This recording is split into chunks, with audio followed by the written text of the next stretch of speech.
The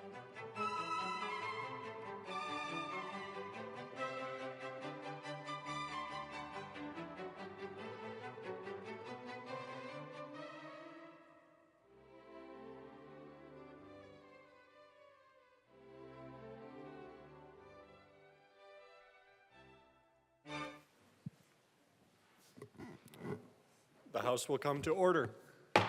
This morning, our pledge will be led by Peyton Long, High Plains School, Loveland, Colorado, guest of Representative Weinberg from House District 51. Please join us in the pledge. I pledge allegiance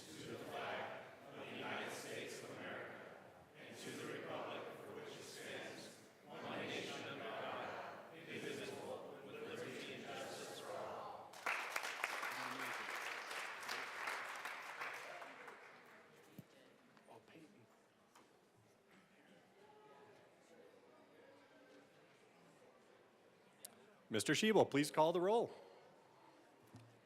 Representatives Armagost, Bacon, Barone, Byrd, Basenecker, Bottoms, Bradfield, Bradley, Brooks, Brown, Caldwell, Camacho, Carter, Representative Carter is excused. Clifford, DeGraff, Duran, English,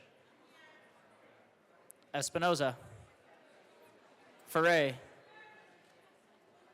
Froelich. Garcia is excused. Here, I'm here. Garcia's on the wall. Garcia Sander. Gilchrist. Here. Gonzalez. Hamrick. Hartsook. Jackson.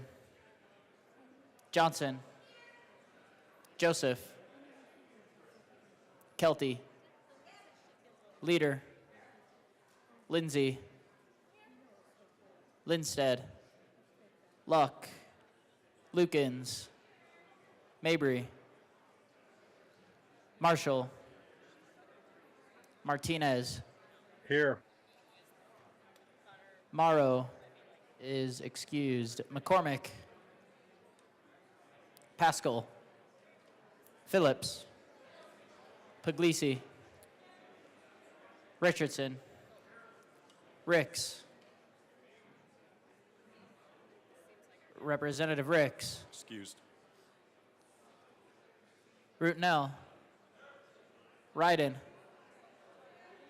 Sirota. Smith. Soper. Representative Soper. Excused. Stewart K. Stewart R. Story. Sukla. Taggart. Titone. Valdez A. Representative Valdez. Excused. Velasco. Weinberg. Wilford. Winter. Woodrow. Woog. Zokai. Madam Speaker. On the wall.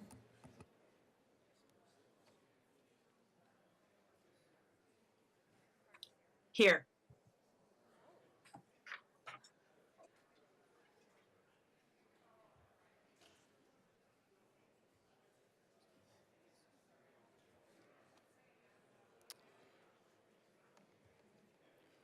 With 61 present, 4 excused, we have a quorum. Representative Wilford.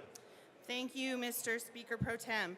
I move that the Journal of Thursday, March 13th be approved as corrected by the Chief Clerk.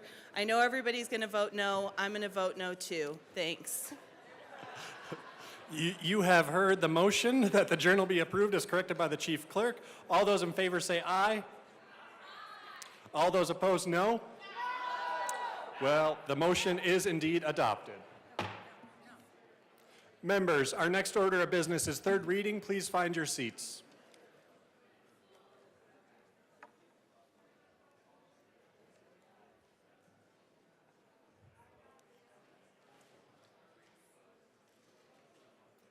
Members, we are moving into third readings. If you could find your seats, please.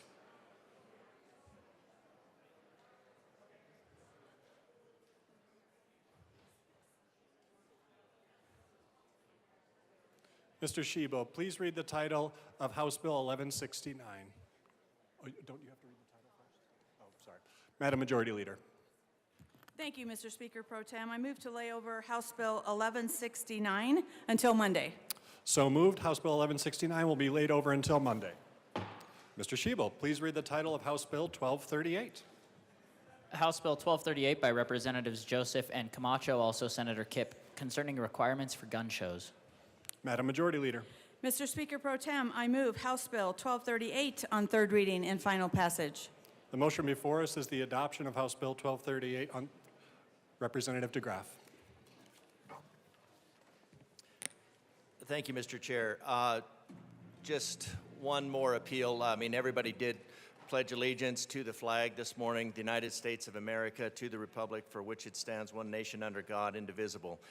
Part of that is the Second Amendment, and what we're talking about with this, with these gun show requirements is more continual registration, more onerous, and trying to the pretense that it's going to solve a problem that really doesn't exist. The crime at gun shows is not an issue.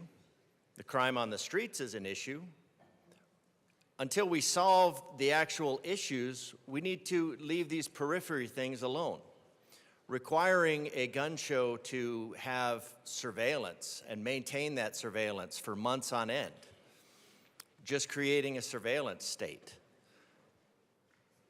A surveillance state is not in keeping with a liberty-oriented government.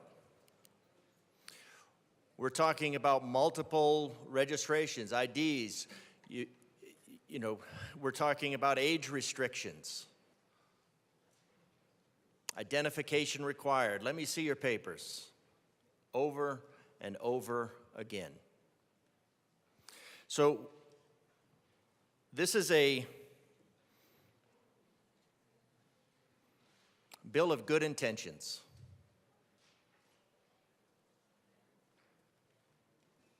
Won't solve anything. It's just part of the continual attack on the Second Amendment of law-abiding citizens. It's not talking about taking the hands. It's the pretense of somehow keeping these firearms out of the hands of criminals. Well, the bills that we'll hear this afternoon are going to drive pretty much everything into the black market. Create a booming black market.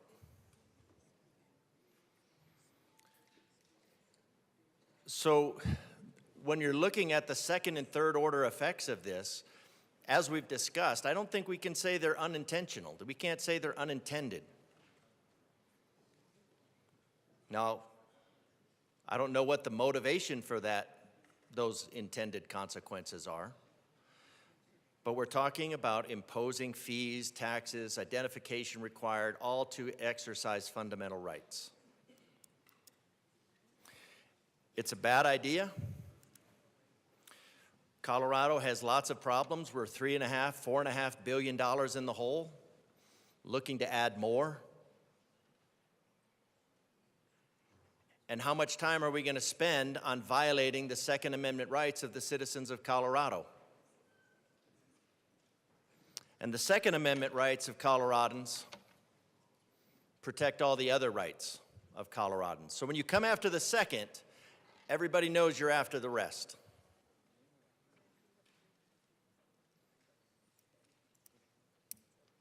And so we're gonna come up here and we're gonna fight and we're gonna let Colorado know that you're not just after the Second Amendment rights.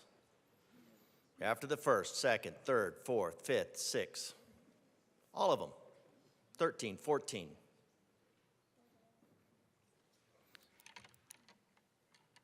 I think Colorado, this body, which took an oath to support the Constitution and not be in violation of our federal Constitution, should take that oath seriously. Shall not be infringed. And the reason for not infringing on that right is because the Second Amendment is the last defense against a tyrannical government.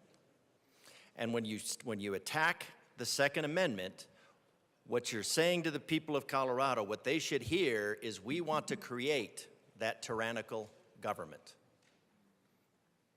A tyrannical government that is not limited in how much tax extraction it takes out of your pockets, how much money it pulls out from you, how much restrictions it puts on you, where it forces you to live. It's all rolled up in there.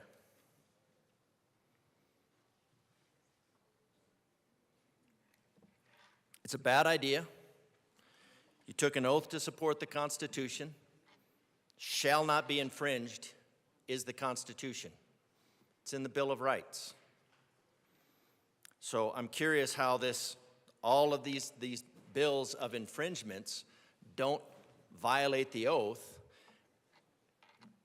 and make a liar out of everybody.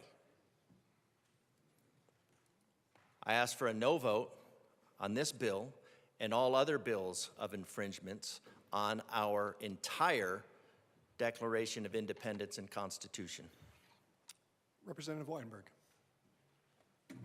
Thank you, Mr. Speaker Pro Tem. General Assembly 75, I will also join my colleague from El Paso and make a final plea. When I first came into the world during seconds, as well as being in committee, I've stated to you that this bill is impossible to enforce. You are literally just destroying gun shows across the state.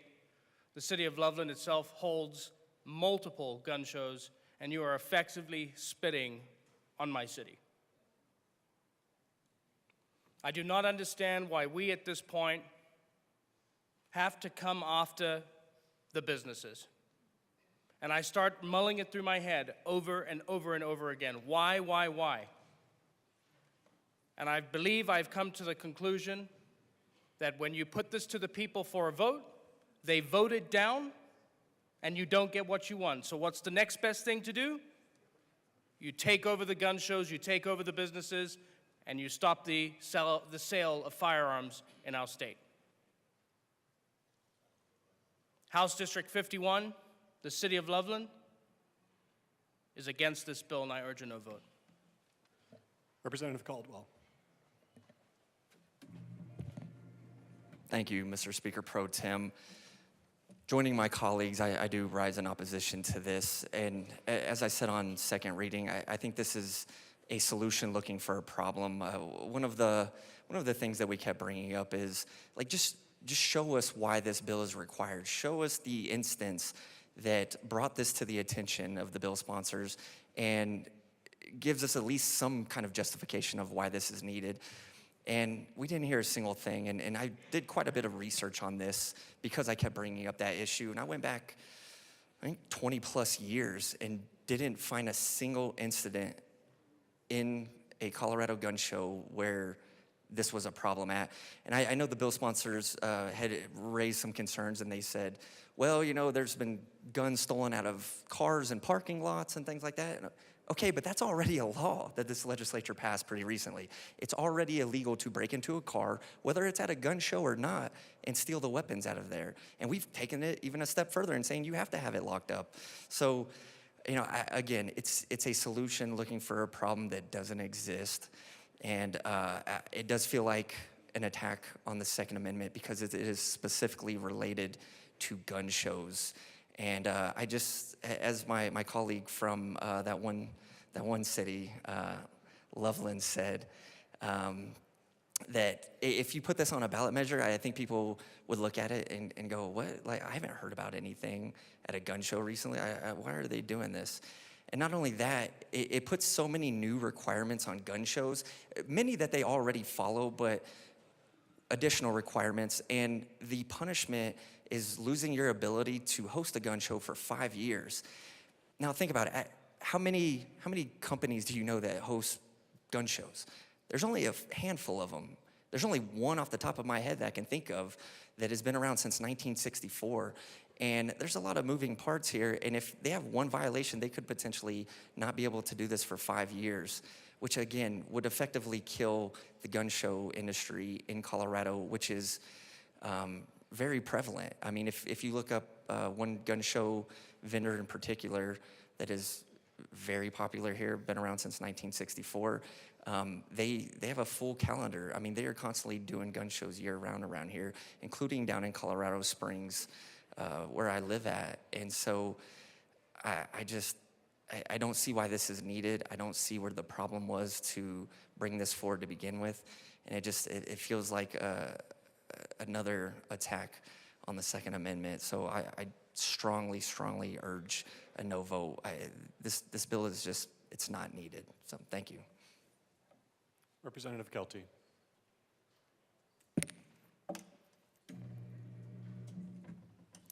Thank you, Mr. Chair. And I have to agree with my colleagues in calling it for what this actually is. It's attacking our Second Amendment, and it's attack on gun shows. It's basically just a gun show ban. You just want them shut down, and this is how you plan on doing it. I asked, what does this bill fix? It fixes nothing. There's no fix to be fixed. If you've ever been to a gun show, you will see it is literally one of the safest places you could ever go to. The security there is top-notch. Most of the people there are prior military. You get military security at a gun show, something that we probably could use here in Denver. I asked if some of the people, if they've ever been to a gun show. You're voting on a gun show bill. Have you been to a gun show? And they said no. I would like everyone here to actually go to one and just see the type of security, how safe gun shows here in Colorado are. They take it very, very seriously. You're never going to find anyone who's more pro-gun safety than an actual legal gun owner. I also asked to name one gun show in Colorado of the bill sponsors, and they couldn't name one that this was a problem with.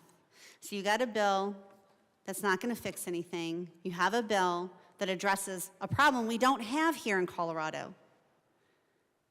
And you're going to put down gun shows, you're going to shut down businesses, and you're going to do this at the risk of taking away the Second Amendment rights of everyone in the state of Colorado. That's shameful, absolutely shameful. And I'm asking everyone to please rethink this. Please say no on this. Thank you. Representative Richardson. Thank you, Mr. Chair. It might not surprise you that I'm against this bill, but I was reminded that I should say that.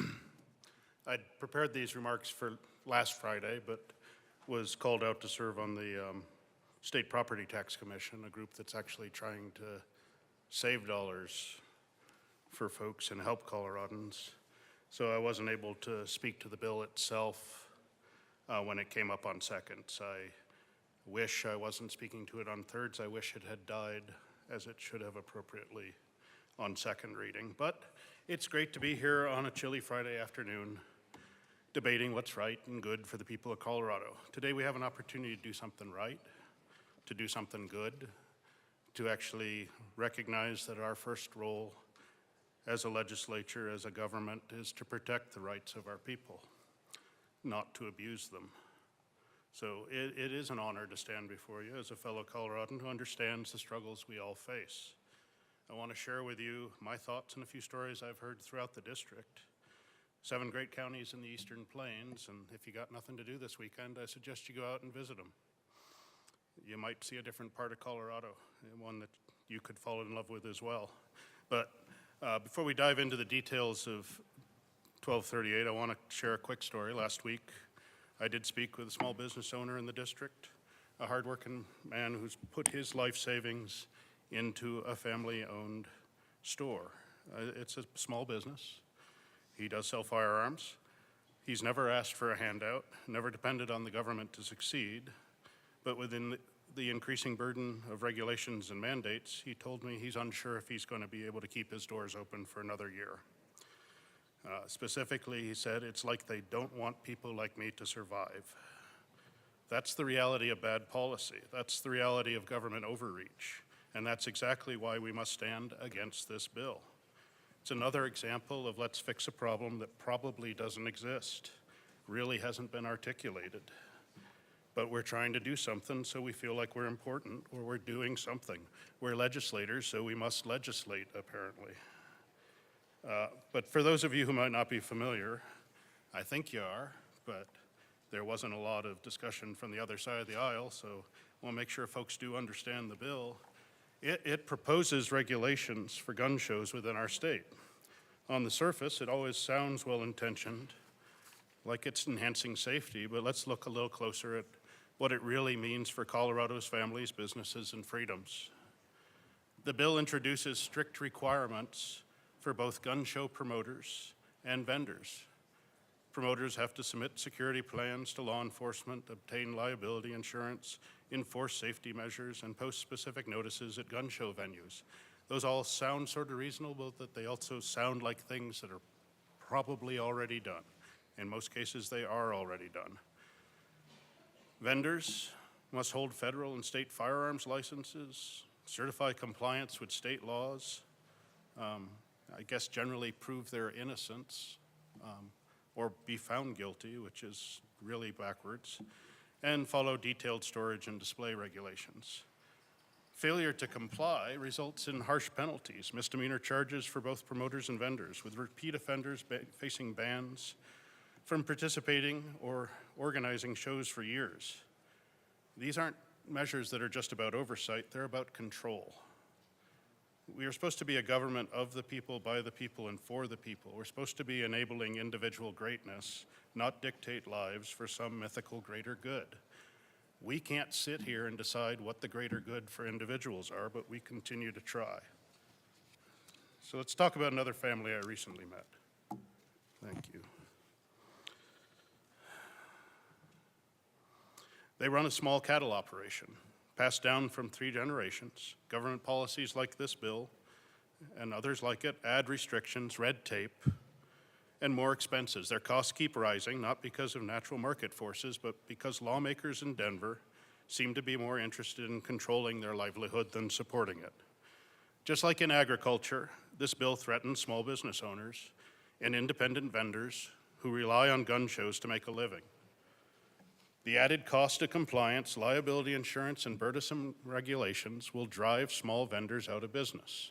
It's not about safety, it's about government forcing everyday Coloradans out of the market. Every time legislation like this is passed, who suffers the most? Not those of us that are in this room, not those that are pushing the policies, not corporate giants that can afford to absorb costs, but small mom and pop operators.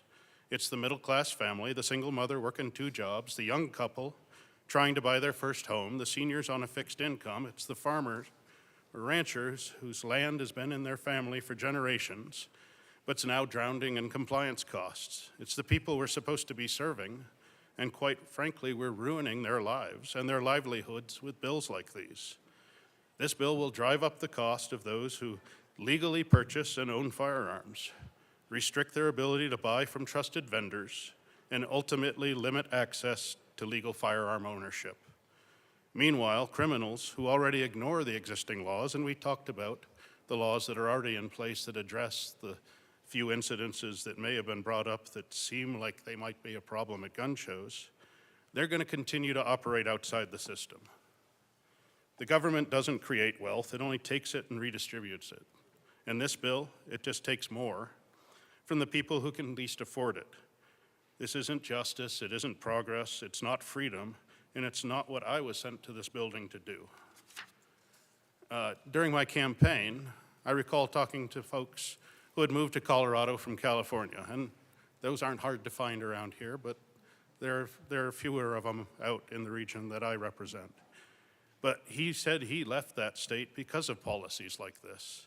He had watched his home state go from a land of opportunity to a place where everything was taxed, controlled, and regulated to death. I don't want to see that happen here. If we don't stand up and kill this bill now, when are we going to take a stand against anything? Every good idea shouldn't just be applauded and moved forward. Bad ideas certainly shouldn't be applauded and sent forward, but that's what we seem to be doing almost on a daily basis. If we, the legislature, take another inch today, we're surely going to take a mile tomorrow, and I don't know where this stops. House Bill 1238 isn't just about one policy, it's about a direction that our state is taking. And that's a direction that draws us further and further from the oath we took on this floor in January every single day. Now, I want to be fair, I want to examine both sides. Proponents of the bill argue that it enhances public safety, introduces greater accountability, ensures standardized procedures at gun shows. And that all sounds good, but let's not be fooled. The real cost of this bill and what it does to small business owners, law-abiding vendors, and responsible gun owners is tremendous. It increases operational costs, making it harder for businesses to survive. It disproportionately impacts small vendors, pushing them out of the market in favor of big retailers. It restricts private firearm sales. I think that was corrected by amendment, so you could actually come in as a non-FFL dealer and sell a firearm that you had to an FFL. But, you know, that shouldn't have even made it out of committee in that manner. It should have been written in the first place. It imposes unnecessary age restrictions, treating responsible young adults like second-class citizens in their own country. So while supporters claim the bill promotes safety, it does so at the expense of individual freedoms, small businesses, and working-class families. I'd like to address the problems we have in this state and look for solutions we can all agree to. This isn't a solution because we haven't even figured out what the problem is. But we do need policies that empower. Mike Richardson, you have 1 minute remaining. 1 minute remaining, sir. Thank you. I'm getting there. We need policies that empower individuals, not control them. We need to put more trust in people and less power in bureaucrats. We can change that course today. Let's send a message loud and clear. On this day, we become a government that doesn't overreach, a government that doesn't choose winners and losers, but a government that serves all by first protecting their individual rights.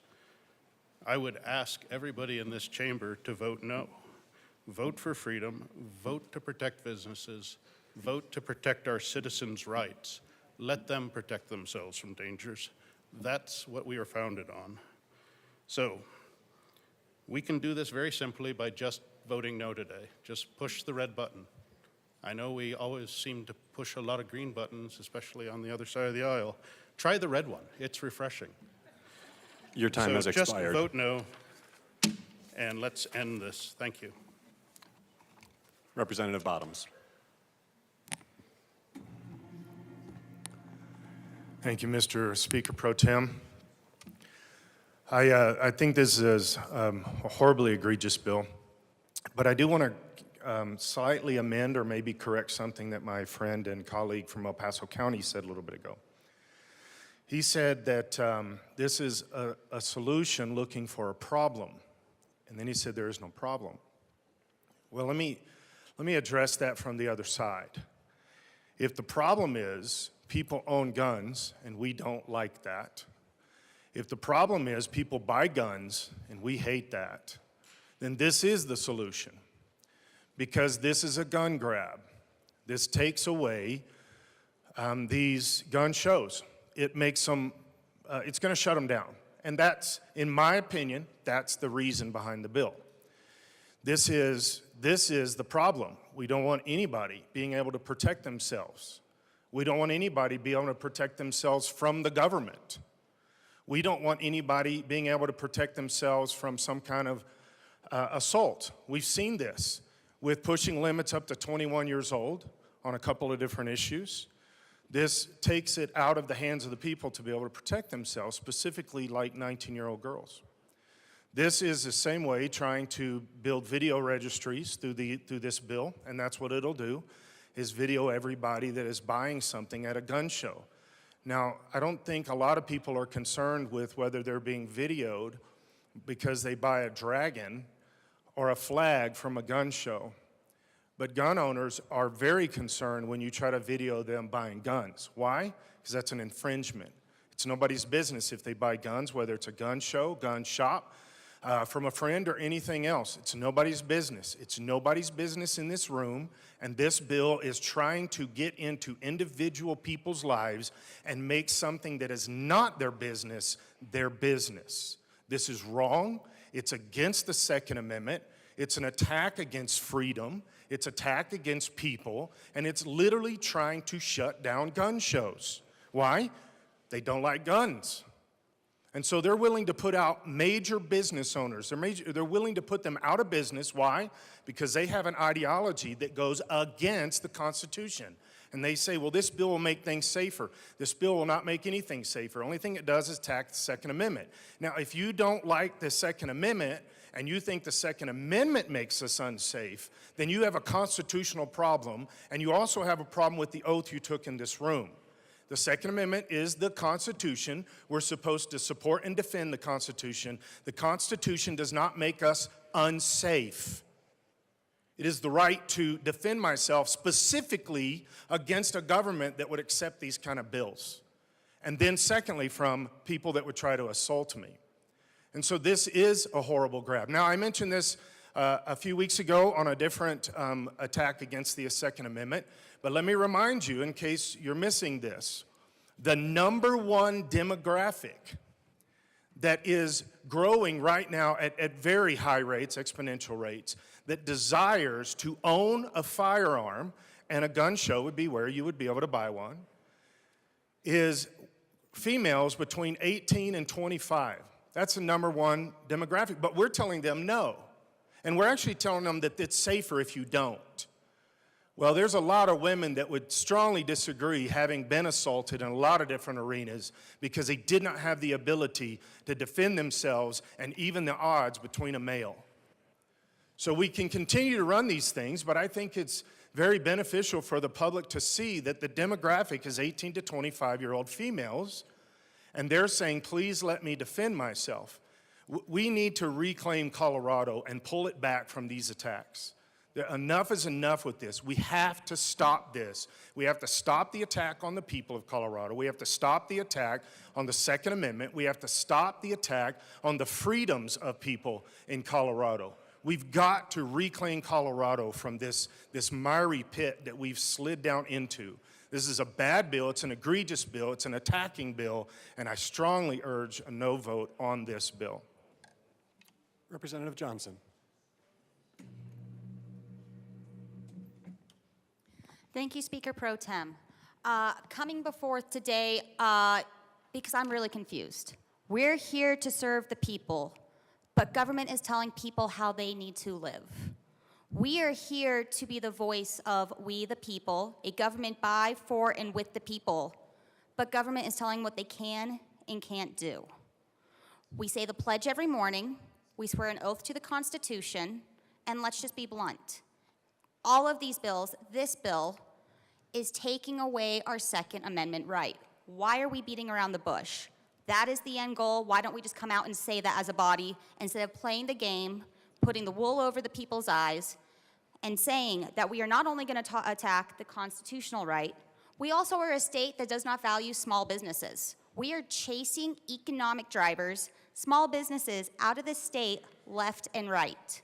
House District 63, when I Google where can I go to a gun show, even now, because we are so anti-small business, we are so anti-personal choice to protect and have your own liberties for personal protection, I am now seeing gun shows from New Mexico, Ohio, Wyoming, because Colorado, we can no longer practice the right to be safe, practice the free market principles that the U.S. was founded upon.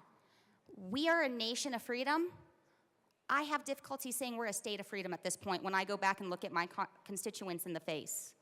They have to go other places to get this. We are chasing out that economic driver, and we wonder why we're having an affordability crisis in Colorado. Yet, we're not going to get the collections from these businesses because we don't want them. This does not seem To me, I can't wrap my head around it. I try to explain these things, and there is no explanation on this bill at all. Gun shows already abide by all the regulations that this body has placed on them in prior years. And every year, we come with more strikes against the Second Amendment, against small businesses, and against the people. They know what's happening here. Why aren't we just blunt with them and transparent? We say that all the time. This is the people's house. Well, let's tell the people what the end goal is. There isn't a problem. There is a lack of common sense, because if you don't like something, don't go. I echo what my colleagues have said. Have you ever been to a gun show? No, but we want to add extra regulations. Me personally, if I don't want vegan food, I don't go to a vegan restaurant. If you don't like guns, don't go to a gun show. It's that simple. It's that common sense. You don't like it, don't go. But because it offends you, we're going to say everyone else loses that right as well. How does this make any sense? We then go into small businesses where we say we want people to have options. But we're going to tell them that you don't get this option, and you're going to choose the option we want. How does that make sense? There is no options. It's government telling you what you can or can't do. Now let's talk about public safety. It was echoed again by a good colleague. Gun shows are one of the safest places. Gun owners want public safety. They are the safest in demonstrating this right and utilizing this tool. And I, talking across the state when I talk to people, feel safer. My constituents feel safer when they're in gun shows than when they walk down Colfax in Denver or down the streets. And yet we're saying that gun shows are the problem. That Second Amendment owners who practice with safety are the owners. Now, if you're worried about the misuse of a tool, you teach. You give the information. We don't set a 13-year-old, a 15-year-old to go drive a vehicle without a lot of training. Gun shows allow the ability for folks to see what works best for them. What tools do they want so they can practice their own self-defense and safety? They get those options to see what works best for them with ongoing, transparent information so that they are being the best, safe Second Amendment user there is. Just like with driving a car. We let them practice and we make sure that they know what's going on. We don't say you can't touch a car because there's an issue with it. We're never going to let you touch it. The first time you get in a vehicle, something happens because you never had that right to be taught. This is the same thing with this tool, our Second Amendment, with firearms. If we want public safety, we need to be educating and teaching, not just taking it out of the state and making them go to other states and then wondering why they never had that education in the first place. Talking out loud right now, but really, if you want to do something, be blunt to the people, stop lying and taking chunks out of it. Let's be a body by, for, and with the people, and please vote no on this bill because our rights shall not be infringed. Representative Bradfield.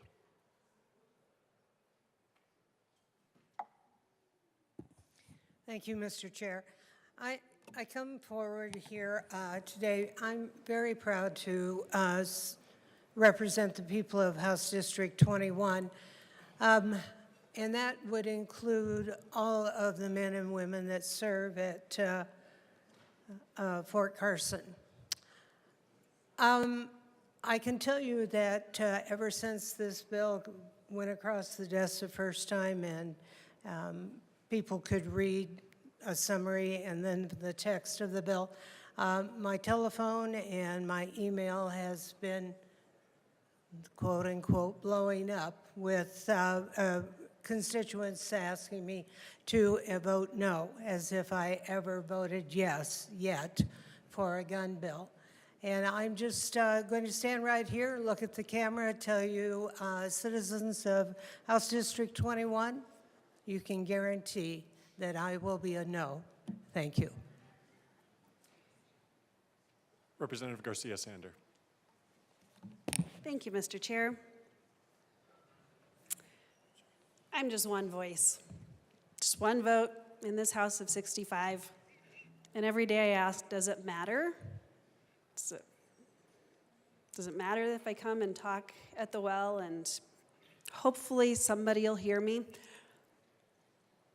My district encompasses part of the Loveland, Fort Collins, Windsor areas where there are frequent gun shows throughout the years.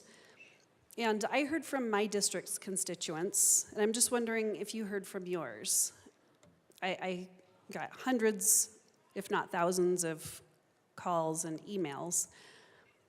My constituents sent me here to be focused on pocketbook issues, to be focused on funding education, and to be holding criminals accountable, looking for ways that we do that. They didn't send me down here to run my 5 bills or as many bills as I could. They just wanted common sense, practical things that are going to make their lives more affordable, safer, and smarter. I think you've already heard, if you've been listening at all, this bill is addressing a problem we don't have in Colorado. I'm one voice.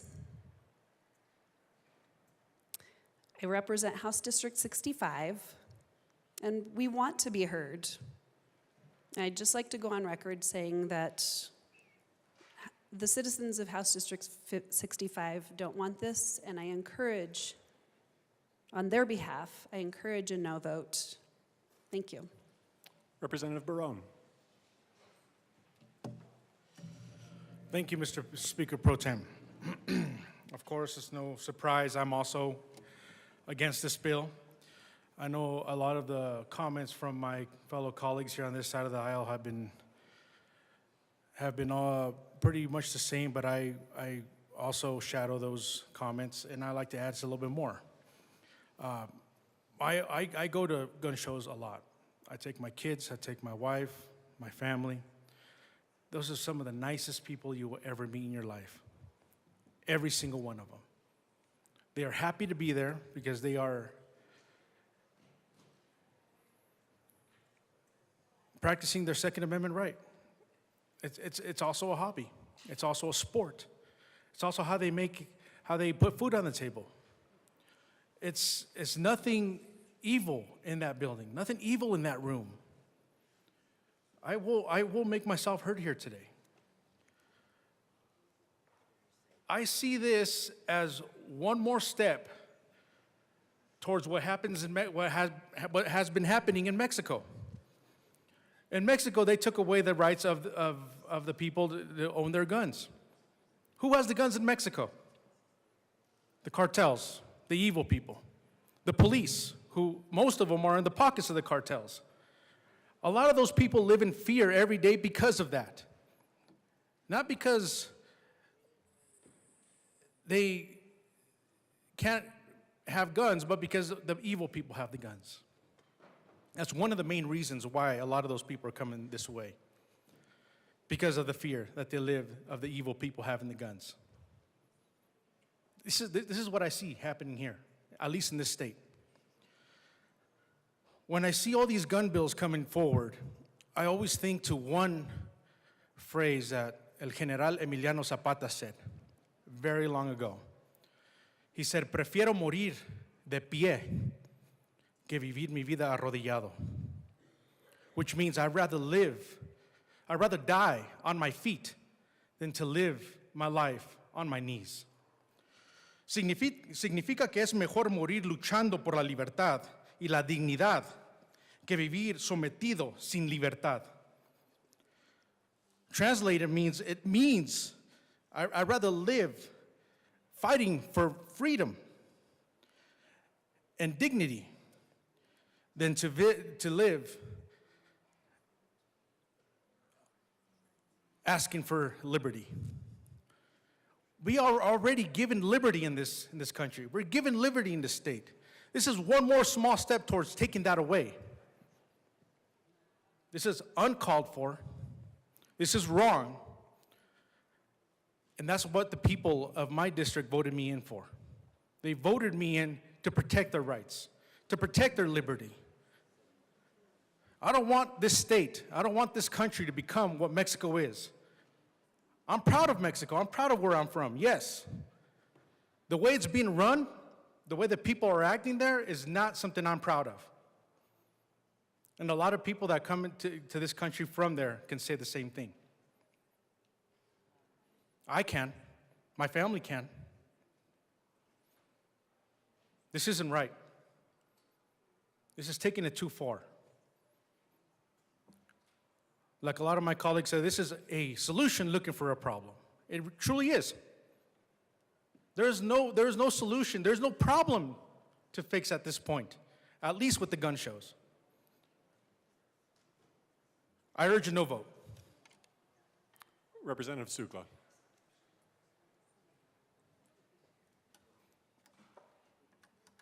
You broke it, Barone. Thank you, Speaker Pro Tem. Oh, maybe it's as high as it goes.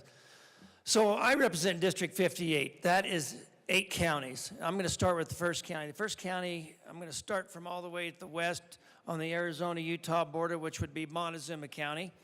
And then I'm going to work my way north. So in Montezuma County, they have a gun show every year. It is put on by 3 states. It's put on by Farmington, New Mexico, and then it's put on with the Arizona state as well. And what's interesting about that first gun show that I'm going to talk about is what they sell there. So if you walk into that gun show, they have it at the Montezuma County Fairgrounds. And the first thing that you're going to see after you walk in is you are going to see as many Navajos, you're going to see as many Utes as there is white people in there. You're going to see as many Hispanics as there is white people in there. The Navajos, the Navajo Nation, starts right there on the border of Montezuma County on the other side of the Ute tribe, and it goes 240 miles to Flagstaff, Arizona. And those people drive clear from Flagstaff, Arizona to go to that gun show. And in that gun show, they sell quilts. They sell piñon nuts that they pick on the reservation. They sell everything that you can think of. It is completely full of all of the different products. It's not just guns. It's everything. They have food trucks outside, and it is just a wonderful event that they have been doing for probably 30 or 40 years. The problem that we have here is, in these 8 counties, is we don't have the Denver Arts Museum. We don't have the History of Colorado Museum. We have gun shows. We have gun shows. You guys have something we don't have. We also don't have people slumped over like this because they're on drugs. My gosh, if you wanted to, it is so. And Rep. Sukla, I've given folks a lot of latitude because I understand this is a deeply personal issue. I just want to drive you back to gun shows, which is the topic of the bill. All right, thank you, Speaker Pro Tem. The second county is Dolores County. It is a little bitty county. It has 2,000 people. It's 2,000 square miles. And at that, once a year, they have a gun show along with 4-H functions that they raise money for the 4-H kids in their fairgrounds. The next county over is San Miguel County. Telluride, what a beautiful place. Telluride, Colorado. It has another town in San Miguel County called Norwood. And what do they do in Norwood? They also have another county fairgrounds because, again, we don't have the Denver Art Museum. We don't have the Rockies baseball team. Let's play ball. What we have is gun shows. And then the next county over is Ouray County. Ouray County has a beautiful Ouray. It's the Switzerland of America is what they call it, the little Switzerland of America. And it has a town named Norwood. And in Norwood, what a beautiful town where Lawrence, whatever you put the fragrant on you, his name, I can't remember them because I don't put fragrant on. But anyway, they have a gun show there once a year. And then the next county over is Montrose County, and they have several gun shows. Again, they don't have the Denver Arts Museum. They don't have this beautiful place that we're standing in right now. And they have several gun shows, and they bring their kids, and the farmers go. And then the next county over is Delta County. Delta County, what a beautiful county. And in that county, what do they do there every year? They have a gun show. They have multiple gun shows. And then the next county from there is Hinsdale County. Lake City, what a beautiful place Lake City is. And what is one of the main functions that they do at Lake City besides going over the mountain there? I'll tell you what they do. They hunt. They use guns. It's one of the main industries that they do in that county. In fact, every county that I have just suggested, that is what they do. One of their main sources of revenue is hunting. Then we have Gunnison County. Gunnison County, Crescent Butte, beautiful ski area, and it also has the town of Gunnison. What do they do there every year? They have a gun show. They bring their kids, sell all their wares, and you're denying the Navajos, you're denying the Utes their right to go to a gun show, and as far as I'm concerned, this is a rag bill. Thank you.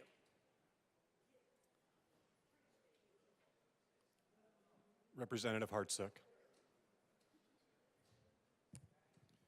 Good morning. Thank you, Mr. Speaker Pro Tem. Members, we're on third reading. You'll need to take your conversations off the floor. We're on third reading. You'll need to take your conversations off the floor. Thank you. Representative Hartsook, please proceed. Thank you, Mr. Speaker Pro Tem. So,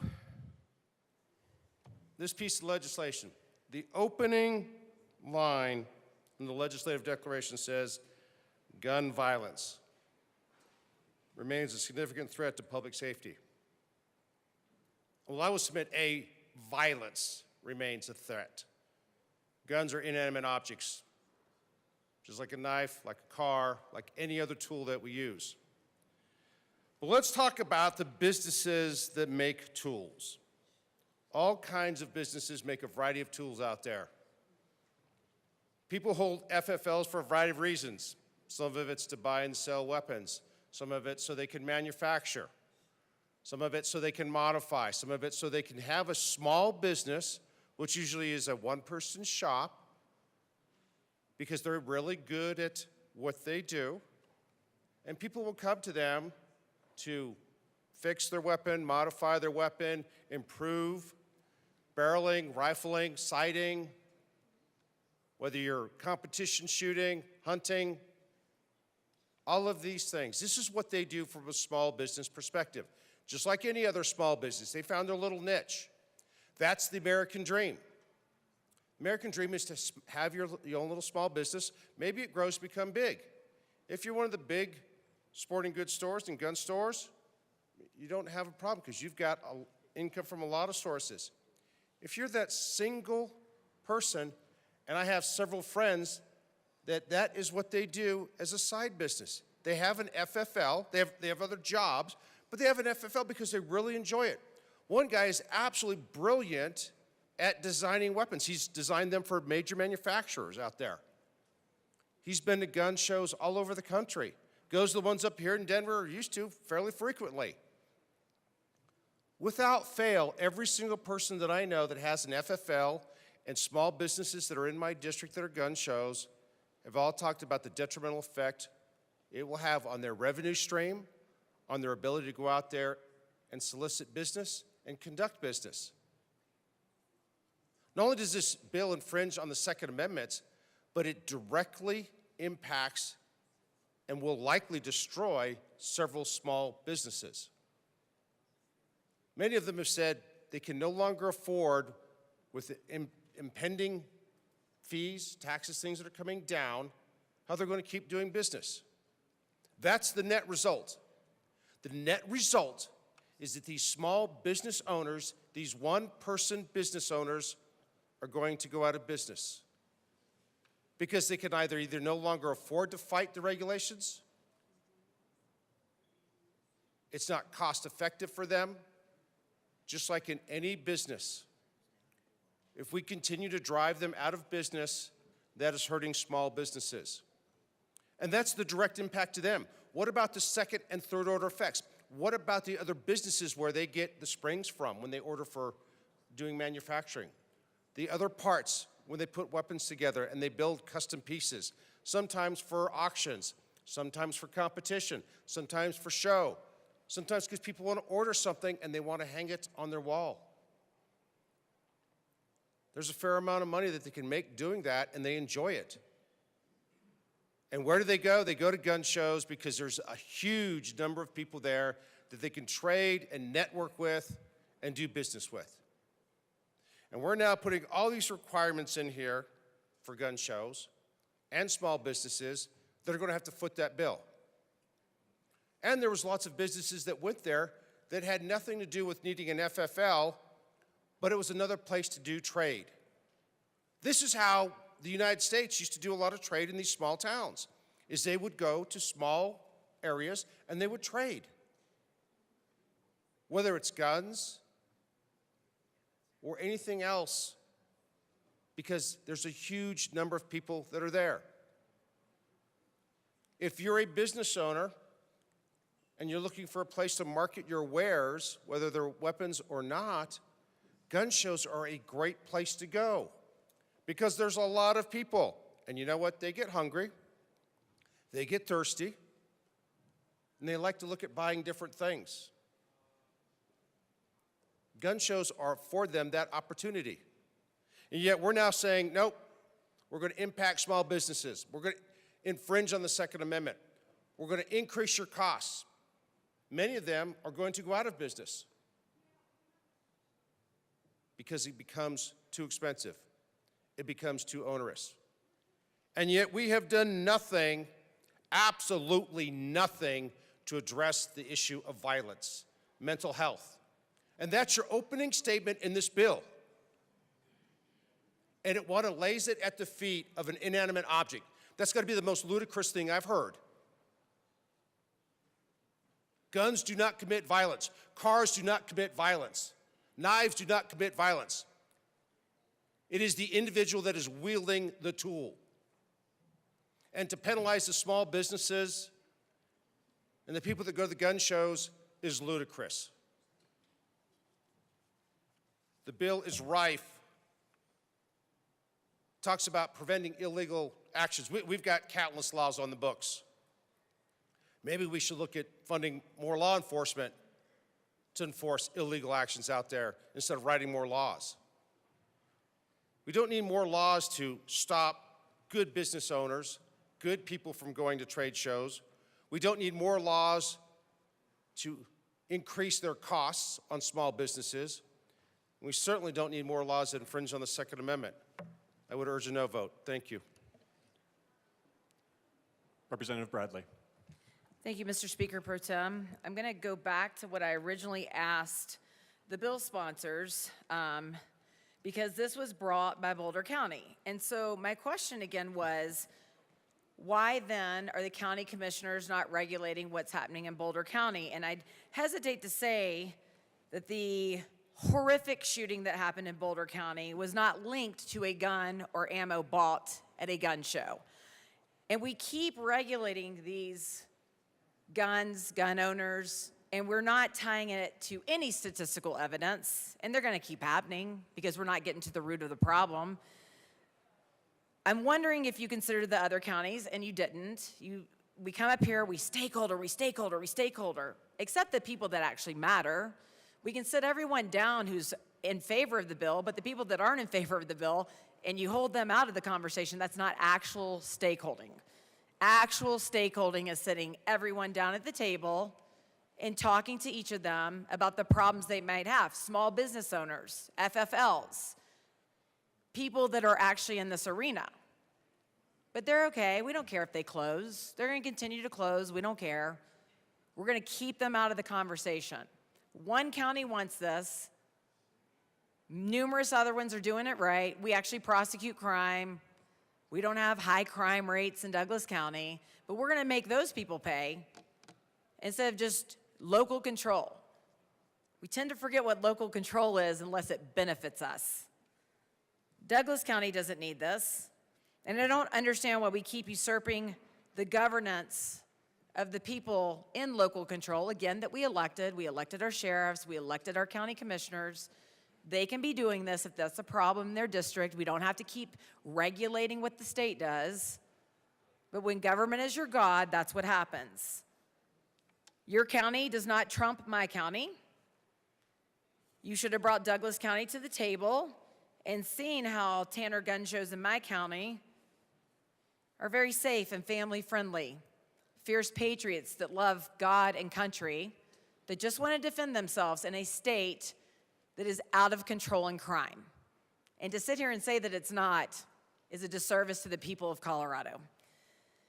And where are the statistics?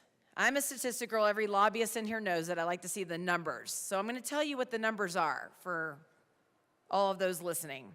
A 2019 survey conducted by the Department of Justice found that 43% of criminals had bought their firearms on the black market, 6% acquired them via theft, 10% made a retail purchase, and oh my gosh, 0.8% of people purchased a weapon from a gun show. Oh my God, let's pass an entire law in the state for the 0.8%. Let's not go over after the 43% of criminals that bought it on the black market, or the 6% that acquired them via theft, or the 10% that made the retail purchase. I heard from testimony after testimony, ghost guns are being purchased and straw purchases are the highest in the state, and high-capacity magazines are being sold illegally. Where's the data? Because I've Googled till I'm almost dead. Can't find a single statistic. And the people that were undercover at the gun shows, why didn't you report it? The sheriffs were right there. You said it. Sheriffs were right there. Law enforcement's right there. If people are breaking the law, then report it. Arrest them right there. Ghost guns at the Tanner Gun Show. Do it. Arrest them. There's law enforcement everywhere at the gun shows. Where is the data that claims that crimes are happening at gun shows? So there's none, and now we're going to close small businesses and infringe on my constitutional rights and the rights of the people in my district for 0.8%. And let's go to another one. I got all kinds of statistics. An estimated 287,000 prisoners had possessed a firearm during their offense. Among these, more than half had stolen it. Wow. Found it at the scene of the crime or obtained it off the street or from an underground market. Let's not go after those. Among prisoners who possessed a firearm during their offense, 0.8% obtained it at a gun show. Colorado Springs, 5-year high of firearm theft, 820 stolen firearm cases, 55% stolen from a home, apartment, garage, or yard, 39% taken from someone's car. Unless the theft of property is worth more than $2,000, it's a misdemeanor. Why don't we change that? Why don't we make these felonies? And then guess what? People will stop stealing guns out of people's cars and their homes. And then you attack the real problem. Because 50% are stolen from people's homes and cars, and 0.8% are stolen from gun shows. So what are we doing here? Less than 1%, I'm going to keep saying it, are stolen from gun shows.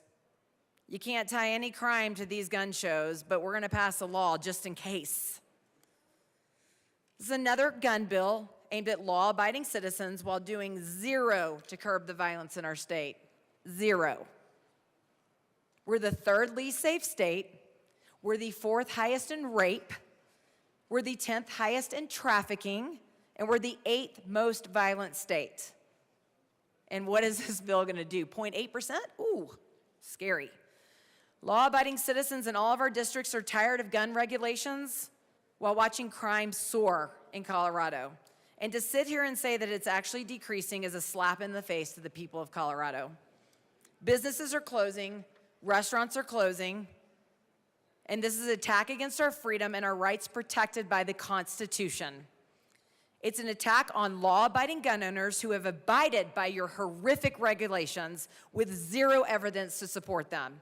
Because if it did, if all these regulations that you're putting on people like me and the law-abiding gun sellers, crime would not be the third highest. 47 other states are safer than we are. And you continue to legislate on the good people of Colorado. It's shameful. Less than 1% of guns or criminals buy their guns at gun shows. So what are you solving with this bill? You're solving nothing. This is a gun grab. This bill is a gun grab against law-abiding gun owners and sellers, and the people of Colorado are sick of it. Why don't we pass, or we don't pass legislation in here to curb violence, and now you're going to continue to take away our rights to defend ourselves. You just heard the representative from El Paso, 18 to 24-year-olds are the most attacked in our state. And instead of actually making crime worse or putting criminals in jail, we continue to take away their ability to protect themselves. This is another attack on our constitutional rights that everyone in here swore an oath to protect. And the tides are turning, and the people of Colorado are going to hold you all accountable. And I'll be here for that. Vote no on this bill. Representative Froelich. Thank you very much, Mr. Speaker Pro Tem. Speaking of the good folks of Colorado, some of those folks came to testify and share their personal experiences. One of them cited some statistics, and their veracity has sort of been impugned a little bit during this discussion.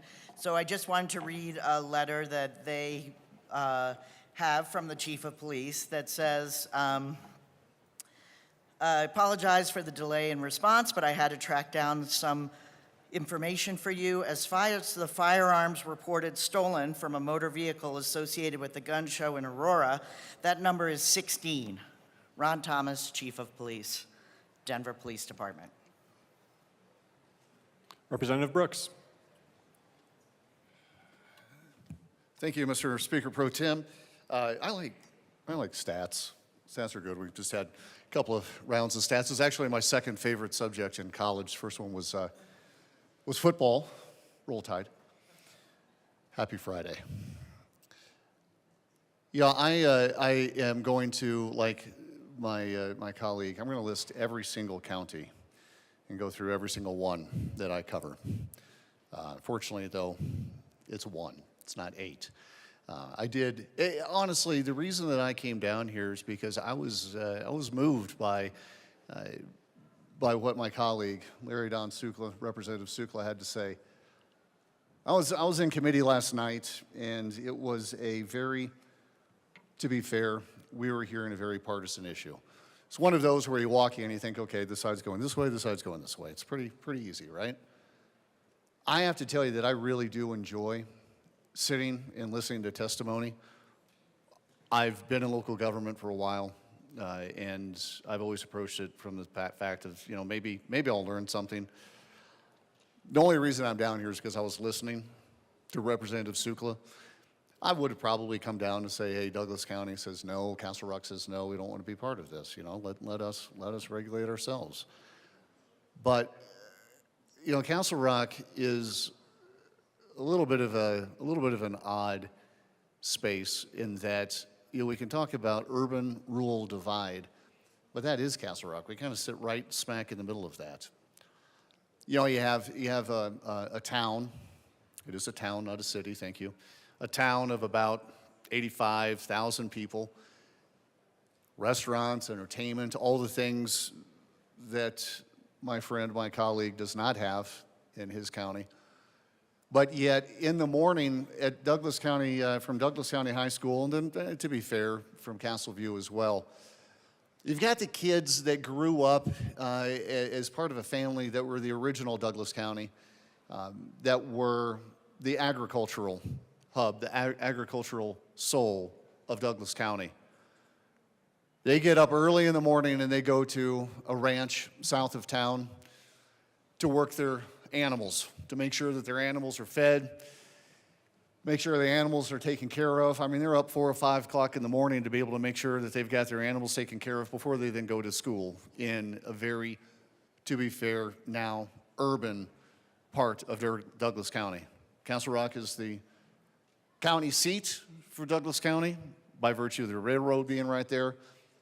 We still consider ourselves to be a small town, but we're very much still urban. So I don't necessarily always feel like I am representing the embodiment of the urban-rural divide that my colleagues talk about, but I recognize it because it is right within my own town. We're still trying to embrace the agricultural nature of Castle Rock while going out and enjoying the restaurants and the things that we have available to us there. So when I hear representatives, colleagues, friends talk about how different life is in their areas, it still brings back to me the difficulty of what this job is. We're sitting here in the heart of the state, Denver, Colorado, underneath this dome, and really very narrowly focusing on things that are affecting, granted, the folks that sent you here. But the things that sent you all here are not the things that we're trying to deal with on our side. And no, honestly, I don't know any more profound than Representative Sukla. By the way, I don't wear the fragrant either. I just wanted to get on record as I like fragrant. I don't wear the fragrant. But your speech it brought me to the well today, because that's the very nature of what this problem is here, this bill presents to me.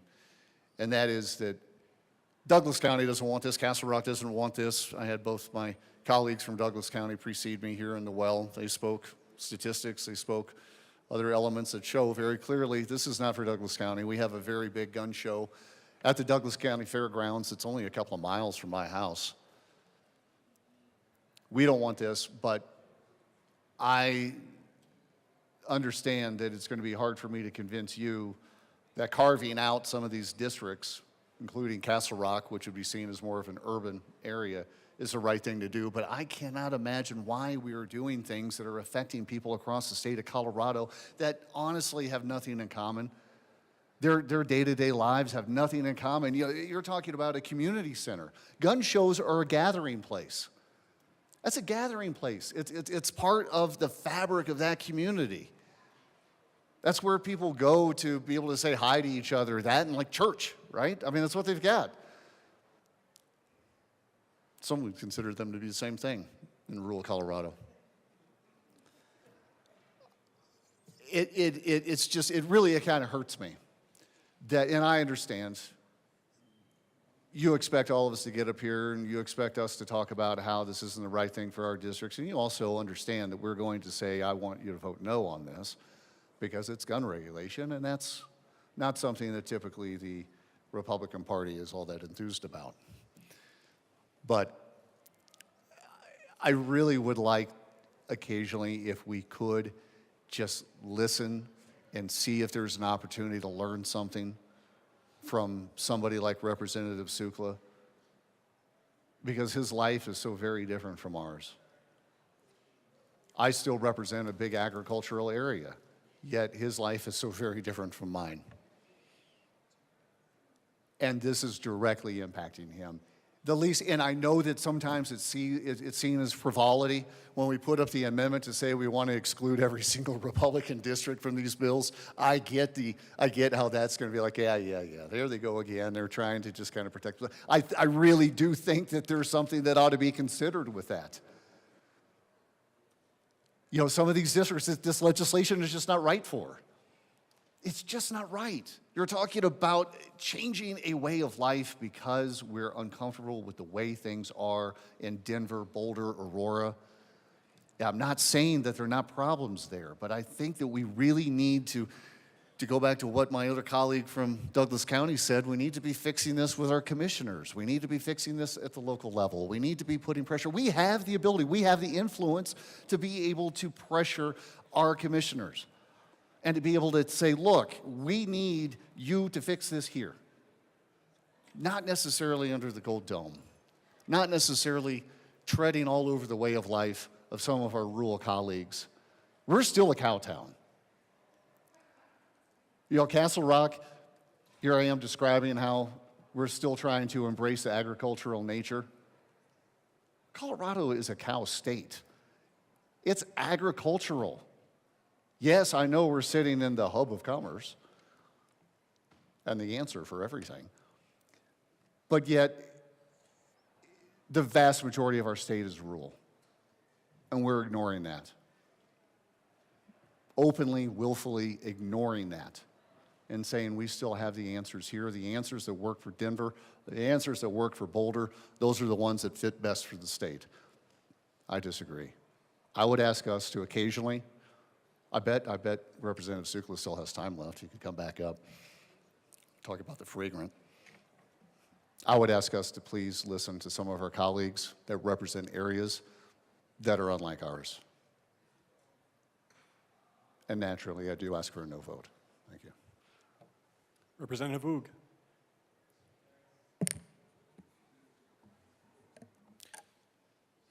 Thank you, Mr. Speaker Pro Tem. I'm blessed to serve. We're speaking about gun show requirements. This bill is unconstitutional. It's always amazed me that the unconstitutional arguments fall on deaf ears in here. I realize it's not the emotional argument that pulls on heartstrings for most, but it is for me. My grandfather, a Democrat, fought in World War II on a Navy destroyer, giving our U.S. troops cover as they stormed Omaha Beach. He narrowly escaped gunfire as it ripped through the USS Jeffers, also known as a tin can. My other grandfather, a Democrat, received a commendation from the Army Corps of Engineers for his work on the atom bomb, helping end World War II.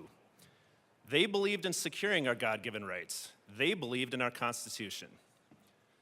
So these unconstitutional laws mean something to me, and they do bring out my passions that we should all be united in our belief and support of our U.S. and Colorado constitutions. All those that support communist rules, laws, and systems are in fact adhering to the rules and laws of our communist enemies and giving them aid and comfort. And Representative Woog, I'm going to just direct you back to gun shows and the regulations the bill seeks to. This is civics towards this law. Thank you, And Mr. I appreciate Speaker. that. And levying war against the United States and our Constitution, and they are attempting to overthrow our United States government and our U.S. Constitution. As Article 6, the Supremacy Clause states, anything in the Constitution or laws of any state to the contrary notwithstanding, and without any doubt or any questions whatsoever. All the unconstitutional laws, rules and laws that have been enacted and enforced within the legislatures of our United States and state of Colorado are clearly contrary to the highest ideals and rules and laws of our United States and the U.S. Constitution. Treason, clear and simple. There are no doubts of the treason. The enforcement of Article 3, Section 3, the treason clause, must be used and enforced. No more treasonous laws aiding and abetting the unconstitutional laws, communist cause. No more giving aid and comfort to our communist enemies. We must abolish all communist laws. This being one of them. Representative Woog, I've This given is an you a lot of easy no latitude. vote for those of us who Representative follow our Woog, sworn oath. Representative Woog, I've given you a lot of latitude, as I have every member. I will continue to do so because I understand that this is a deeply contentious issue. I'm just asking you to pull it back to the bill, understanding the point you're trying to make through the civics lesson. If you could please just pull it back to the bill. Thank you, Mr. Pro Tem Speaker. I am wrapping up, and I'm not impugning, certainly. I don't know. We haven't voted yet, so I'm just speaking to the civics of this bill. I do believe it's related. Wrapping up, final sentence. This is an easy no vote for those of us who follow our sworn oath to the U.S. Constitution. Representative Camacho. Thank you, Speaker Pro Tem. And thank you, colleagues, for a very robust discussion. And this may be news to a lot of folks, but I too swore an oath to the Constitution, and I do care about the laws. So let's start with that. The Second Amendment. A well-regulated militia being necessary to the security of a free state, the right of people to keep and bear arms shall not be infringed. Where does it say gun show in the Second Amendment? It doesn't. So let's talk about what this bill actually does. I heard colleagues on this side of the aisle say it'll put people out of business. I appreciate the debate, but let's be honest about this. I also heard people on this side of the aisle say gun shows are already following the law. You cannot have it both ways. Either you're following the law or you're not. But this regulation, which you say you're already following, is not going to put you out of business. And if a camera in the parking lot to protect the safety of people at gun shows will, then there's probably something else in the business model that needs to be looked at. This bill is about enforcing Colorado state law, laws that we have already passed. The intent of this is to make sure when you are going to a gun show that it is safe for you and your family and your friends, and making sure that those cultural events in the communities that we all care about are safe for our neighbors. Again, many people are already doing this. This bill is about those who are not, the fly-by-nights that make this process unsafe. That's what this bill is about. So I'll urge my colleagues on the left, this is a good bill. Vote yes. Representative DeGraff, you have 4 minutes and 33 seconds remaining. Thank you, Mr. Chair. All right, so we're passing a new law to make sure that people follow old laws in order to enforce the law. So the shall not be infringed is a pretty broad area, shall not be infringed. And it's pretty clear that this infringes. So they're already fulfilling the law. If they're fulfilling the law, they're fulfilling the law. If they're not fulfilling, this is a bunch of new laws. Go enforce the previous laws. This is why we can't, this is why whenever you say, we just want some reasonable new laws, it's like you can't have reasonable new laws because everything you do is a foot in the door. This is additional laws. It's onerous laws. Gun shows we've talked about are already safe. If they're not safe, deal with the ones that are unsafe. Democrat President Horace Greeley said the Democrat Party today is simply the rebellion seeking to achieve its essential purpose through the Union. The problem is liberty. The solution is disarming the people of Colorado. Now we have Boulder waging a direct economic attack on the vitality of this state while asking for a handout from the people of Colorado to support its arts business, while undermining the Second Amendment of Colorado and law-abiding citizens for their own personal benefit. This business is an attack on our fundamental economies, while lamenting the demise of our optional economies. Why don't we get this sorted out? The fundamental economy, the foundational economies of our state do not feel safe in Denver anymore. That's why your restaurants are closing. And we're trying with a series of little bills to snip at the edges and blame it on something else, but the fundamental, the foundational workers of this state do not feel safe in Denver or appreciated. And we wonder why the economy is failing.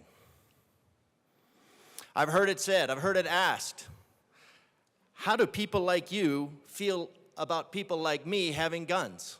Well, I'd say go to a gun show and you'll find out that it's just fine. Just fine.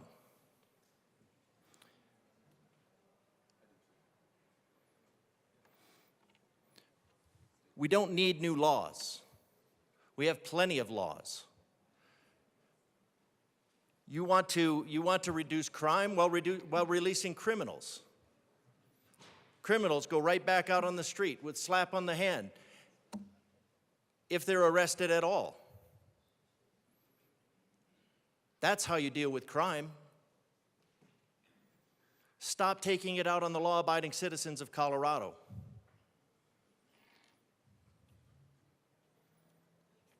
This is an infringement on the Second Amendment rights. If there's a problem in these places, people carry insurance. It's not something that the state needs to be involved in, because the state getting involved in that insurance is a tacit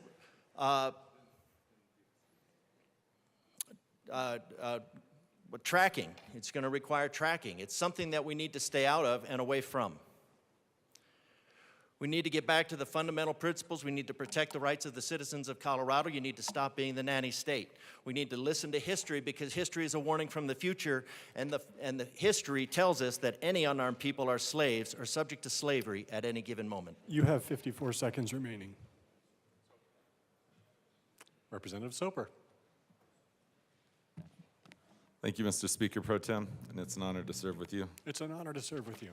Members, I also come down here to speak against this bill. This has a great chilling effect on our Second Amendment rights. And as we heard from the bill's sponsor, to show him where it said in the Second Amendment that gun shows were mentioned, that's because gun shows are the marketplace. It's the ability to buy and sell firearms. And if you put up extensive barriers between a citizen's ability to purchase a firearm that is a constitutional right, it's a constitutionally protected right that's in both our state and our federal constitution, then you have impacted the essence of the Second Amendment, the core of the Second Amendment, because it chokes off the ability for that right to have any value if you have such high onerous hurdles for someone to be able to put on a gun show.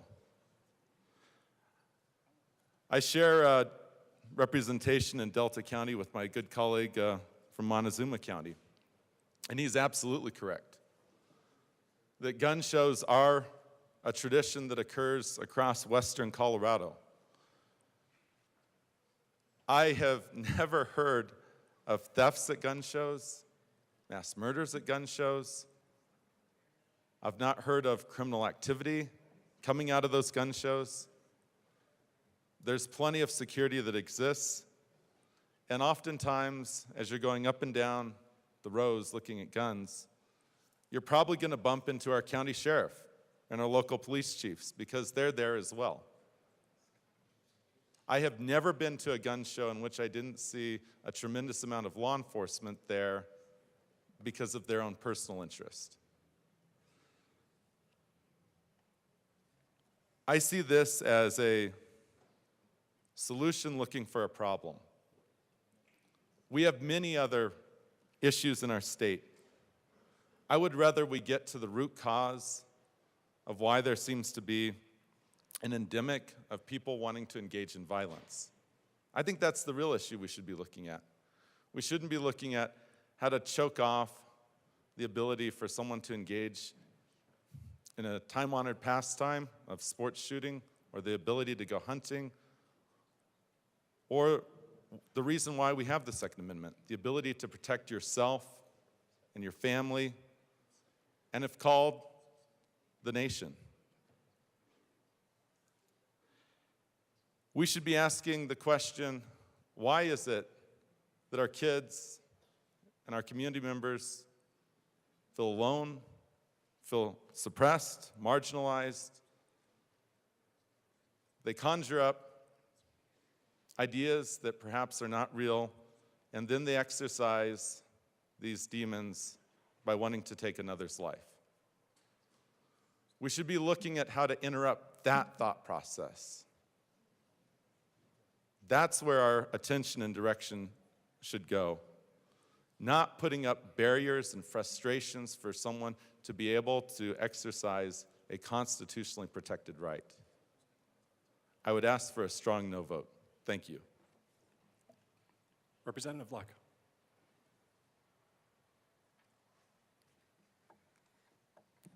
Thank you, Mr. Speaker Pro Tem.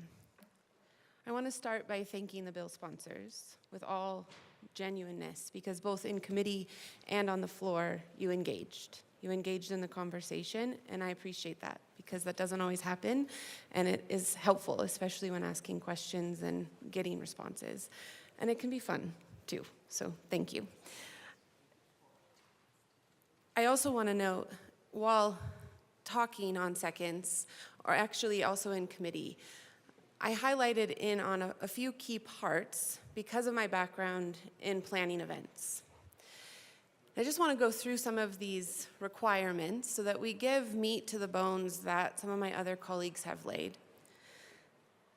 It is true that a number of these requirements are already in practice. They have to be. For instance, a requirement that you have liability insurance. You can't have a tea party without liability insurance. You can't have a parade without liability insurance. You're not going to do a huge event like this without liability insurance. It's already practice and requirement. Similarly, you're not going to have an event really of any sizable nature, but especially of this type, without security measures in place.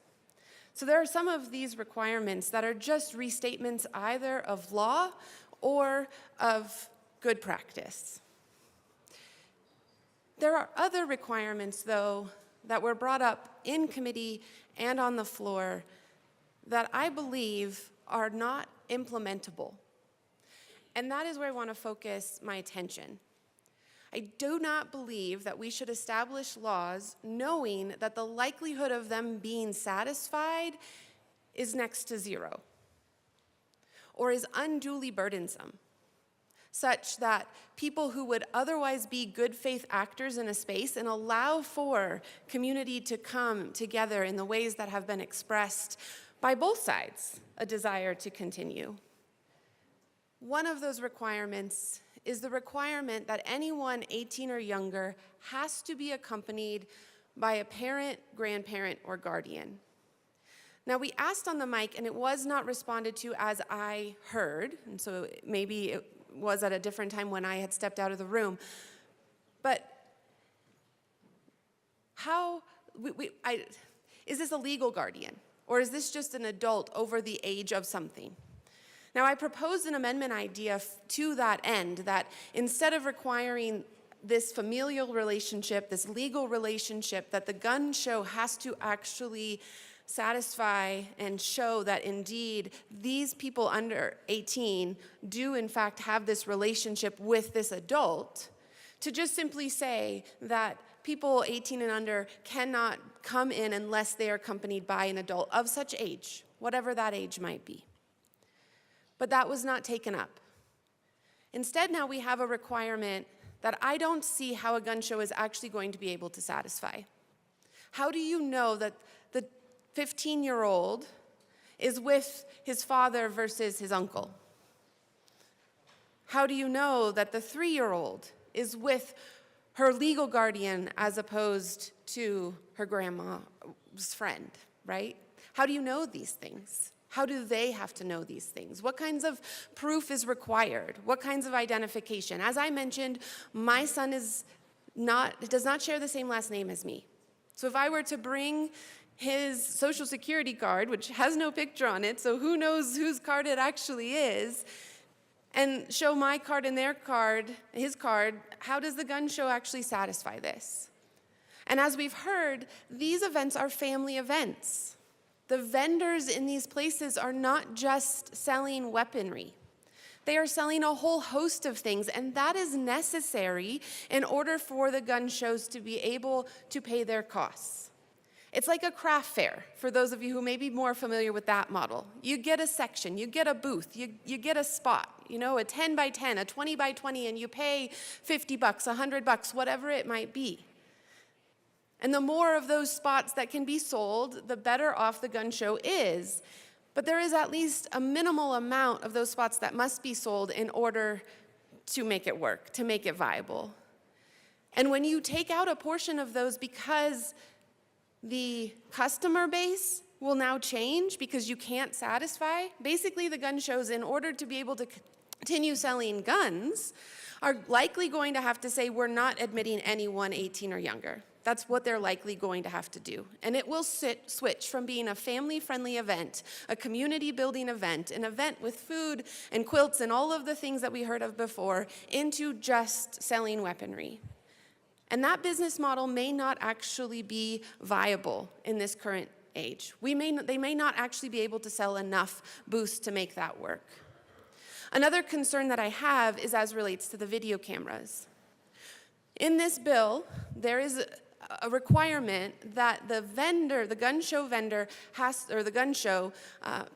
to have video cameras all over the parking lots that are adjacent to, connected with, owned by the company that they're renting from. Again, going back to my experience in planning events and contracting for these things, I don't know of a facility that is going to allow for a vendor, a contractee, to come in and put up cameras on their facilities, to affix things onto their buildings, to possibly damage their buildings in that affixing, to possibly have a fall that will then provide some liability issues. I don't see them doing that. Similarly, I don't see them allowing for equipment, tripods or other such equipment to be hoisted over their parking lots, especially if it's connected to a hotel, which a lot of these often are, because they will say, we want privacy for our other guests. We don't want you to have footage of so-and-so coming with so-and-so into our hotel. We don't want that kind of liability or scrutiny or deterrence to those other guests. And so I have a concern. I have a concern about whether good faith gun shows can actually implement the requirements of this bill. And if they can't, then yes, the natural inclination will be that they go somewhere else, that they don't actually frequent in Colorado, that they go to Flagstaff instead. And now it's our people who are driving 250 miles to attend those shows. I also believe this is an infringement, as my prior colleague just mentioned, of our fundamental freedoms. the ability to purchase in these settings, the ability to sell in these settings. Which means that, in my view, there has to be a compelling interest, a nexus by which we are actually solving a problem that has been shown to exist. And I don't see it. I did sit in committee and I did listen to the testimony. We did ask, hey, you're saying that they're selling magazines they're not allowed to sell. Are you sure they're selling them to the wrong people? Because there are exceptions to that rule. And if so, why didn't you pull this deputy that you said was standing right there over to ask, to enforce? These rules are already on the books. Why didn't you just make sure that they were being enforced? Now, I will say there was a witness who conveyed that there were 16 guns stolen at the 2023 Tanner Gun Show, not in Denver County, but in another county. And our staff called all sorts of law enforcement agencies, city police, sheriff's offices, and asked. We have subsequently received an email from this particular witness showing an email that she received from the Denver police chief. We appreciate that. But when we called again to verify that this was true and to get more information about it, to learn more about it, we still have not been able to verify it. In fact, when we asked for them to look up the street Rep and Buck, you have the... 1 minute remaining. 1 minute remaining, my apologies. I'm sorry? 1 minute remaining. Thank you, Mr. Speaker Pro Tem. There was no record. And so we are now coring to get the information, because to create such a bill that cannot actually be implemented in good faith is necessary. We need to know what is true. We need to know what is true. I will also note that according to a fact sheet I received from Everytown for Gun Safety, in Colorado, the rate of gun deaths increased 48% from 2013 to 2022, compared to only 36% increase nationwide. 2013 is when Colorado started this push towards gun control. The rate of gun suicides increased 23% and gun homicides increased 159%, compared to an 18% increase and a 70% increase nationwide, respectively. Perhaps we need to look and see if the trajectory we're on is the right one. Thank you. Thank you. Representative Armagost. Thank you, Mr. Speaker Pro Tem. This is just another situation that we are seeing. Well, even today, there's 2 different occasions where we're debating something like this, and I constantly call it out as what it is. We are arguing another stupid gun bill. It's coming down to the fact that we constantly have to debate stupid gun bills. And I'm talking to policy, I'm not talking about people. These policies are coming from an argument of people that it is ignorant. It is bringing legislation forward that doesn't have the knowledge of this. I can speak to this for the matter of, I've worked in gun shows. As a firearms trainer myself, I've worked in gun shows. Let me tell you what a gun show looks like and how it can, pertaining to this bill, how those things are going to be regulated and otherwise the people and businesses that are going to be affected. It offends me, first off, that somebody can get up here and say something about not affecting small businesses, not affecting the Second Amendment right, not affecting the people that want to get in there and do the right things that happen and are already strictly enforced at gun shows. It is already strictly enforced. The reason it's strictly enforced is there are the entities there to do that. We don't need to legislate that. We don't need to write a bill for something that we don't know about. I go to gun shows. I haven't been able to work in gun shows because I've been a legislator the past few years. When I would work at a gun show, showing up and setting up my booth, I can tell you that there would be, every morning, the first thing I'd look forward to was 6 or 7-year-old girl that was pulling around a wagon with a cooler full of burritos. She didn't know how to pronounce the business of the burritos that she was selling for her mom and dad, so she would walk around saying, San Diego's $5, San Diego's $5. People thought it was funny. It's a cute thing. That was one thing to look forward to. The other thing is, the other people that you meet at these shows that are vendors. Vendors of what? They're not all FFLs. The smaller percentage of them are FFLs. The smaller percentage of them are selling firearm accessories, magazines, ammunition, anything related. More often than not, you're seeing people that are selling personal goods, cosmetics, skincare products, food products, arts and crafts. There are families that go there selling simple things that they make at home, parents and children making at home with 3D printers, little dragons and glow in the dark that they'd sell to people. These are things that you're seeing at gun shows, like a swap meet, like anything that you see where people are going to set up a booth and sell things for their own home-based business because either A, they can't afford to get a storefront and do it in a storefront brick and mortar, B, that is their storefront, that's their way of making a profit other than trying to do sales online for things like that. But it's a friendly environment, it's a safe environment, but apparently we need to put requirements on putting cameras in there and putting otherwise all these other entities that are already happening. This is something, as a law enforcement officer myself, am I proving your point? I think I'm proving my point, but you can make your gestures over there. The law enforcement in this that's there, you have armed security, contract security, that is simply there to do what they're paid to do. They secure the facility. Law enforcement is there, off-duty police and deputies that are there. Why? To provide that security. Why are they providing that security? Because that's what their jurisdiction has agreed to do. That security is already there. Why are we legislating some requirement to have this and that there? Getting to the point of the Denver incident and talking about these magazines and firearms taken and whatever, if that was told to a law enforcement officer that was right there, there is a law being infringed, like the Second Amendment, that would be something that they would address. Okay, there's somebody doing something illegal here. I need to go look into it. That's what law enforcement is sworn to do, like we are in this building.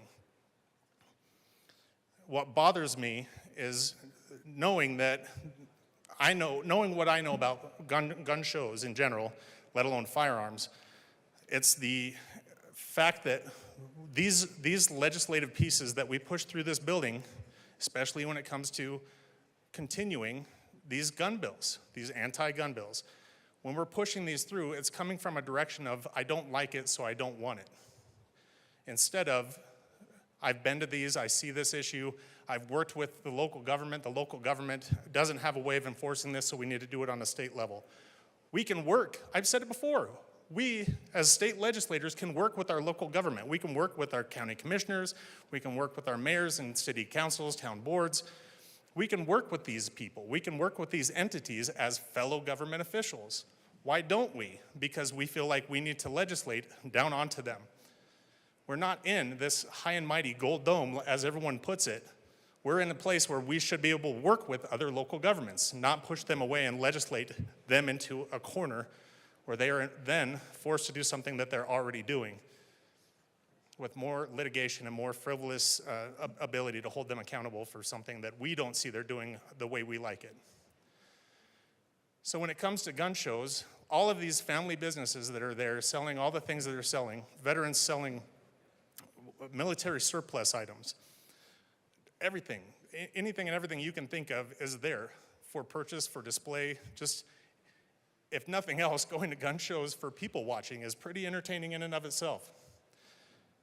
But it's not this big, dark, seedy place where criminal activities are happening. No, that's happening around this building, outside of this building. We need to focus on crimes. We don't need to focus on tools. We don't need to focus on everything that we're doing and calling this firearm a firearm becomes such a curse word in this building. We don't need to be focusing on tools and somebody's ability to carry to protect themselves. We need to be focusing on the criminal aspect of how something is being used or abused. And this building doing the opposite, I can't believe it's not working in the ballot, but I tell you what, if you put stuff like this on the ballot, you'd see where it would end up. People need to see we're doing this instead of that. I do appreciate the bipartisanship on the common sense bills that address problems related to crime, where these tools are used that I'm a part of. I really appreciate the bipartisanship on that. But these partisan politics on issues that just completely go against our constitutional right, it's offensive, and more people need to know about that. I hate hearing things on this bill, other bills, where somebody can come up and preface something with, as a gun owner, I believe blah, blah, blah. in my opinion, you're basically saying rules for me and not for thee. I can own a gun, but you can't, you can't, and otherwise it's pointing fingers of winners and losers. I'm tired of seeing that in this building. We need to take care of Colorado. We need to take care of our constituents and stop pointing fingers saying you can't do that. I can, but I don't think everyone else should. That's not how legislation works. That's power hungry, and I don't like it. This legislation needs to stop. This bill is a perfect example of all the other stupid anti-gun bills that we see. This needs to stop. We need to vote this down. We need the people to see what's going on in here, and we need the governor to start paying attention to this too. Be a no vote. Members, before we continue, I'm just going to ask you politely just to not characterize legislation as stupid or otherwise. You certainly are welcome to express your opinion. That is always welcome in this place. I would just ask that we choose our words carefully. Mr. Assistant Minority Leader. Thank you, Mr. Speaker Pro Tem. So I spoke on the specifics and concerns that I had on this bill on seconds, and I won't belabor those. My colleagues have spoke on numerous of issues that we find wrong with this piece of legislation, and I'm not going to belabor those points. But I will say, but after being here for almost 3 sessions, I watched the stacking of bills. They come in packages, and the stacking of bills is happening over and over again, and you're skirting up against really hammering the Second Amendment, but you're playing that game well. You're skirting right up against it. And I sat in on a gun control bill the other night, and the constituents are starting to see it too now. It's the death by 1,000 cuts. We won't actually do it, but we'll make it harder and harder so it does it by not actually doing it. It's an end around. It's killing the Second Amendment. And we can say that it isn't. But when you make it to the point where people aren't going to want to try, or they can't afford, or they feel like it's not even worth their time, or where I'm from, they say there's more ways than one to skin a cat. And I think that's what we're seeing here. And another thing that makes it hard about here is I want to kind of expound on what my colleague does. Okay, we're in the Capitol and we play politics. I get that. That's what we're here to do. It's a chess game in this building, and I understand that. And I love working with my colleagues on legislation that makes this state better. You all know me, I'm an honest broker. I've been in this building almost 3 sessions with you all, and you all know my word's truth. I will never tell you I'm going to do something and not do it. I respect every one of you in here. But there's times when we're discussing these things that it seems like you get bothered with us representing our districts in a way. It's like, okay, my mind's made up, which that's fine. Both of these groups have, sorry, that's the Italian in me. Both of these groups have their mind made up on certain issues. But I do my best in that front seat to try to really pay attention, because I didn't know a lot of the issues you faced in Denver till I came here. I didn't. I mean, I'm a country boy from southeastern Colorado, and I come to visit Denver, maybe go to a sporting event or something, but actually living here, now I'm starting to realize some of the issues you face. And I have no, like I've said here numerous times, I have no problems with you fixing issues in your area. I think that that's what we're here to do. But when those things color out the lines inside to our areas, because obviously we're a very pro-Second Amendment caucus, which means we ran on that, which means our constituents sent us here to do that. And to me, it's not a waste of time. And what's frustrating is the politics inside of the building is when we get up and defend our Second Amendment rights, while we want to be working on inflation and cost of goods and crime and safety, then it's pitted that, well, then why'd you get up and talk about it?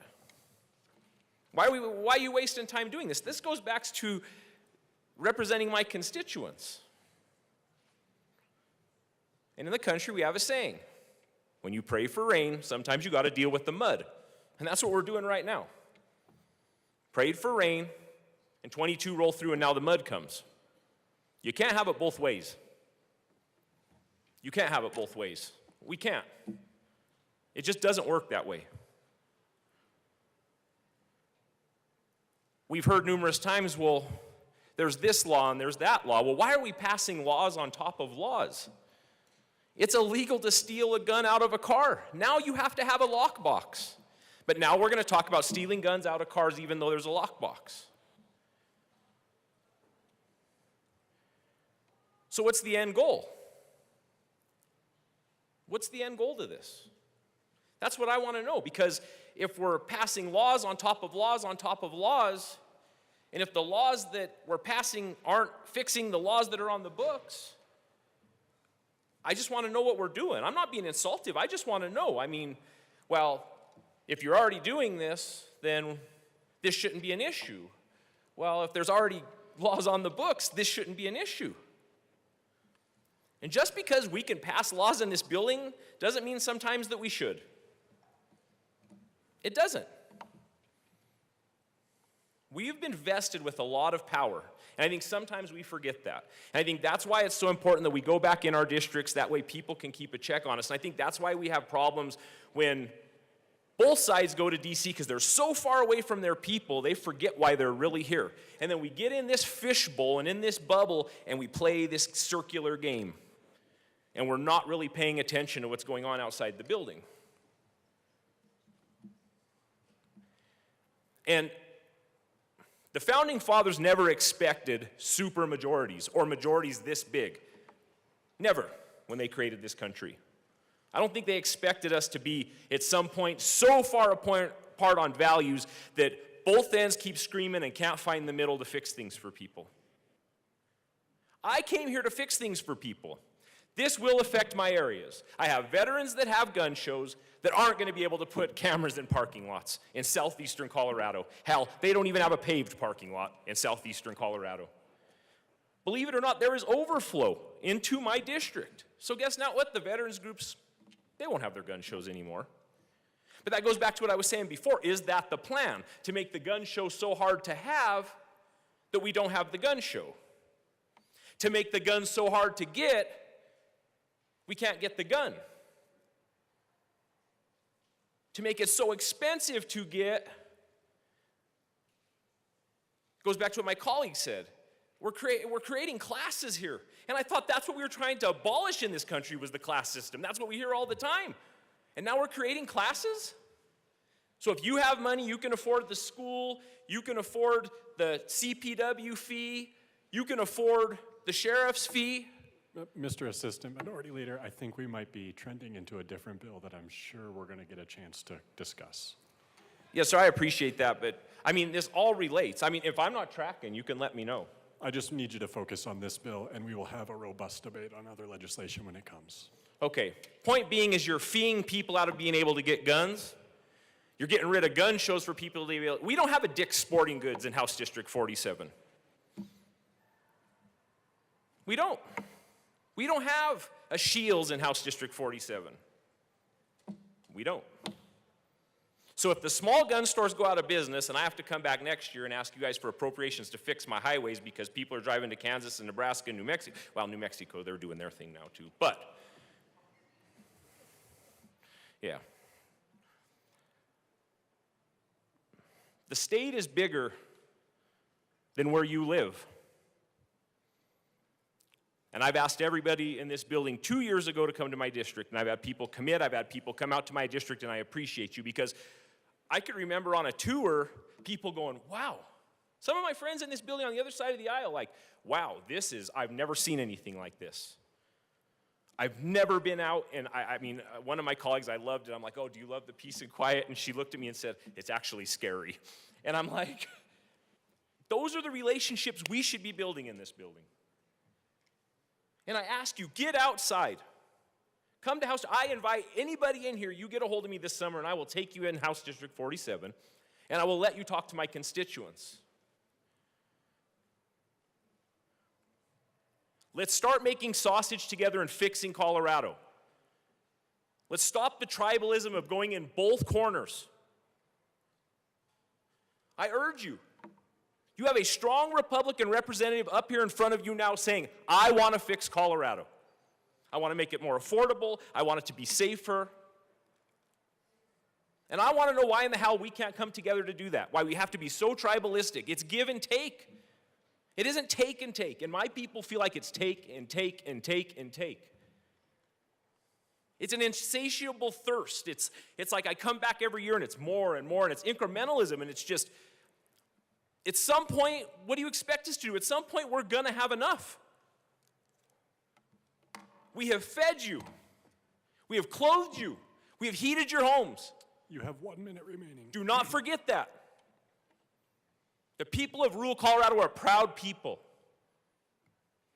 And we're tired of getting dumped on. Seriously, we're tired of getting dumped on.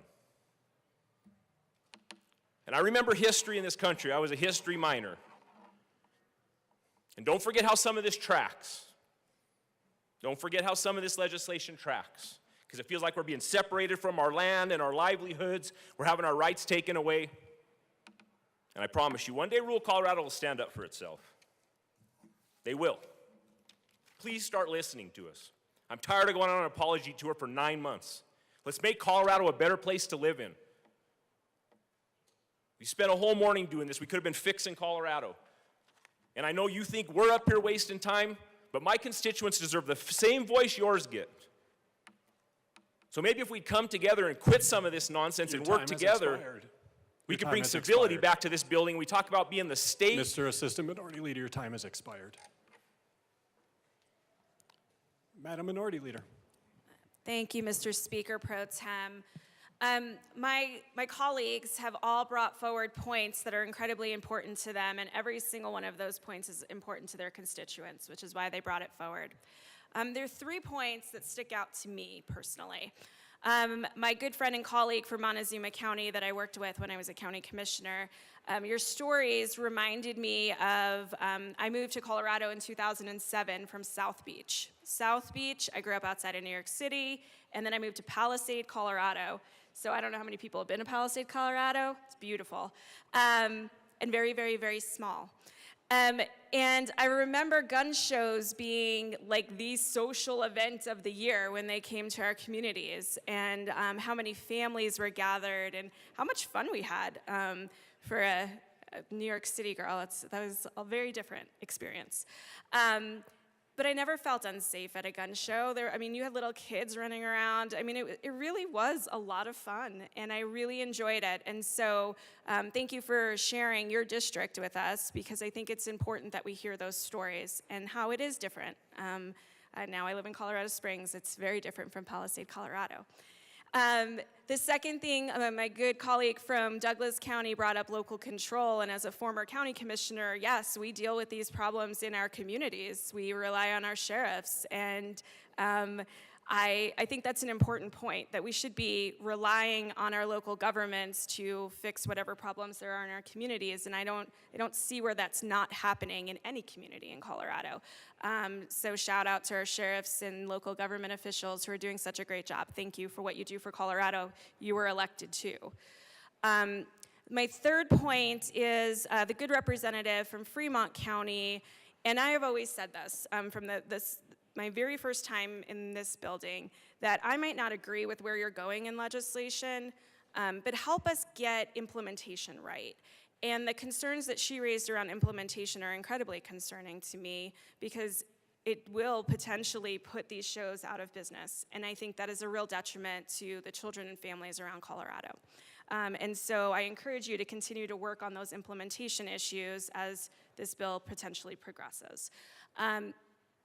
The last thing I want to end on is, since I've been in this building, I have heard consistent messages on Second Amendment to me from my constituents in Colorado Springs.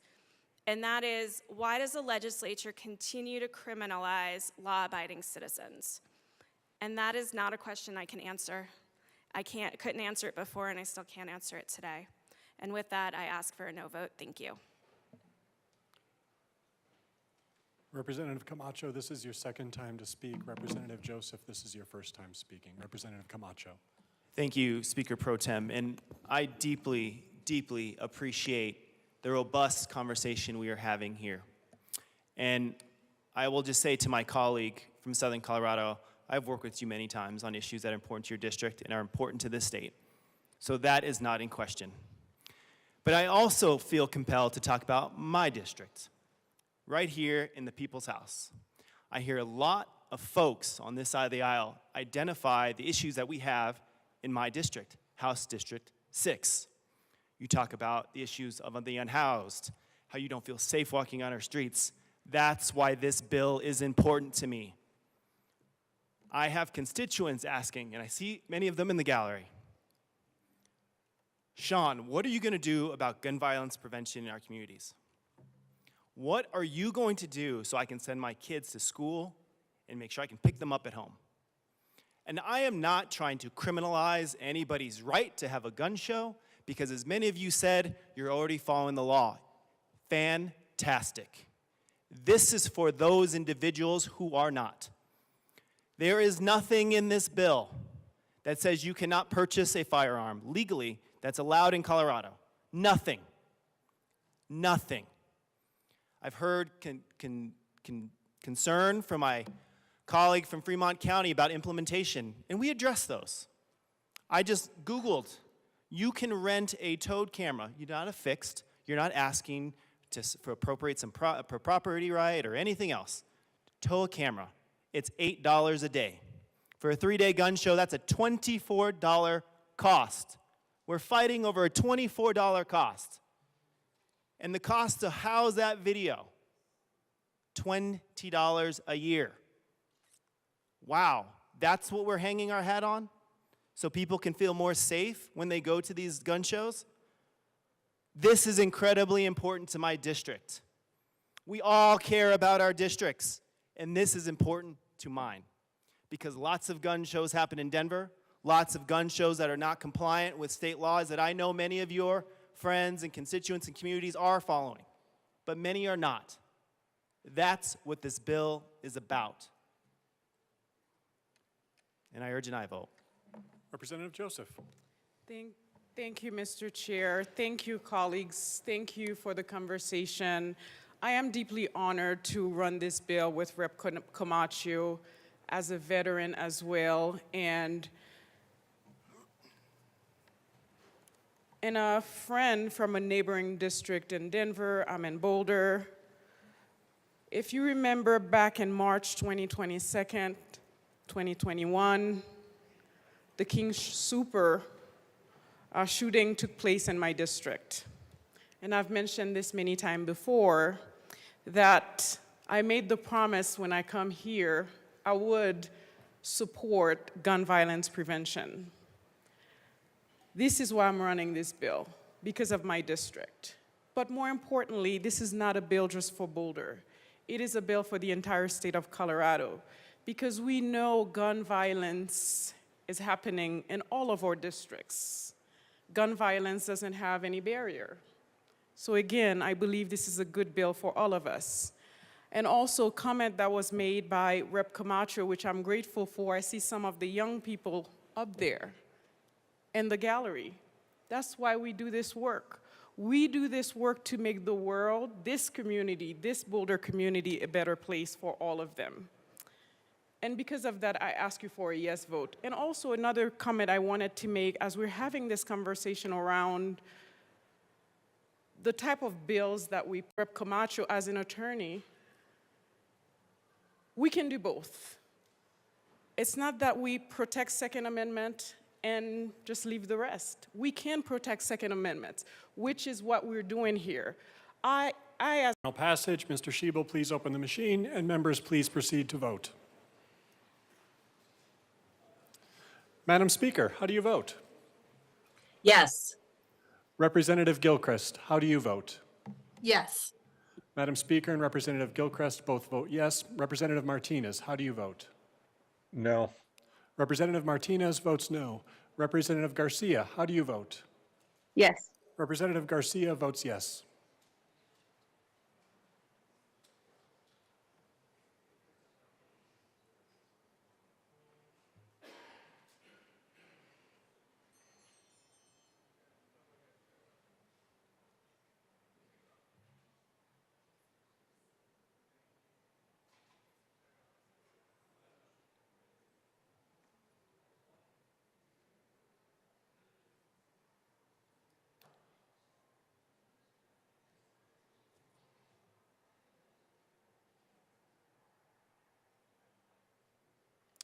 Please close the machine.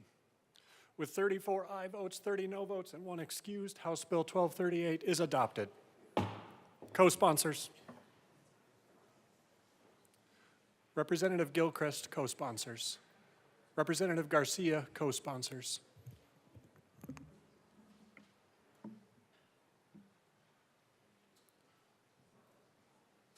Please close the machine.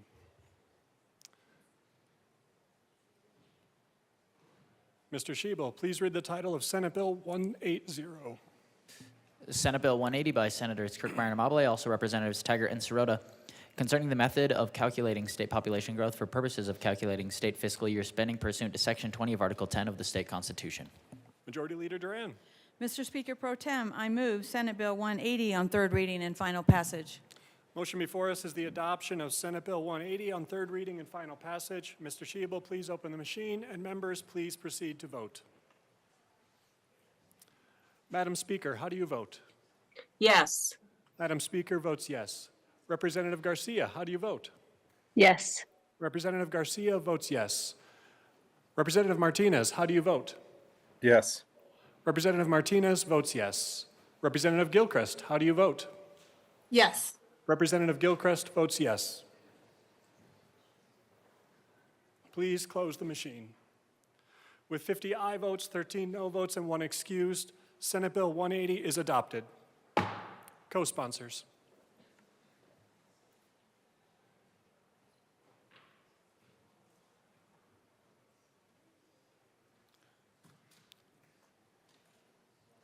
Representative Garcia, co-sponsors. Please close the machine. Mr. Schiebel, please read the title of House Bill 1165. House Bill 1165 by Representatives Pascal and Soper, also Senators Simpson and Kipp, concerning the management of underground energy resources. Madam Majority Leader. Mr. Speaker Pro Tem, I move House Bill 1165 on third reading and final passage. Representative DeGraff. Thank you, Mr. Chair. I'm just going to never pass up an opportunity to do a little math with and for the people of Colorado. Now, there's a couple reasons I can't vote for this bill. I mean, really, because it's two bills that are crammed into one. There's probably some good stuff in here on the geologic part, but the part on carbon sequestration is troubling. And I'm going to just talk you through the math again, because what are we looking at? What was given to us was the low-end version of carbon sequestration, which is about $40 per ton, $50 per 100, so somewhere around there, depending on how you harvest. The funny thing is, a lot of this CO2 is used to, is injected into the ground in the name of carbon sequestration to do what? To extract more hydrocarbons, which I think is genius because it plays on your superstitions and it gets more hydrocarbons out of the ground. So that is absolutely brilliant. But let's see, what are we talking about? The one business owner gave us 1.5 million tons.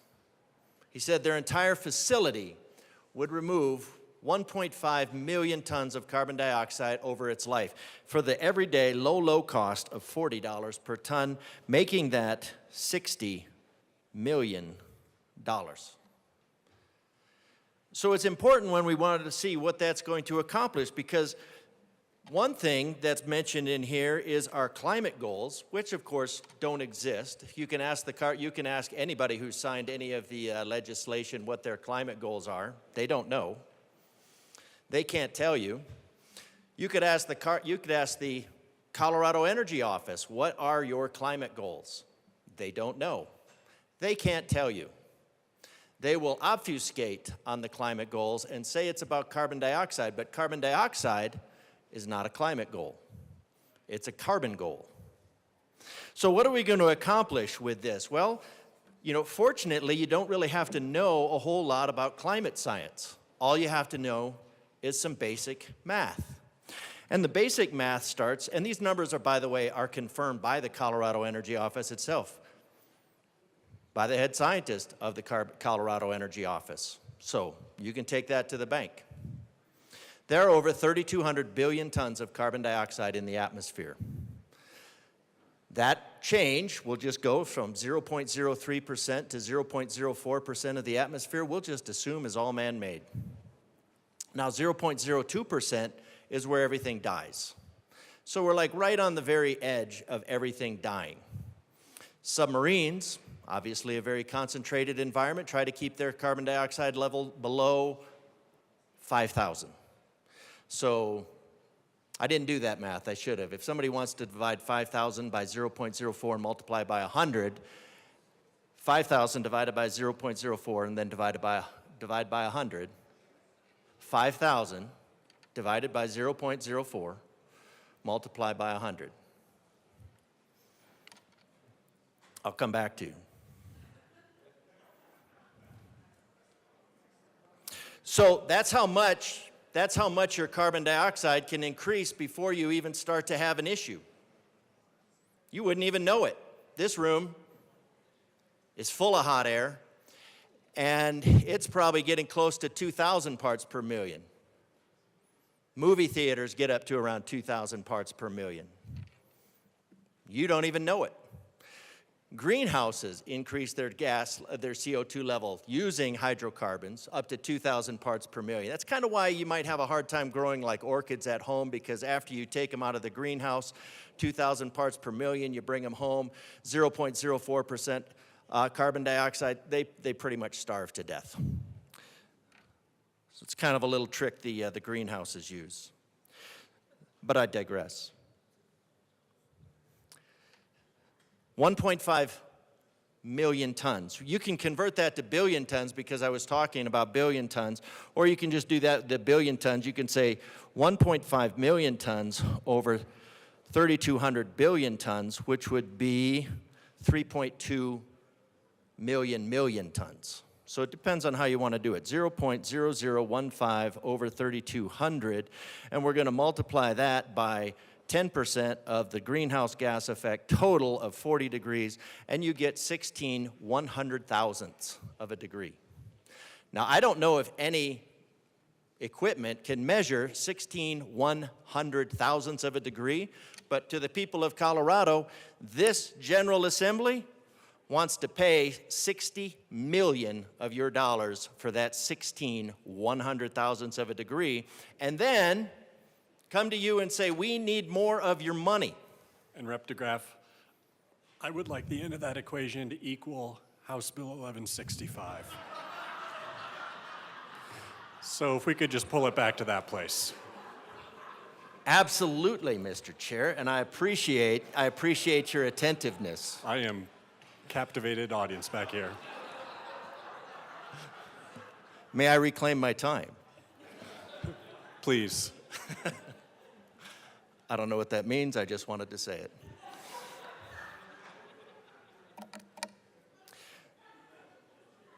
So getting back to why I can't vote for this bill, because it is putting in place the mechanisms for extracting $60 million from the citizens of Colorado to inject 16 100,000ths of 1 degree Celsius into the ground. Now, it's really not that much, it's a lot less, but let's just call it 16 100,000ths because we're all friends. So that's why I can't vote for it. It's a colossal waste of money. The carbon sequestration, geothermal might work great. It does work great. I built a passive geothermal house one time, all concrete. It was a beautiful thing. The bank stole it, but that's another story. So I'm all for geothermal. And there are risks and there are dangers.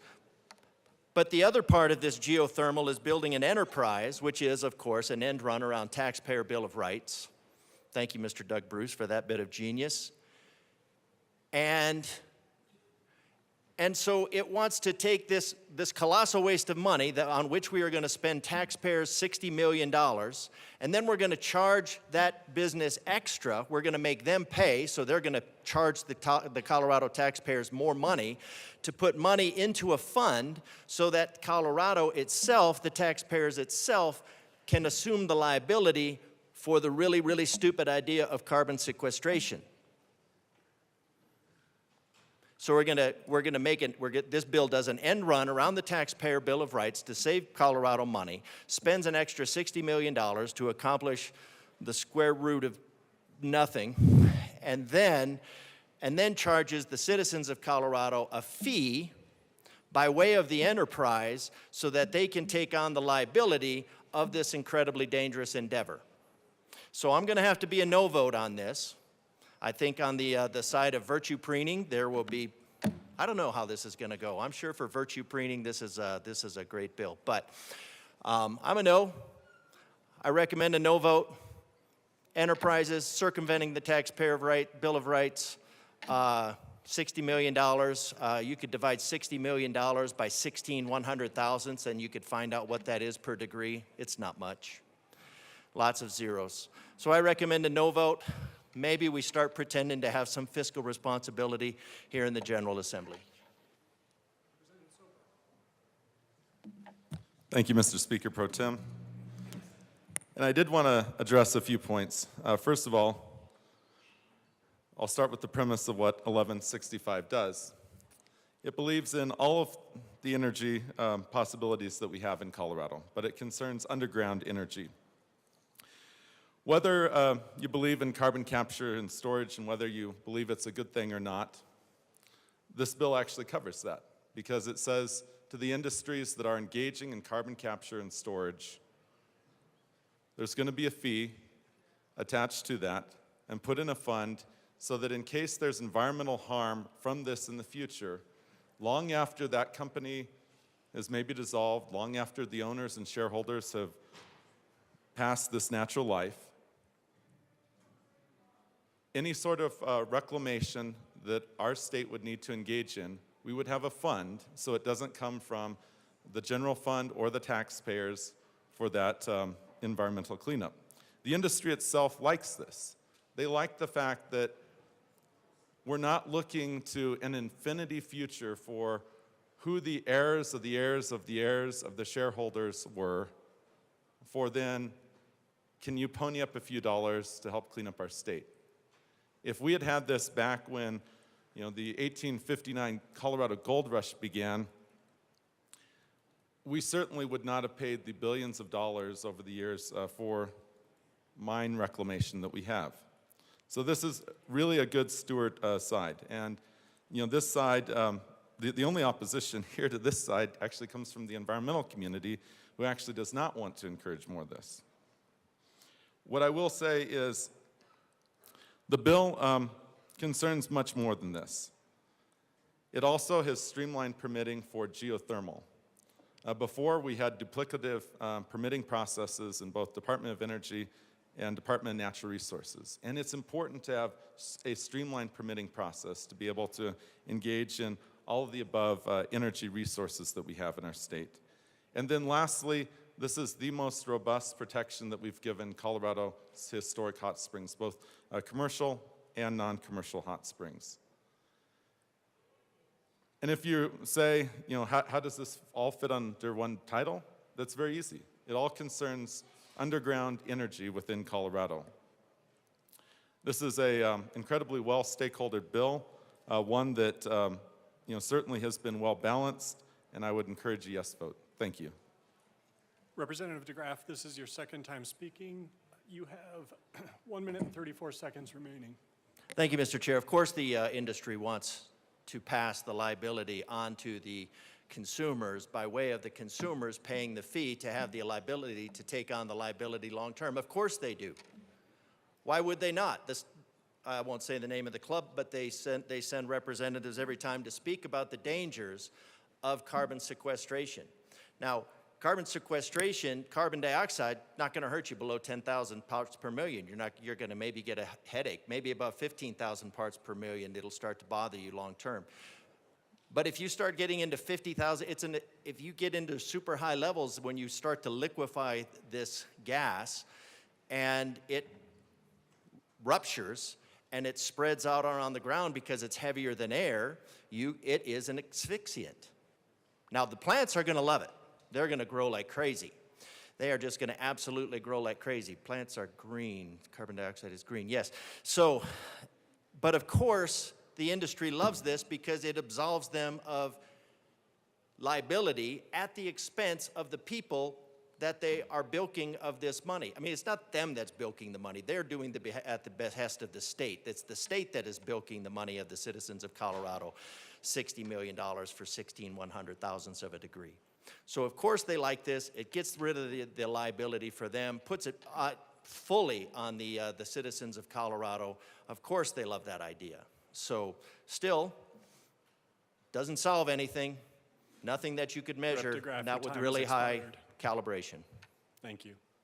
The motion before us is the adoption of House Bill 1165 on third reading and final passage. Mr. Schiebel, please open the machine. Members, please proceed to vote. Madam Speaker, how do you vote? Yes.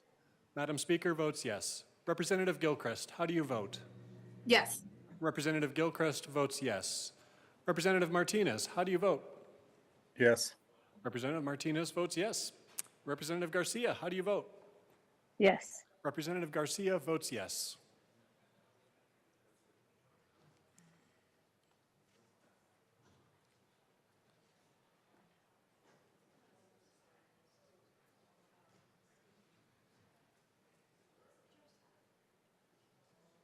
Please close the machine. With 42 aye votes, 22 no votes, and 1 excused, House Bill 1165 is adopted. Co-sponsors.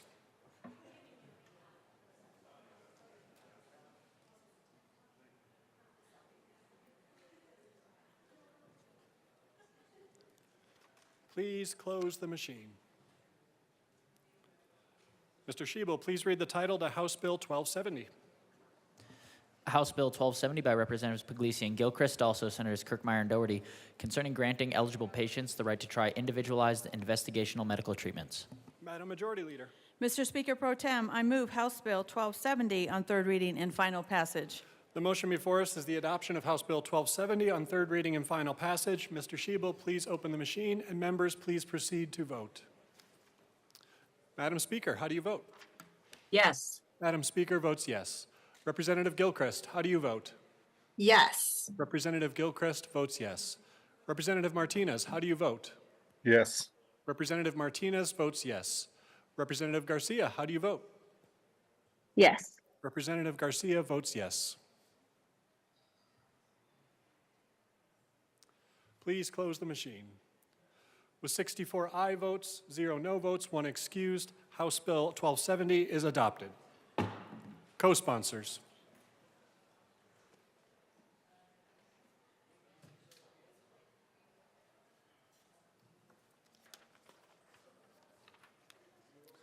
Speaker McCluskey, co-sponsors. Representative Martinez, co-sponsors. Representative Garcia, co-sponsors. Please close the machine. Madam Majority Leader. Thank you, Mr. Speaker Pro Tem. I move the following bills be made special orders on Friday, March 14, 2025 at 11:33 a.m.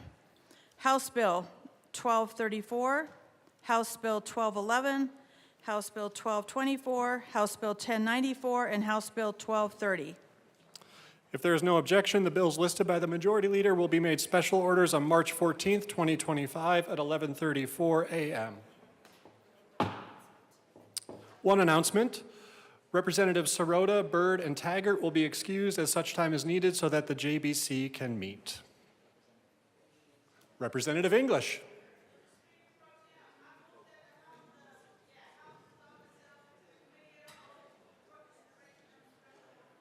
You've heard the motion. Seeing no objection, Representative English will take the chair.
The committee will come to order. With your unanimous consent, the bills will be read by title unless there is a request for reading a bill at length. Committee reports are printed and in your folders. Floor amendments will be shown on the screen on iLegislate and in today's folder on your box account. Bills will be laid over upon motion of the majority leader. The court rule is relaxed. Mr. Sheba, please read the title of House Bill 251234. House Bill 1234 by Representatives Ricks and Joseph, also Senator Winter, concerning consumer protection for utility customers. Representative Ricks. Thank you, Madam Chair. It is an honor to, to serve with you. And is it an honor to serve with you, my friend? All right. So, members, we're here and we have House Bill 1234. I move House Bill 1234 and the committee report, the Judiciary Committee report. To the committee report. Oh, I'm sorry, that's right. I'm sorry. Okay, let me withdraw that. I move House Bill 1234 and the Energy and Environment Committee report. Yeah. Thank you. In the Energy and Environment Committee, we passed a bill, and basically we had several amendments that were added. The bill basically was, voted in, voted through. That's crazy. Yeah. Representative Joseph. Thank you, Madam Chair. It is an honor to serve with you. It's an honor to serve with you, my friend. Thank you. Again, as you've heard, House Bill 123, we had a lot of stakeholding, and we had stakeholding all the way up to committee. And this amendment that we have, or the committee report, is technically a strike below based on conversations we've had with all our stakeholders. And we're grateful that they came to the table, and basically what the committee report or the amendments were about cooperation with a federal government as it relates to low-income energy assistance program. Currently, when someone applies to this program, they get a 10-day to cure, and the amendment allows for 60 days. And that has been stakeholdered with the Department of Human Services, and also in the bill, one amendment that we also made is that consumer information or the applicant's information would not be shared with ICE. And also, as part of that curing period, IOUs or utilities would not turn off the person's utility because ultimately they have that time period to cure, and we ask for a yes vote. Again, as I have noted, this particular bill have been truly stakeholdered a lot, and we appreciate your support in a yes vote on the committee report. Is there any further discussion? Representative DeGraff.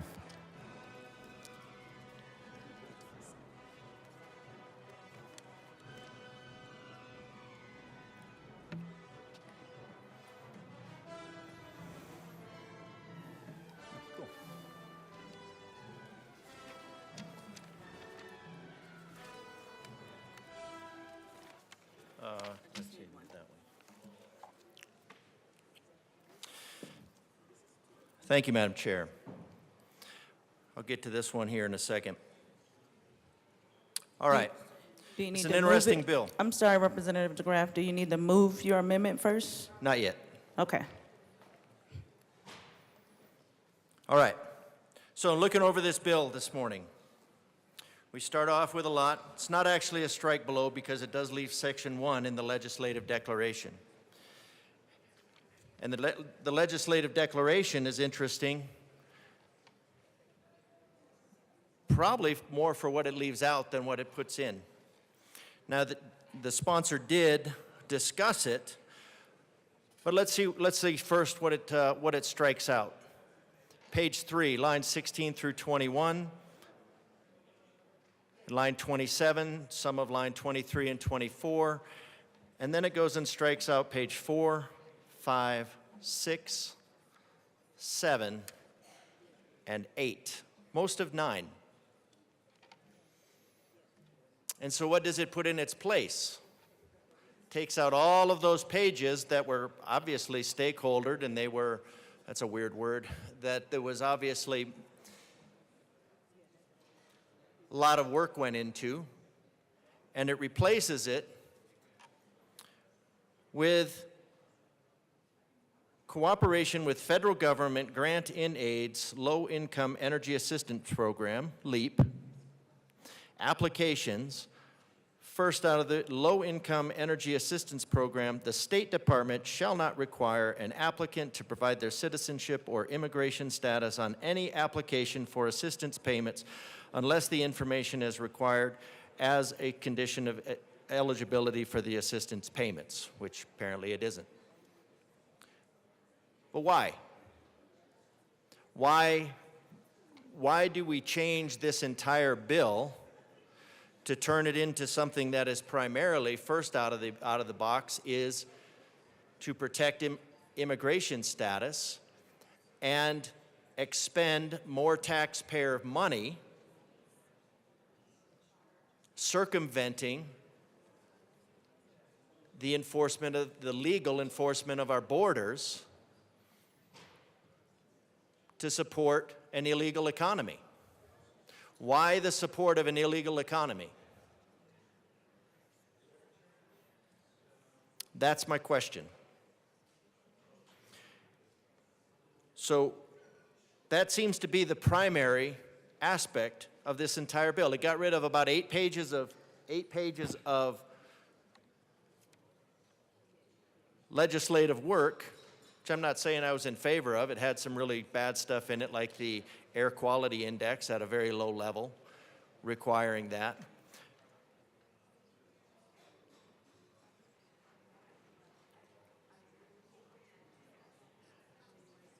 When the State Department denies an individual application for assistance payments due to insufficient or incomplete documentation, the state shall notify the investor-owned public, which the investor is a customer at the individual's application is pending review. So just more.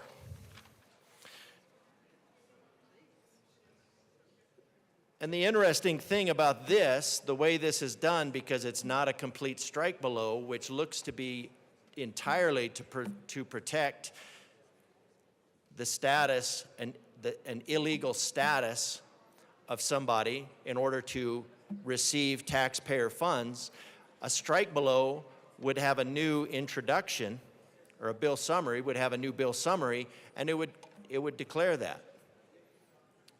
It would declare that. But our current bill summary does not have anything in it about protecting that the State Department shall not require an applicant to provide their citizenship or immigration status. Can't even ask. So we're asking for more money out of the citizens of Colorado to support an economy, an underground economy, of individuals unprotected by documentation, leaving them in a permanently exploitable and expendable status. So instead of solving the problem of immigration, we just leave these individuals in an exploitable and expendable status. And that's troubling. It's very troubling. And right off the bat, this bill goes into protecting that to make sure that citizen money, which we're saying is not sufficient,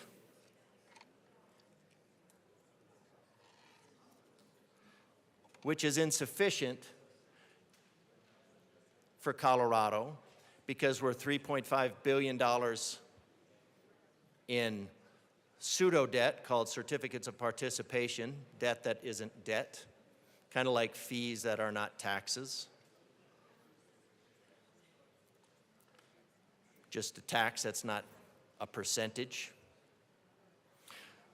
So this bill is entirely about something that it said that's not what it says it is. It's another diversion program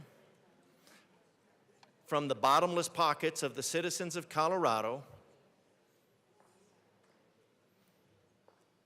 to support illegal immigration, while the state says it is not a sanctuary state. So I recommend a no vote on this committee report for the duplicity.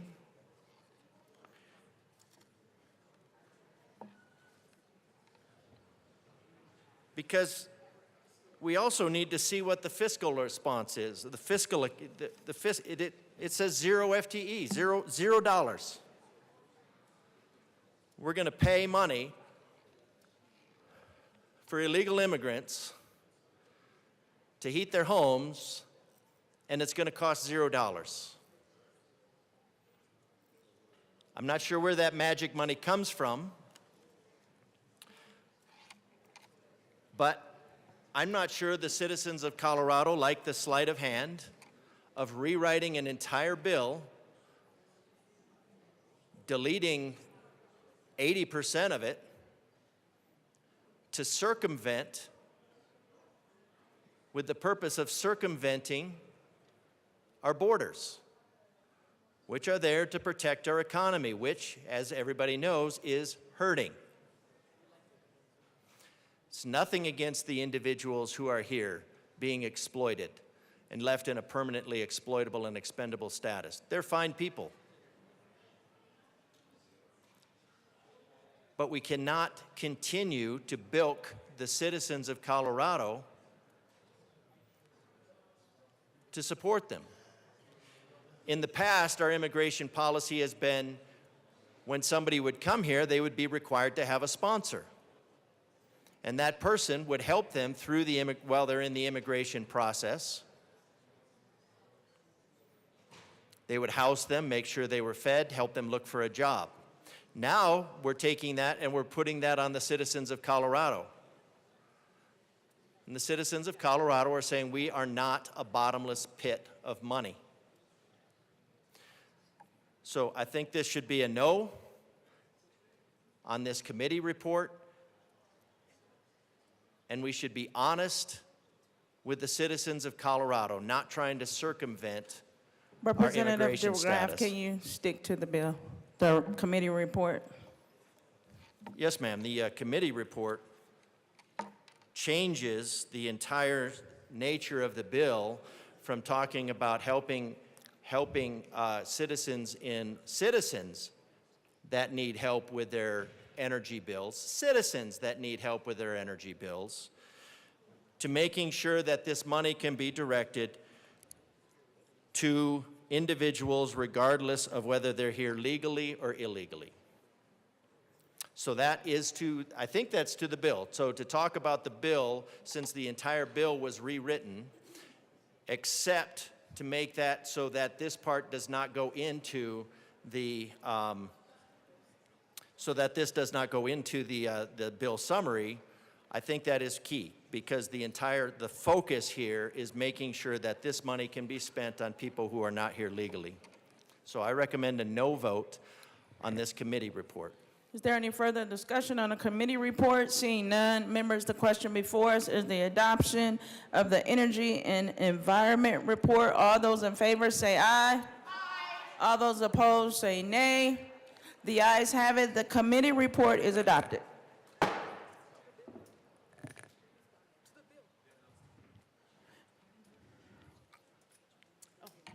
Representative Joseph. Thank you, Madam Chair. We do have one amendment that we would like to move to the bill. And this is a very, very simple amendment, members, based on conversations with stakeholders. In the legislative declaration, we are striking one word, gas. We're striking gas out of the legislative declaration, and we ask for a yes vote. I move L10 and ask that it properly be displayed. Okay, 1 second.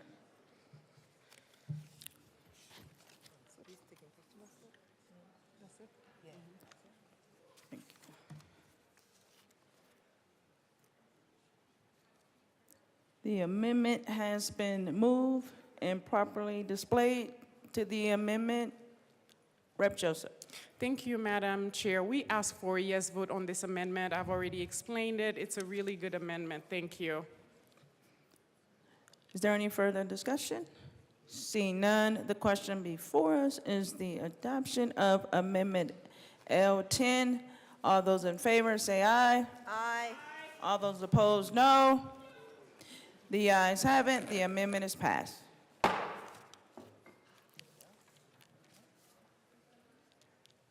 Representative DeGraff.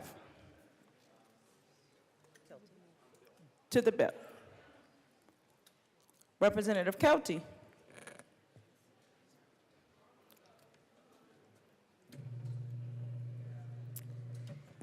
Thank you, Madam Chair. Yeah, I would like to I have a few words on this bill. Actually, a bill like this is not meant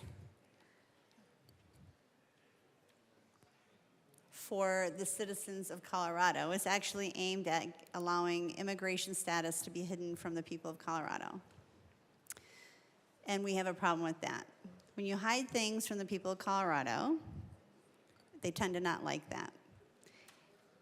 We need to start being more transparent where our money is going, especially if we're going to be paying for people who, in a sense, are here illegally. I think the people of Colorado need to know that. They need to know where their money is going to. Sneaking things into bills, I have a problem with. When you have a bill that does more than what you are intending it to do, but you hide it between the lines, I got a problem with that too. Hopefully the people of Colorado are paying attention, and it shows when it comes to November in 2026. Thank you. Representative Wu. Thank you, Madam Chair. Just going to take some things from a Common Institute article here, and we're talking about immigration on this bill. Since December 2022, Denver became a major destination for migrants arriving through the southern border from South and Central American countries. About 42,000 migrants have arrived in the Denver metro area since December 2022. About 1,800 of which have now been authorized to work as a result of city-led efforts. The city estimates roughly half have remained in the metro area. The Common Sense Institute estimates that city, education, and healthcare organizations have spent an estimated $216 million to $340 million on the response to feed, clothe, shelter, and provide educational and healthcare services. The countries with the most significant number of people entering the U.S. are primarily Venezuela, Colombia, El Salvador, Guatemala, and Honduras. As recorded by the City of Denver's contracts with nonprofit organizations, state government, and federal government, the migrants arriving in the city have been met with an abundance of resources that have further catalyzed the crisis being faced by Denver metro school districts and hospitals. Schools in the Denver metro area will need to spend between $98 million and $222 million on migrants to date, with a $9.7 billion state budget approved for the 2024 to 25 academic year. This would equate to 1% to 2% of state education spending. It's difficult to determine how many of the students born outside the country are related to the recent border surge beginning in December 2022. CSI based its estimates on data provided by the school districts. This data encapsulated how many enrolled students were born outside the U.S. and enrolled after December 2022. CSI made two estimates, one based on all students from other countries and one based on students from Venezuela, Colombia, El Salvador, Guatemala, and Honduras. Refugees and asylum seekers from these 5 countries are largely responsible for the border surge since December 2022. Denver Public Schools has reported roughly 3,500 students matriculated from the border surge since December 2022. CSI's data analysis falls within this range. Since December 2022, 15,725 migrants from all countries have enrolled in the Denver metro school districts. Previous CSI reporting estimated the per-student cost of instruction and support in the Denver metro to be $14,100 per year, or $222 million in total. The recent border surge and ensuing influx into Denver are largely from Venezuela, Colombia, El Salvador, Guatemala, and Honduras. About 6,929 of the 15,725 migrants that enrolled in the Denver Metro School Districts are from these 5 countries. On the migrants from these countries alone, schools are spending about $98 million on instructional spending. The migrant population has not remained only in Denver. Of the migrant children enrolled after December 2022, over half are in districts other than Denver Public Schools. Denver Public Schools has the highest share of students born outside the nation, 5,322 in total. Of them, 2,921 were born in the 5 countries listed above. Aurora Public Schools has enrolled 3,839 in total and 2,026 from the 5 countries listed above. Representative Wilk, I'm sorry, is this to the bill? Because I need you to get to the bill, please. Thank you, Madam Chair. Immigrant status? So I believe it is. No. Oh, it's not? Okay. Yeah, we I just believe need to it get is, to the but bill. with due respect, I'm finished for now. I'll come back when I can relate it to the bill better. Thank you. Thank you. Representative Kelty?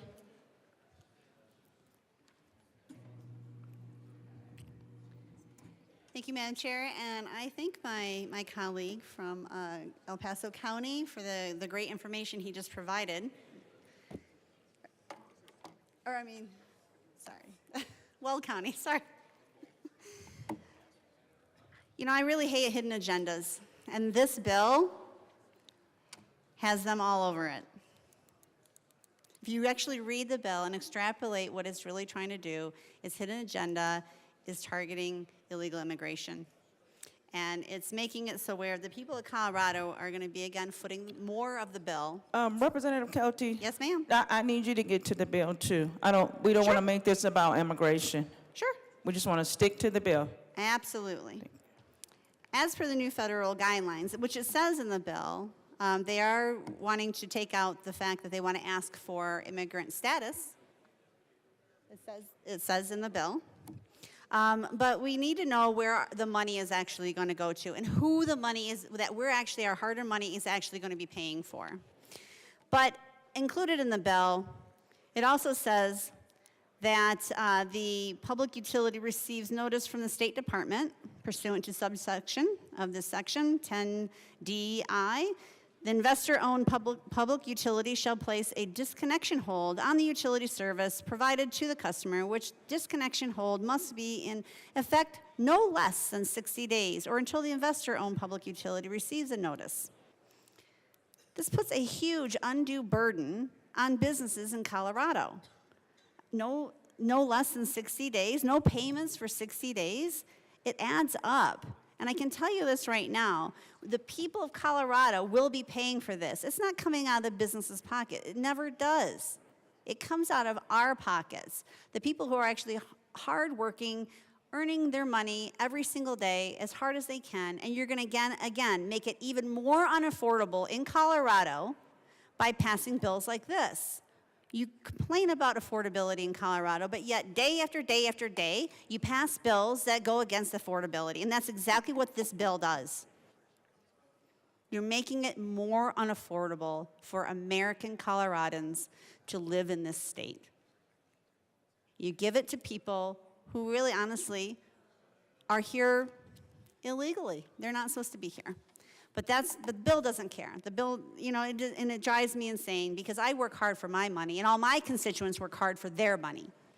They need to know where that money is going to, and taking this out of the bill, and putting undue burdens on businesses in Colorado, which then again trickles down to the pockets of Coloradans. I'm asking to vote no on this because again, we need to work for affordability and this does not do it. Thank you. Representative DeGraff.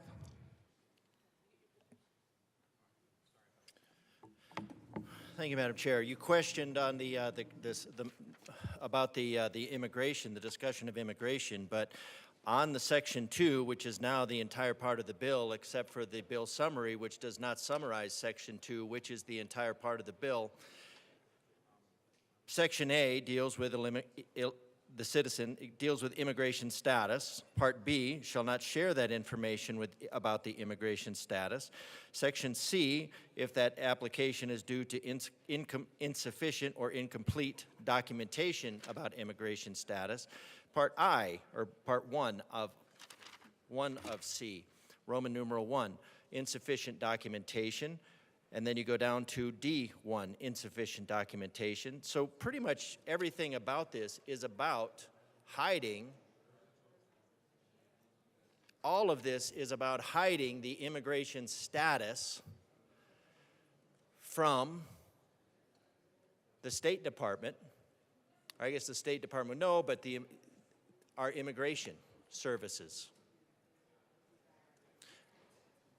In order, so what is the purpose of hiding the immigration status? The purpose of hiding immigration status is so that money can be funneled to these individuals, funneled out of the pockets of the citizens of Colorado to people who have been brought here illegally in violation of the law.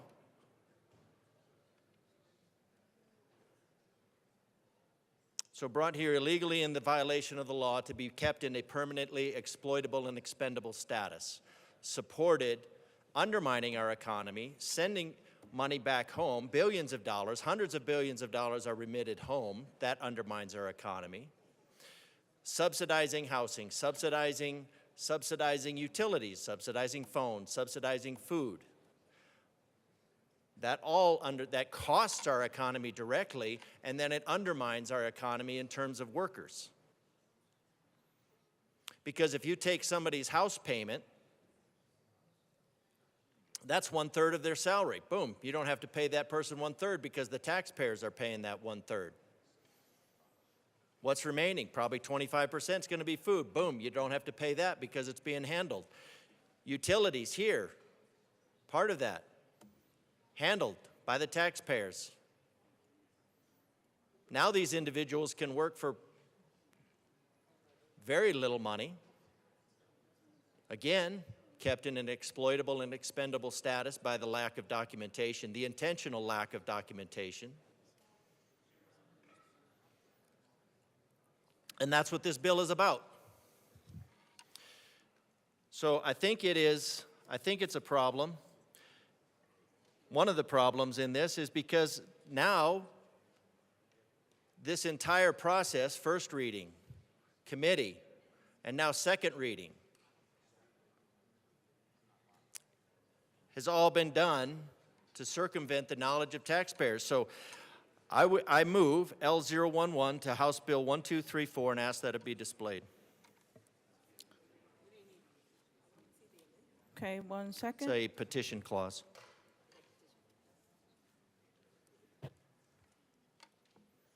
The amendment has been moved and properly displayed to the amendment. Thank you, Madam Chair. Asking for a petition clause here because the rug has been pulled out from underneath the taxpayers. Rug has been pulled out, wool has been pulled over their eyes, however you want to say it. So I think that the taxpayers should at least, now of course we know that very few individuals have ever done this, so why we keep coming to this and calling it a safety clause? Nobody's in risk of immediate danger. There are charities out there to help,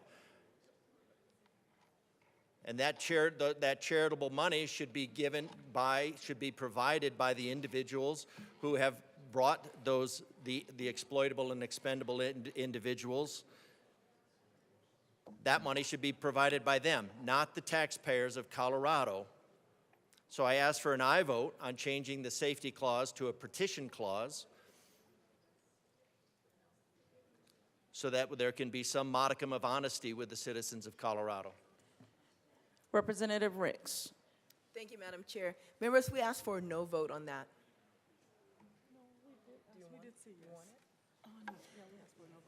Rep. Joseph? Okay. Members, the question before us is the adoption of Amendment L011. All those in favor say aye. Aye. All those opposed say no. Amendment L011 fails. To the bill. Representative DeGraff. Thank you, Madam Chair. I'm really disappointed that this body continues to want to remove the citizens' right to petition their government for redress of grievances, even in the light that the likelihood of that is very low. And I'm very disappointed in a bill that is designed entirely not just to circumvent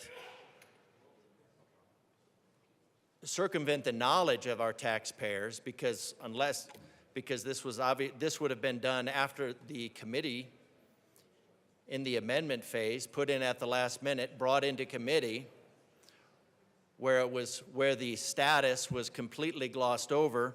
So I move L012 to House Bill 1234 and ask that it be displayed properly. Thank you. Amendment L012 has been moved and properly displayed to the amendment. Representative DeGraff. Thank you, Madam Chair. All right, we talked about the hundreds of millions of dollars, if not billions of dollars, that the state of Colorado is spending on those here illegally being kept by the state in a permanently exploitable and expendable status due to the intentional lack of documentation. So, and then when we take this bill and then we eliminate 90% of it at the last minute, and then substitute an amendment that is basically entirely to give that money to those individuals from the taxpayer money without their knowledge, I think we ought to properly identify this bill as what it says it is, it ain't act. Because that's the most accurate thing I could think to rename it. So I ask for an aye vote on this amendment to rename this bill properly.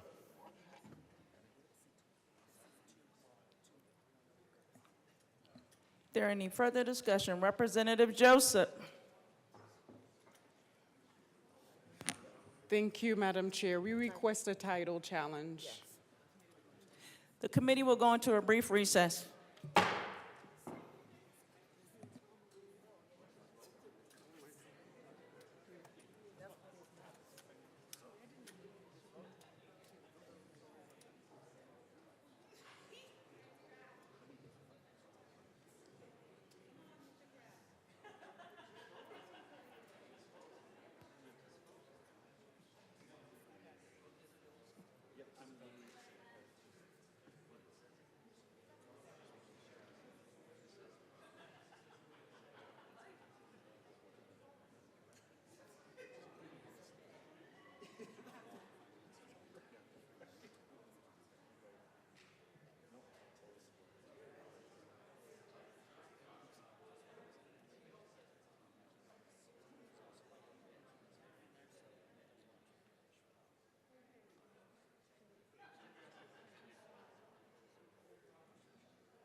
The committee will come back to order.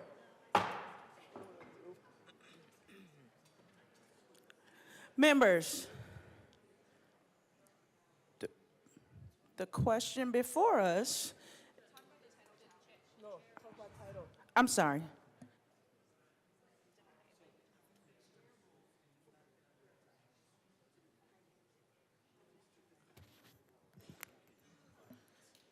Sorry.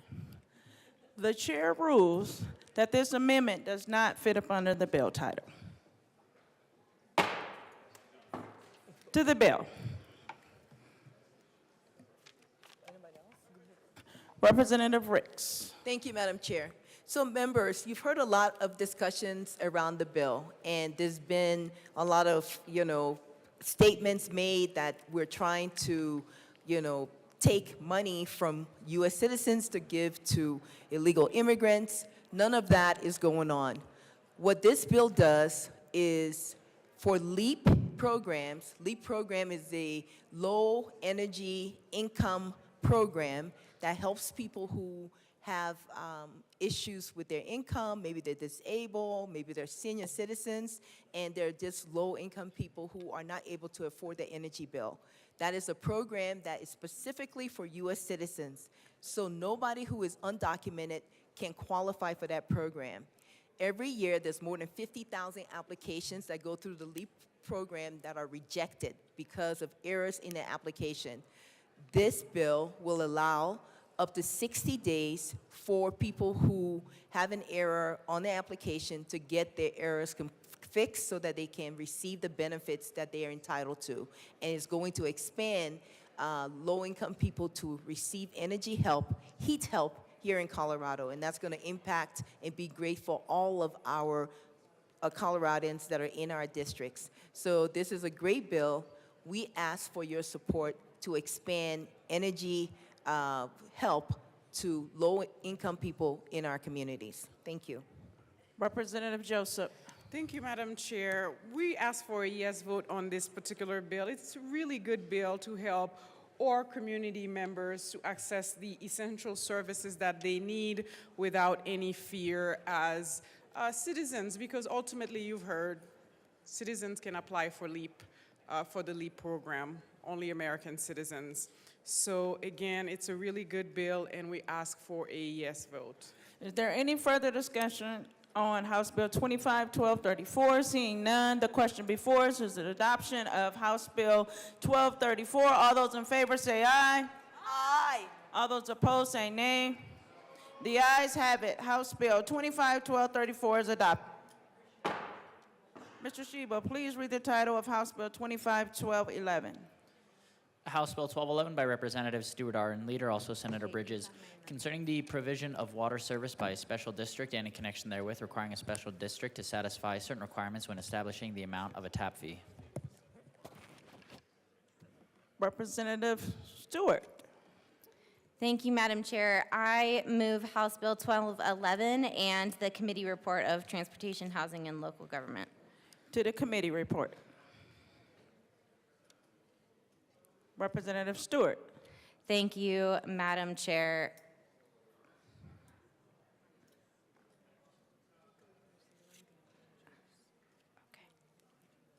I move L004 to the committee report and ask that it be properly displayed.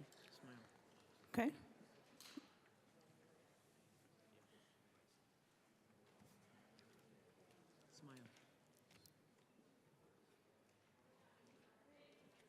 Thank you.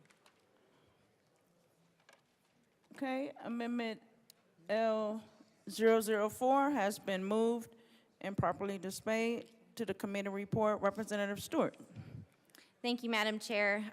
This is an additional technical amendment that was requested by stakeholding, and I would urge an aye vote. Representative Story. I'm sorry. I'm having a moment. Representative Story. Thank you, Madam Chair. I move a substitute amendment L007 to House Bill 1211 and ask that it be properly displayed.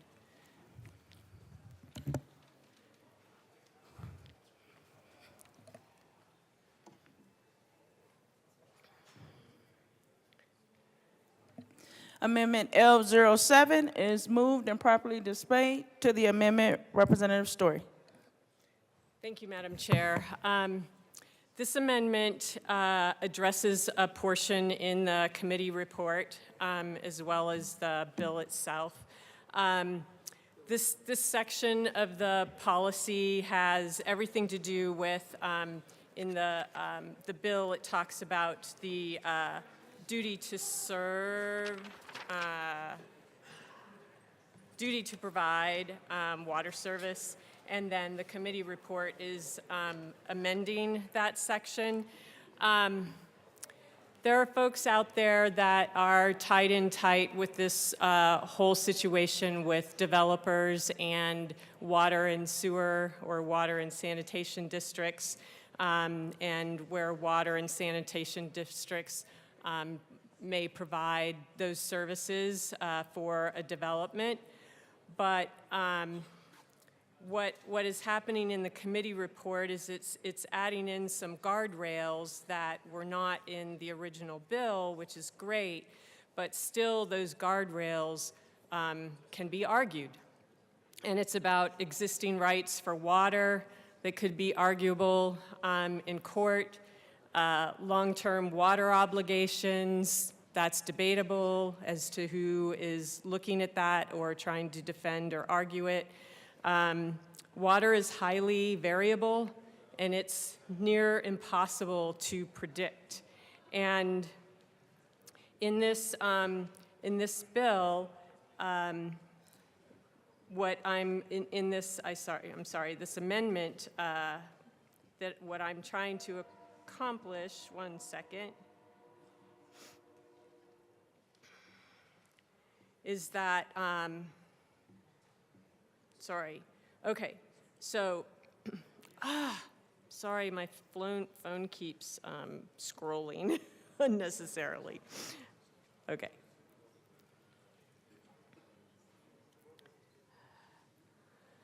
So anyway, there are often unforeseen consequences regarding water supply and capacity. It's very highly interpretive, and water supply can fall short of estimates for any number of reasons that are beyond the control of the provider, whether it's a special district or a municipality. And of course, there are limitations in infrastructure that may be a little bit more specified, but raw water supply is highly variable and impossible to predict. Stream flows in the West, as documented by decades of USGS data, are on a downward trajectory. And there's a worry that a water provider could get into long-term obligations that they cannot fulfill, especially if they are looking at providing water for a development that is not within their district. There's lots of checks that could be made, but nonetheless, it could obligate them for long-term obligations and create water supply shortages down the road. And there's just not enough protections in the committee report amendments that this could end up backfiring and usurp local control from water districts across the state. These types of things are already happening right here in Colorado, in certain developments where they are requesting water supply from a water district that is not, does not have district boundaries within the development, and they're going through some very tough conversations and likely to end up in court. And so this amendment is asking to strip those portions out of the bill, but leave in place the water tap conversation regarding the tap fees and a focus on adjusting those tap fees relative to anticipated water use. So I think it's really important that we take this section out so that we don't end up setting up bad situations for water districts to defend their water capacity against developers who really want that water for their development in the immediate future. And I urge and I vote on this amendment. Is there any Representative Stewart. Thank you, Madam Chair. Well, I appreciate my colleague bringing this amendment. The language in the committee report was well stakeholdered by all of our water districts and our special districts. And so at this point in time, until we can stakehold this, I would urge a no vote on this substitute amendment. Representative Richardson. I actually think this is a good amendment. The direction this is going that would allow further conversation from across the state, not necessarily focus on one water district that was perhaps problematic, I think is very important. So accepting this amendment allows us to maybe take a step back and make sure we've got really good statewide stakeholding on all that provide water in this state. So I would urge a yes vote. Is there any further discussion on Amendment L00? Seeing none, the question before us is the adoption of Amendment L007, which is a replacement for L004. All those in favor say aye. All those opposed say nay. Amendment L007 failed.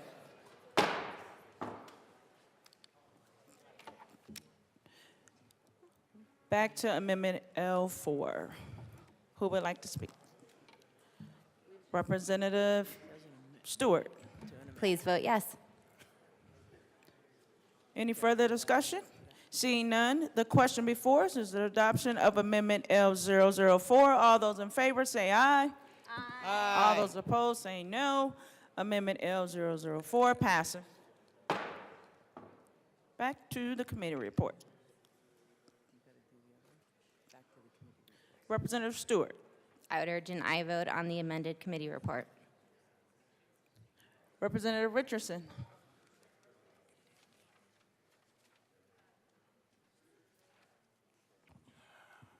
I move, excuse me, thank you, Madam Chair. I move Amendment L005 to the committee report and ask that it be displayed.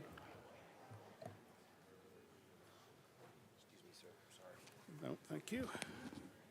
All righty, so the purpose of this amendment is to ensure. One second, Representative Richardson, so I can make sure we're doing this right.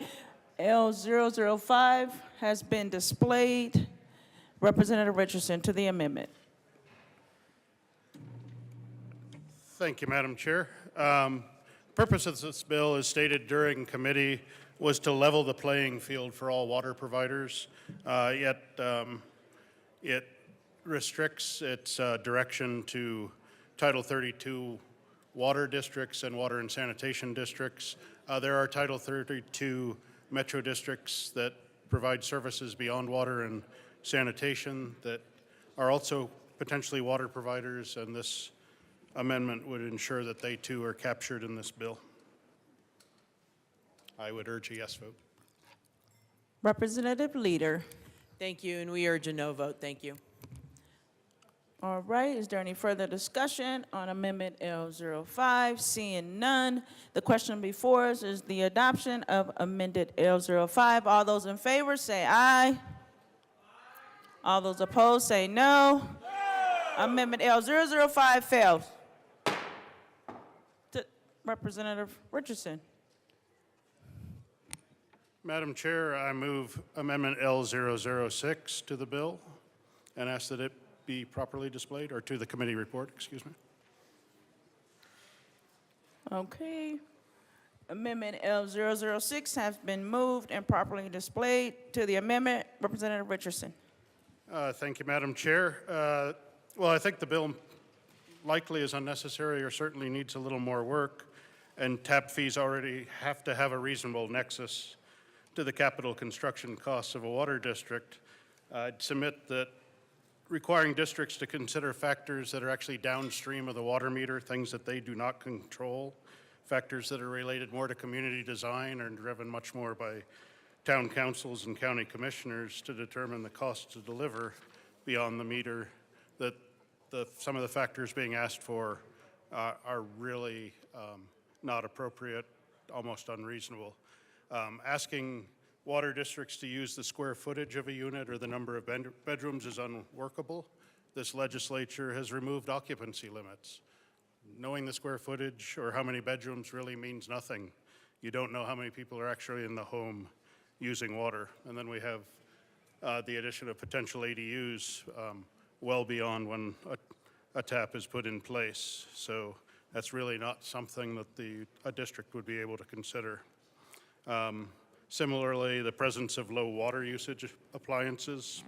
Well, appliances do periodically break down and people are going to make a choice. Sometimes it's cheaper to put in something that's not as efficient, but it's still available to them, or something used. It's really not something the water district could determine. And finally, similar arguments can apply against the per unit fixture counts. Again, without occupancy limits, the number of fixtures doesn't really determine the amount of time they're being used. So I'd recommend that we don't shackle the calculations to things that are incalculable and adopt this amendment. I would urge a yes vote. Is there any further? Representative Stewart. Thank you, Madam Chair. This amendment actually removes flexibility for water districts, so we'd urge a no vote. Members, the question before us is the adoption of Amendment L006. All those in favor say aye. All those opposed say nay. Amendment L006 failed. To the committee report. To the bill. I'm sorry. To the bill. Okay, to the committee report. Is there any further discussion on the committee report? Seeing none. Members, the question before us is the adoption of the Transportation, Housing, and Local Government report. All those in favor say aye. Aye. All those opposed say no. The Transportation, Housing, and Local Government Committee report passes. To the bill. Representative Stewart. Thank you, Madam Chair. Tap fees are one-time charges for new development to get connected to the water supply, and they're a meaningful cost for single-family and multifamily housing alike. They're a one-time initial fee to the cost of development that is most often passed right on to the consumer to pay for things like connection and the water rights. Conservation-oriented tap fees are variable charges more tailored to expected water usage, can save water, and affect what type of housing is being built. So we urge an aye vote. Representative Leader. Thank you, Madam Chair. And colleagues, I'd just like to thank my colleague to the left of me here for allowing me to jump on this bill. This is a very important bill. It ensures that if a special water district has the ability and resources to provide services, they do. This should be clear in order to ensure that special water districts are not using the withholding of existing resources in order to influence lands. It codifies case law and statutory rules that already exist for municipalities, that fees must be reasonably associated and related to the cost of the service they are providing. This is already the law, but it is ensuring the standards is laid out clearly so everyone is playing by the same rules, and I ask for an aye vote. Is there any further discussion on House Bill 1211? Representative Richardson. Thank you, Madam Chair. I'm sure it's no surprise to folks in this room that I am opposed to the bill. Well, it's certainly based on an incident or an occurrence or perhaps just an annoyance. I don't think it's necessary. As stated earlier, just before I got up here, there is a requirement that costs be tied and have a nexus to what's actually being constructed. This is another bill that says that stuff that's already in place needs to be in place. We don't really need it. And further, Title 32 special districts are local governments. They're governed by elected boards, and they, in theory, just like we are supposed to be responsible and responsive to the people that they serve. To step in and drive a change from the top down in what's really a one-size-fits-all manner robs the very citizens and property owners that elect these boards of their voice. The bill takes local control from legitimate local governments and reduces citizens' authority over those that directly serve them. What we need to do is let those boards do their job and be responsive to the people that elect them. our jobs is to focus on a lot of other things. We got $1.2 billion that we need to find in the next few months, next few weeks probably. So let's focus on that instead. I urge a no vote.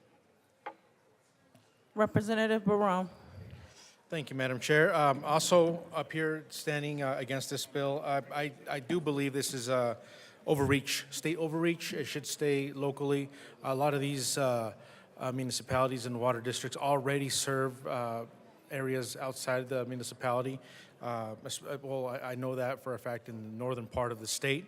The boards of water and sanitation must provide water service if it has the capacity to do so. They do have the capacity to do so, and they do not just not say, no, we're not going to provide a water service. And there's a lot of other factors that come into this that the people that are building or using these water services, they either have to pay for their share or bring water in. It's as simple as that. But we should not be overreaching this at the state level. Leave it to local government. I also urge a no vote. Is there any further discussion on House Bill 1211? Seeing none, the question before us is the adoption of House Bill 1211. All those in favor say aye. Aye. All those opposed say nay. House Bill 251211 passes. Representative, I'm sorry, Majority Leader Duran. Thank you, Madam Chair. I'd like to lay over House Bill 1224 until Monday. House Bill 1224 will be laid over until Monday. Mr. Shebo, please read the title of House Bill 251094. House Bill 1094 by Representatives Brown and Johnson, also Senators Pelton, B., and Roberts, concerning pharmacy benefit manager practices that affect prescription drug costs. Representative Brown. Thank you, Madam Chair. I move House Bill 1094 and the committee report. To the committee report. Thank you, Madam Chair. In the committee, we made a number of changes to the bill at the request of stakeholders. We cleaned up some language, and we added some language about how they can be reimbursed for lowering aggregated prescription drug spending. I have two amendments to the committee report. I move L005 to House Bill, to the Health and Human Services Committee report.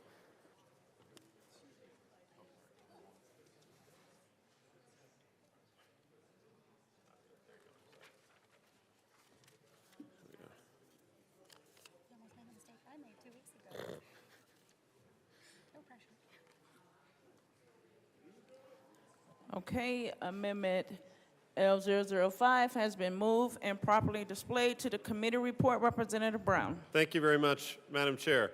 This amendment is a technical fix to align changes made in the committee. For more context, on page 3, line 12 of paragraph 2A, 2B, we changed the word credit to the income, to credit the income to the phrase pass through the income. So we need to make a similar change to the committee report. We ask for an aye vote on L005. Is there any further discussion? Representative Bradley.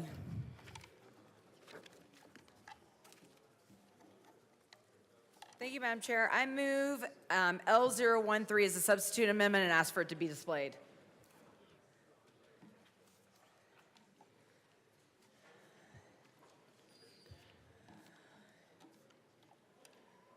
Okay, Amendment L013 has been moved and properly displayed to the amendment. Representative Bradley.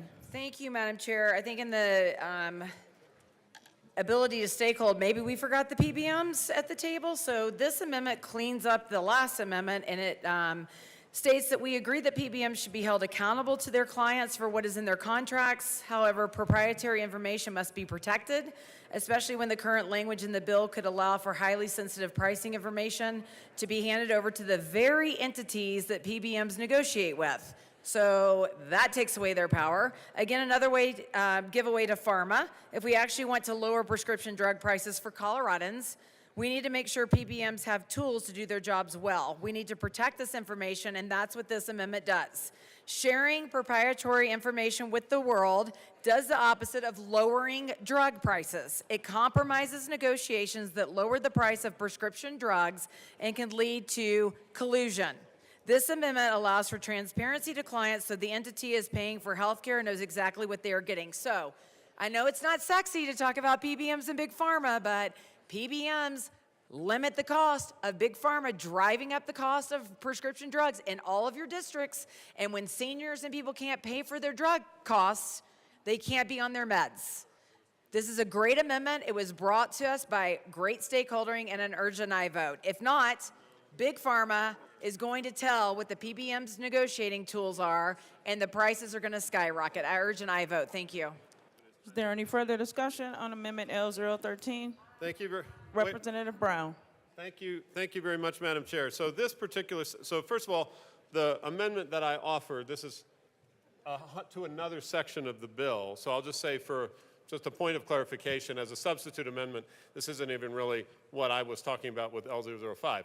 But to this amendment itself, I will just say that this particular section about the contracts and the transparency provisions that we are allowing in the bill, this particular amendment, the particular language that we included in the committee report was stakeholdered heavily with the PBMs, and while they didn't get everything they wanted, it was based on language that they provided to us and that we tweaked. They don't love it, but they don't love any part of this bill, but we had extensive stakeholdering with the PBMs from December all the way through the committee and even past the committee. So we ask for a no vote on this amendment.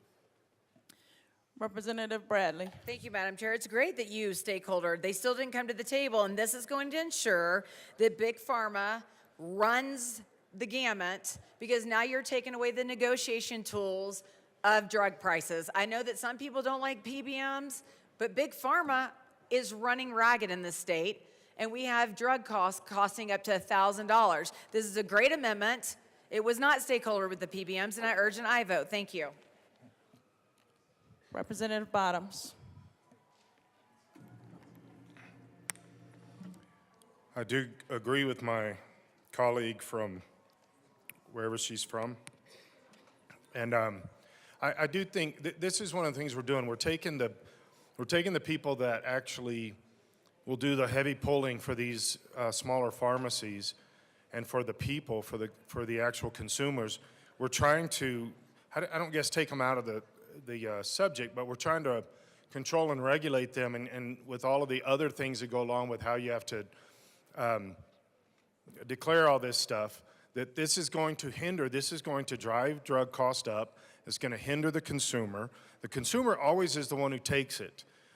So you attack the PBMs, who are doing good work for the small pharmacies.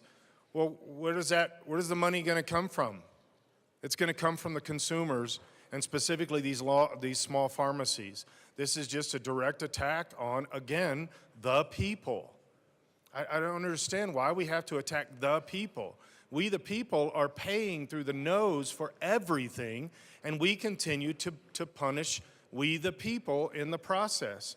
Somehow we have to stop this and bring this back into common sense direction and just kind of reclaim Colorado with this. Representative Bradley. Thank you, Madam Chair. And despite what the previous bill owner or sponsor said, this had to go as a substitute amendment, or it would have been a settled question. So I don't know, maybe read. Thanks. Representative Brown. Yeah, thank you very much to the debate from my colleague from Douglas County. I think if we could keep our tone a little bit different and down here, we are reading. And I would just encourage us to disagree without being disagreeable while we're doing this debate. Thank you. We urge a no vote on this amendment. Members, the question before us is the adoption of Amendment L13. All those in favor say aye. All those opposed say no. Amendment L13 failed. Representative Brown. Thank you. We ask for an aye vote on L005. Members, the question before us is the adoption of Amendment L005. All those in favor say aye. Aye. All those opposed say no. Amendment L005 passes. Representative Brown to the committee report. Thank you, Madam Chair. I move L029 to House Bill 1094 and ask that it be, to the committee report and ask that it be properly displayed.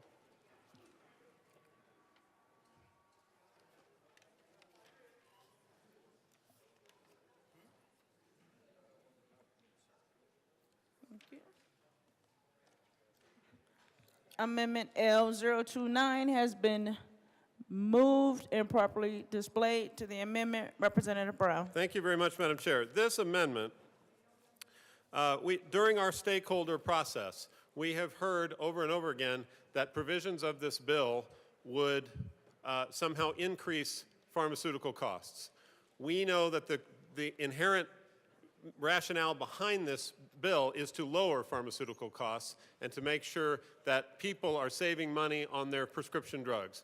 This bill gives the PBMs additional flexibility to make sure that their contracts include provisions that restrict the inflation of prescription drug prices, and we ask for an aye vote.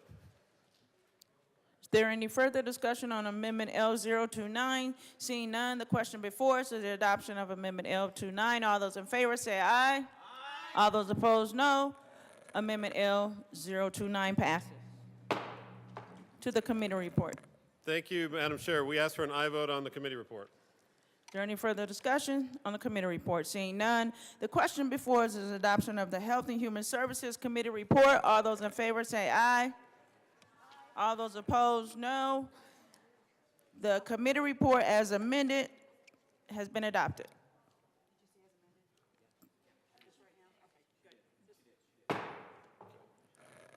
Thank you. To the bill. Representative Johnson. Thank you, Madam Chair. So why am I on this bill? One of the biggest complaints I have heard from the people of Colorado, both in Northeast Colorado and around the state, is the cost of health care. We've been focusing on affordability for the past year for the duration of the session. Particularly the prescription drug costs are way too high. While there are many factors at play, PBMs are a critical link in the drug supply chain, and we must examine this closely in order to make sure everyone is getting a fair deal.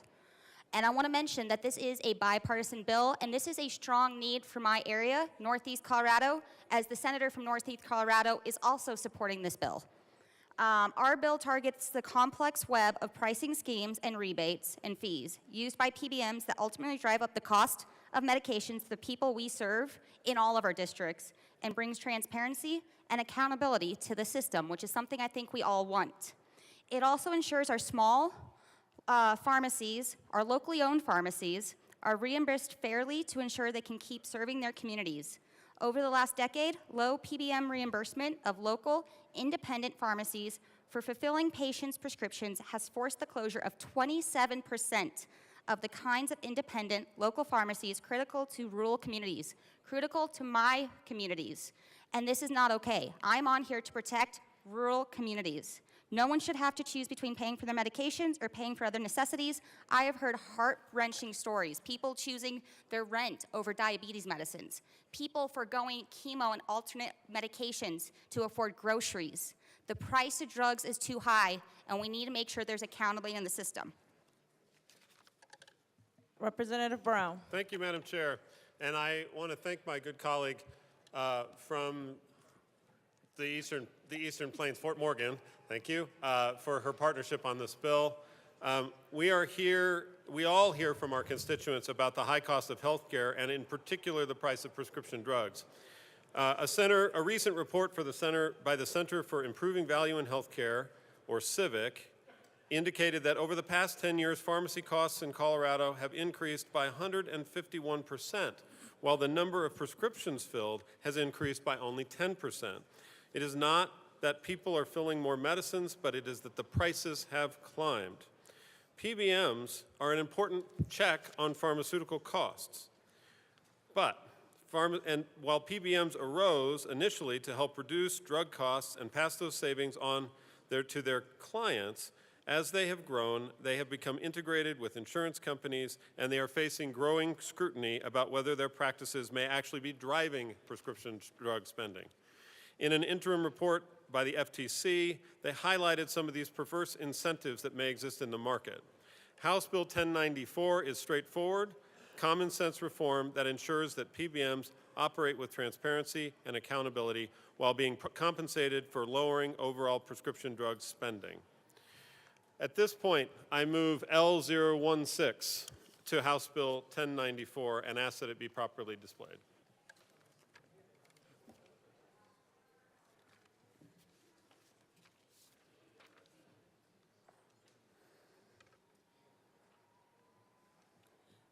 Amendment L016 has been moved and properly displayed. To the amendment, Representative Brown. Thank you very much, Madam Chair. These changes are to some degree requested by the Attorney General's office to clarify that this bill does not apply to ERISA plans or self-funded plans and helps avoid a federal preemption issue. Using the word discounted also is a technical change. The word discounted is redundant and should be deleted. We ask for an aye vote on L016. Representative Bradley. Thank you, Madam Chair. I move L008 as a substitute amendment to L016 and ask for it to be properly displayed. Amendment L008 has been moved and properly displayed. Representative Bradley. These amendments address the same section of the bill, which is why I'm offering a substitute amendment. This section does not help consumers in any way. It only puts money back in the pockets of pharmaceutical manufacturers, which is my big problem with this bill in the very first place. Go attack PBMs, but then you better regulate the pharmaceutical company, which are the ones driving up the cost of medicine. It is a giveaway to pharma, and there are estimates that this paragraph alone could cost Colorado consumers, listen up to $230 million increased health insurance premiums in the first year. Manufacturers have a 40% profit margin compared to PBMs that have a 4% profit margin. So tell me why we're going after the companies with a 4% profit margin and not the people producing these drugs that have a 40% profit margin. PBMs provide services to pharmaceutical manufacturers for services like tracking sales, administering rebate programs, and providing market analysis related to their drug products. This fee is often passed down to the client. If the fee can no longer be tied to the price of the drug, two things are likely to happen. Either the client's total drug spend goes up if they were no longer able to contractually receive the fee, and/or the fee is reduced to the client. There is less pressure on the manufacturer, which is Big Pharma, to keep list price down because their costs are not tied to the price of their drugs. The manufacturer pays less for the PBM services while also having no incentive to reduce the list price on their drugs. If pharma thinks the fee is too high, they should reduce their list price to pay less. And I promise you this will not help the people in rural Colorado. I urge an aye vote. Thank you. Representative Johnson. Thank you, Madam Chair, and I encourage a strong no vote on this bill. This bill would take away the core prohibition of PBMs to conduct the drug market and the way that we need to for people. This would take away the purpose of running this bill, which is needed for rural Colorado. In my community, we have a lot of local pharmacies. I get some districts do not. We need to make sure that we do not have that perverse incentive that drives up the cost. Yes, I know in Colorado we have a bill that allows for patients to get the medication that doctors told them they can get, but that's only after 2 or 3 tries of the medication that a PBM has coordinated negotiations with. We are playing with people's lives. If they need a certain prescription medication, and wait, because of the PBM negotiations, are told no, they have to try drug A and B before they can have C, and that could take a couple months to years before it's approved because of the way they operate currently, we are playing with people's lives. We need to make sure we don't have that perverse aspect from PBMs, that they're looking at drugs for what's best for the people, what's best for those communities, and not because they're going to get more money in their pocket. I strongly encourage a no vote on this amendment. Representative Bradley. Thank you very much, Madam Chair. And I've got a lot of research that I'm about to give you guys right now. The delinking is the problem with this, and this is where we're going to have high drug costs. Delinking lowers drug costs. Fact, big drug companies set prices as high as they like, okay? Big Pharma can do whatever they want. And delinking gives Big Pharma more reason to raise prices. Delinking makes it harder for PBMs to negotiate with Big Pharma for lower costs for patients. Delinking leads to increased non-drug health costs from worsened health outcomes and reduced innovation. Delinking eliminates plan sponsors' ability to choose low-cost, high-quality prescription drug coverage options for employees and members and reduces patients' options for assisted care. Federal delinking proposals have been estimated to increase premiums by $4 to $12.8 billion in Medicare D and $8.4 billion to $26.6 billion in commercial health insurance. The Government Accountability Office found that PBMs pay more than 99% of the rebates they negotiate back to plan sponsors like employers, unions, and local government employee plans. PBMs deliver savings through rebates, and we passed a bill that they had to do that back in 2023. Substantially reducing drug costs for employers, union, government programs, and their members. Multiple studies show rebates are not linked to list price increases, but you know what is? Big Pharma. 9 out of 10 drugs with the highest list price increases since 2018 do not have rebates. Delinking directly benefits pharmaceutical companies, and drug manufacturers will profit up to an additional $32 billion every year. So this is aimed at PBMs, nothing to the pharmaceutical companies. And so when we take them out of the play, guess what's going to happen to all of your drug prices? And I'm going to give you a couple of examples since we're here and everyone's so excited to learn about PBMs. In 2013, the first Hep C virus drug was approved by the FDA and marketed as a virological cure for HCV infection. Sovaldi from Gilead was priced at a then unprecedented $84,000 for a 12-week course of treatment, or $1,000 per pill. As Sovaldi was the only marketed cure for HCV in 2013 and early 2014, Gilead offered no rebates on it, so $1,000 a pill. Beginning in 2014, competitor direct-acting antiviral drugs became FDA approved and marketed by other drug companies. Once competitors appeared in the marketplace, PBMs negotiated significant rebates, and the net cost for Sovaldi and Harvoni, the second HCV drug to hit the market, dropped. That's what PBMs do. So instead of it being $1,000 a pill or $84,000 for a 12-week course, this is what happened. Between 2013 and 2021, the list prices for 6 of the 7 HCV DAA prescription drugs shown below stated their launch price, even as list prices for drugs in other therapeutic categories soared. For the 7th HCV drug, Zepatier, the list price fell by 60% after less than 2 years on the market. That's what PBMs do to these pharmaceutical companies raising your prescription drugs. While the HCV drugs currently on the market are not therapeutically identical, they are potentially therapeutic alternatives. PBMs have been able to leverage the available competition among different brand drugs to reduce net costs for patients and health plan sponsors, including federal and state governments. In 2019 and 2020, Epclusa and Merit had the lowest estimated net costs. They also had the highest use in Medicare Part D. 75% of Part D beneficiaries that took HCV drugs took other than those two in 2019. And let's just keep on going.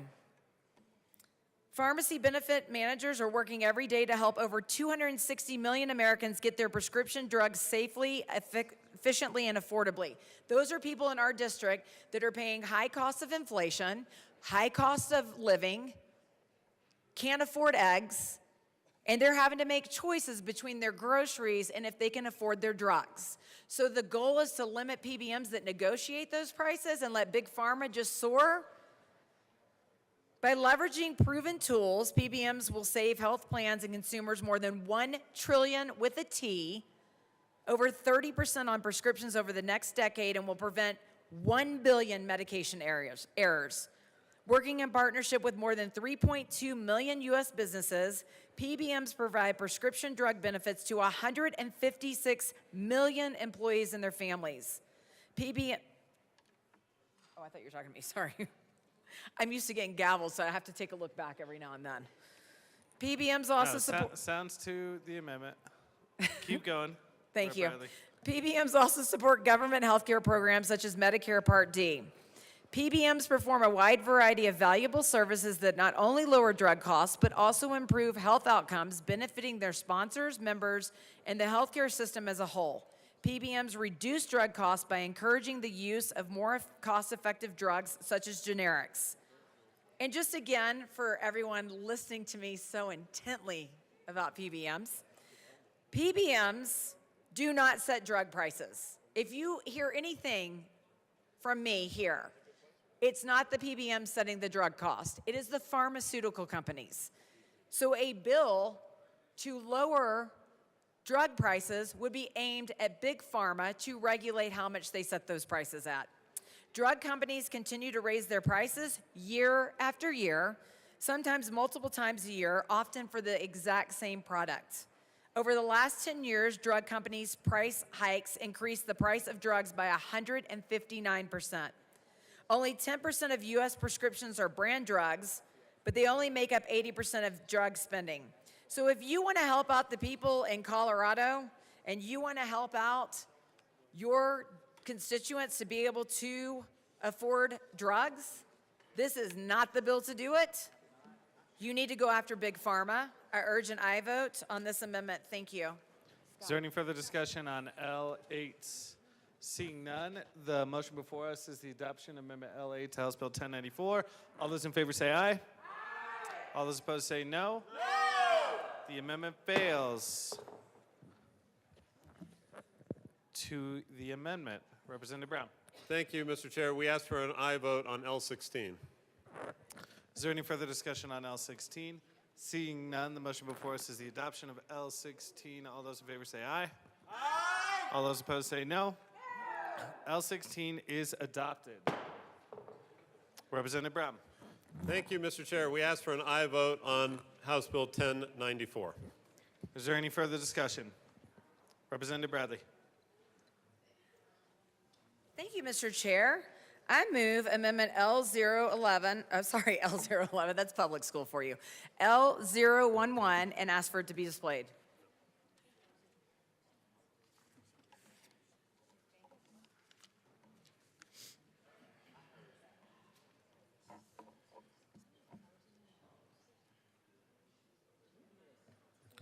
All right, that is properly displayed to the amendment. Representative Bradley. Thank you. This amendment actually gets at what the sponsor says is his goal of the bill. Sponsor, this gets to your goal of the bill. The amendment just ensures that savings are not required to be passed on at the point of sale because in Colorado, we have already studied the impact of premiums should rebates be passed down at the point of sale. The Division of Insurance report states point of sale rebates increase premiums across all tested benefit designs in our modeling. Employers should have a choice about how they want to utilize rebates for their employers, and we should be protecting Coloradans from high premiums. That will do this in this amendment right here. So if our goal is to keep those premiums down, let's vote yes on this bill or amendment. Thank you. Any further discussion? Representative Brown. Thank you, Mr. Chair. I appreciate the intent of the sponsor of this amendment. However, we feel it's important that that we lower out-of-pocket costs for consumers. That's an important thing. When folks go to the pharmacy and they receive their drugs, there is often a pretty significant sticker shock, and so we want to make sure that the savings from this bill are reflected in out-of-pocket costs to consumers. We ask for a no vote on this amendment. Is there any further discussion? Seeing none, the motion before us is the adoption of Amendment L11. All those in favor say aye. Aye. All those opposed say no. No. The amendment fails. Is there any further discussion on House Bill 1094? Representative Bradley. This is fun. Happy Friday. I move Amendment L025 to House Bill 1094 and ask for it to be displayed.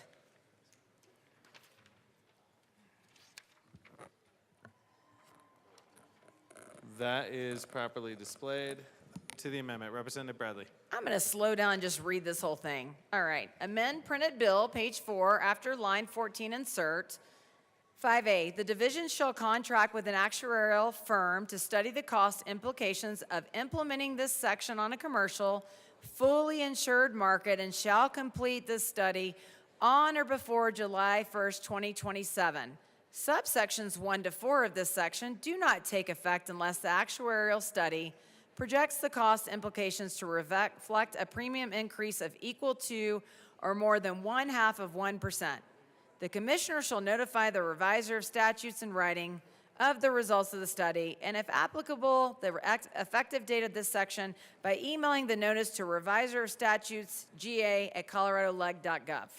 This study must include the cost implications of prohibiting a PBM from earning any income that is directly or indirectly based on the cost of a prescription drug, including income from prescription drug markups, co-payments that exceed the cost of prescription drugs, upcharging or spread pricing group purchasing, organization revenues, manufacturer-derived revenues, or any other arrangements concerning the pricing of prescription drugs, or designing a prescription drug formulary to favor a certain branded pharmaceutical or biological over a therapeutically equivalent generic or biosimilar unless the branded pharmaceutical or biologic has a lower discounted net acquisition cost and that lower cost is reflected in a lower out-of-pocket expense for consumers.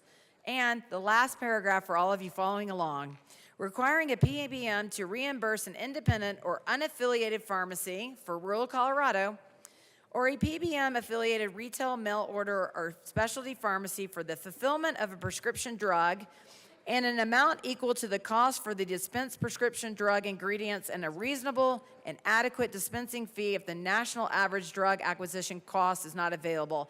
And then we're going to renumber succeeding subsection accordingly. Multiple parts of this bill will increase premiums for Coloradans by eliminating pay-for-performance contracts with pharma that hold manufacturers accountable, the required point of sale pass-through of drugs, and the increased reimbursement to all pharmacies, including large multinational corporations. We should understand the cost impacts before passing this bill again. I've said it till I'm blue in the face. When you regulate PBMs and Big Pharma sets the cost of drugs, that's the only thing you remember, then you are going to drive up premiums for all of your constituents. They're not going to be able to afford their drugs, and this bill will do that. I urge an aye vote on this amendment. Thank you. Representative Johnson. Thank you, Mr. Chair. I am not sure how we are supposed to go back to our constituents and say, we're not going to work towards affordable drugs, but we will do a costly fiscal note study so we can see if we can work towards affordable drugs. We already have numerous studies that have been conducted by the Congressional Budget Office, the Senate Finance Committee, and other independent analysis saying that this is a solution. I urge a no vote on this amendment. Is there any further discussion? Seeing none, the question before us is the adoption of Amendment L25. All those in favor say aye. Aye. All those opposed say no. No! The amendment fails. Is there any further discussion on House Bill 1094? Representative Bottoms. Thank you, Mr. Chair. So again, let's break this down a little bit. The average person gets 23 prescriptions a year. That comes up to about $2,668. When the PBMs get involved, that $2,668 comes down to about $1,500 little plus, maybe 12. There is about a 40 to 50% reduction when PBMs get involved. That's statistically proven. You can track that. So first, I would say that if you take that out, this would be a question. If you force these PBMs to do all of this stuff and eventually force them out, then who is going to fight for the consumer? These PBMs fight for the consumers. They are responsible for 40 to 50% less charges for drugs right now. That's statistically proven. There's pages and pages you can go through. They can show you drug per drug per drug per drug where they have made it cheaper for the consumer. So if you push the PBMs out, who's going to fight? The people in this house? Are we going to fight for them? We're taking the people that are fighting for them out, so there's no way we're going to fight for them. We're doing the opposite. The only way these people can get cheaper drugs is if somebody is doing the job. And so I think one of the conversations maybe internally that's being had is, well, they're making money doing it. Well, everybody makes money doing stuff. If you're saving them 40 to 50%, who's going to fill that void? Because there's nothing on the horizon. Nowhere in this bill does it fill the void. There's nothing that fixes that problem. These PBMs, whether they're perfect or not, I don't like everything about them, but they are saving the consumer 40 to 50%. What happens when we take them out of the space? Well, not only is that 40 to 50% savings lost, but now since the pharmaceutical companies are controlling everything, it's going to go up enormously. So where is the push behind this? PBMs are not pushing it. There's only two other options: the large pharmaceutical companies or the consumer. Well, the consumer's not pushing it for this. They're not wanting us to stop this. They like having 40 to 50% decrease. And so their only other option is the pharmaceutical companies. They're the only other option that says, get rid of the guys that are forcing the prices down, and then we'll take care of everything because we're the good guys. That's not true. That is not true in any setting. This used to be reversed. It's a weird thing. 30 years ago, it was kind of the reverse. 40 years ago, which party was fighting which? We've seen a weird change here, which I like because it helps me on a lot of different levels. Get the word out. This is not good for consumers. We've got to take this subject back, and we've got to start fighting for the consumers. And the PBMs are doing that. We've got to reclaim Colorado here. Is there any further discussion? Representative Bradley. Thank you. Thanks. Thank you, Mr. Chair. I was just commented, welcome back. I appreciate it. I'm going to be here for a while. Companies in the committee's investigation collectively raised prices more than 250 times on the drugs they sell. 8 of the 10 companies took more than 20 price increases on a single drug. As a result, the median total price increases since launch of the drugs in the committee's investigation is almost 500%. For example, Pfizer increased the price of Lyrica by 10% or more in 7 different years. In just the 6 years from 2013 and 2019, the company increased Lyrica's price by a total of 155%. One of the largest price increases among top grossing drugs in the U.S. market. Price increases have driven higher revenues for the companies in the committee's investigation. In 2019 alone, the 10 companies generated a combined $38 billion in U.S. net revenues from the sales of just 12 drugs. So let me ask you guys a question. Why are prescription drug companies charging the U.S. 10 times more than other countries like Europe and Canada? On average, prescription drug costs nearly 3% more in the U.S., or 3 times more in the U.S. than other countries. Humira in the U.S., common drug for arthritis, $3,200 here. In Germany, it's $420. In Spain, it's $500. And in the UK, it's $1,300. That's what not regulating Big Pharma will do to our state. Do not listen to the myths being told here. And with that, I would like to move L027 to House Bill 1094 and ask for it to be displayed.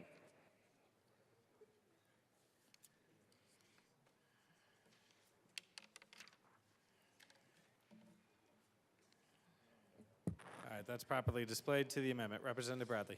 Thank you. Because this bill just helps pharmaceutical manufacturers that have increased their gross profit margins over the last 10 years from $260 billion to $810 billion, that money should be spent on patients instead of stakeholders.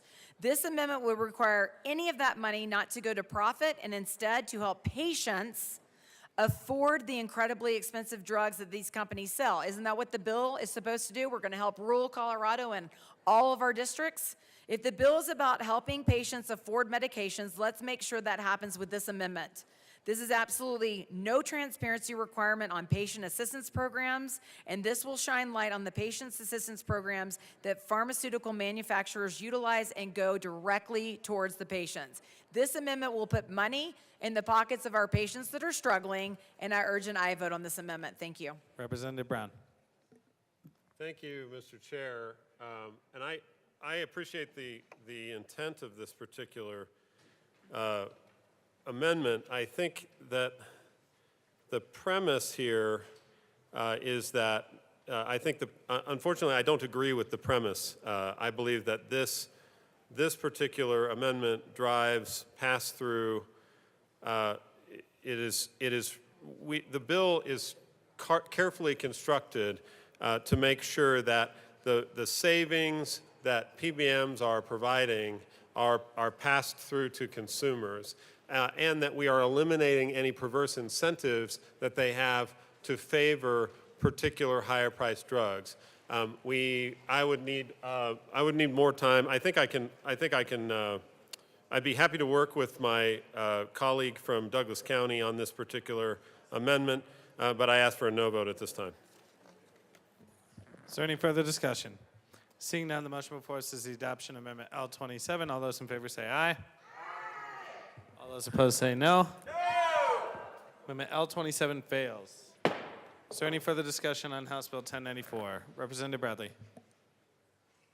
Thank you, Mr. Chair. I'm just going to say this. A vote on this bill will drive up drug costs in our state.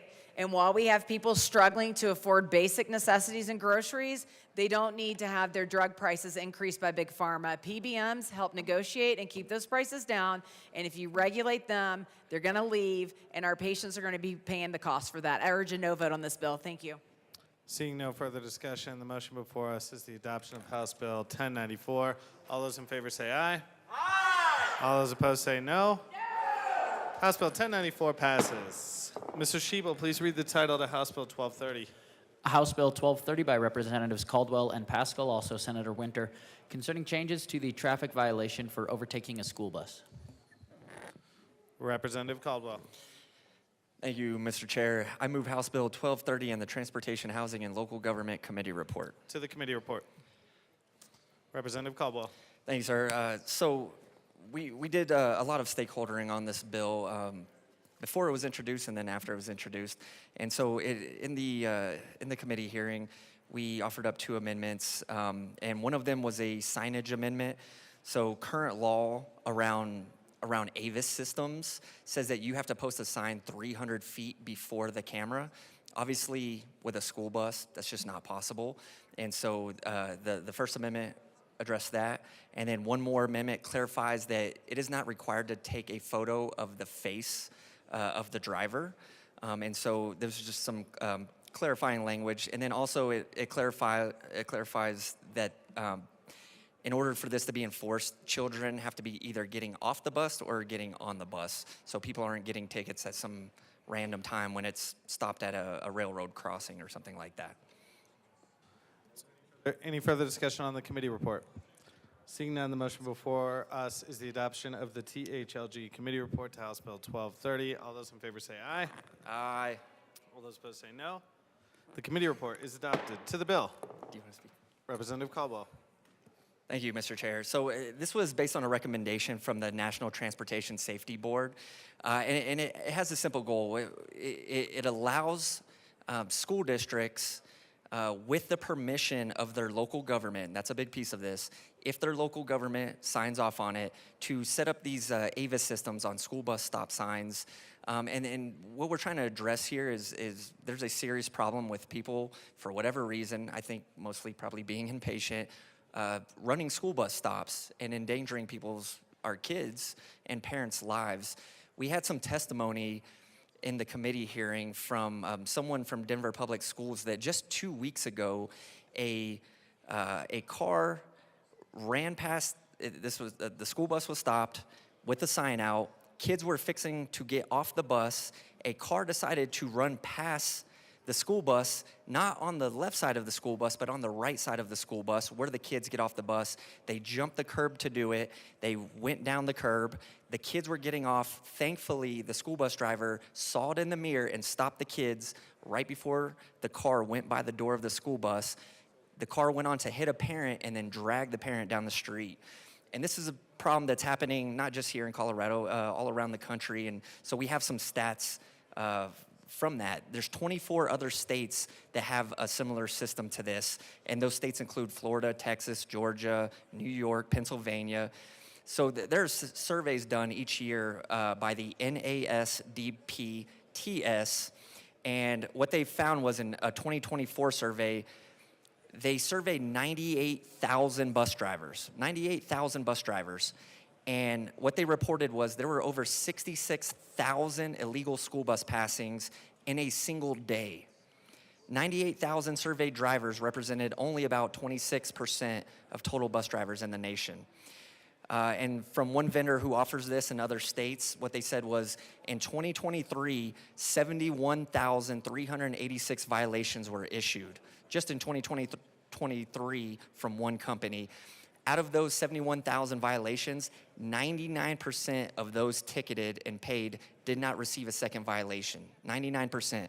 That tells you that people who are running these bus stops and endangering our kids and our parents, when they do get ticketed for this, they learn their lesson, which is why only 1% get a second violation. And that's what we're trying to address here. I don't know if people are running these school bus stops because they aren't aware or they just don't care, but maybe they'll start caring now.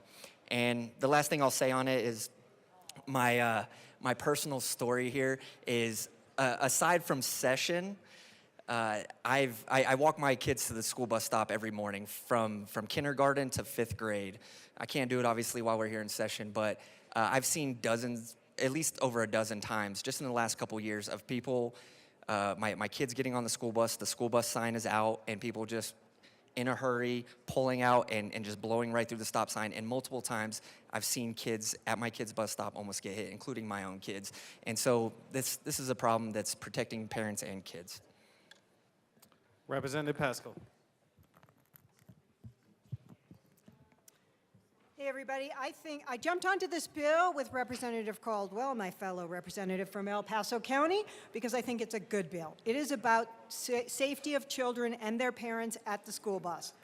And I also just wanted to emphasize that this is 100% opt-in, so the municipality or the county that wants to do this opts into it, and then they have to get approval from the school board that's impacted. So it's double opt-in.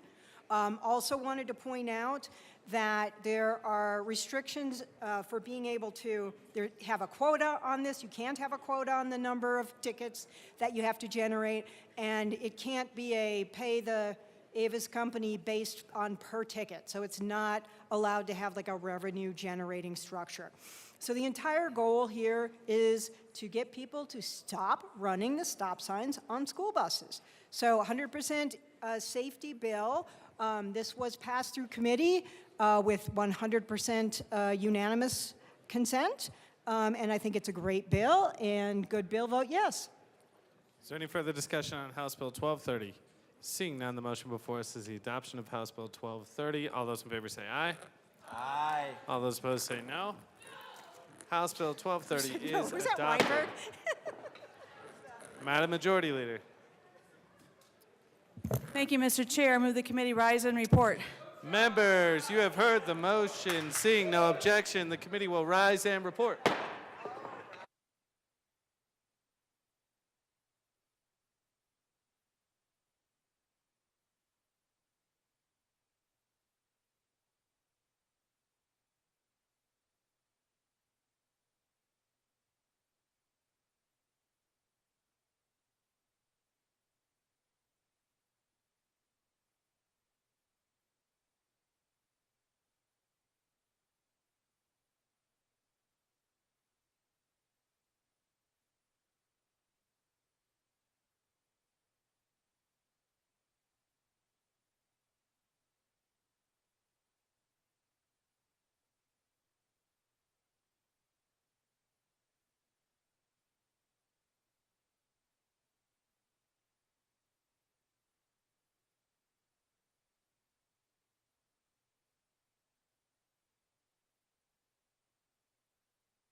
The House will come back to order.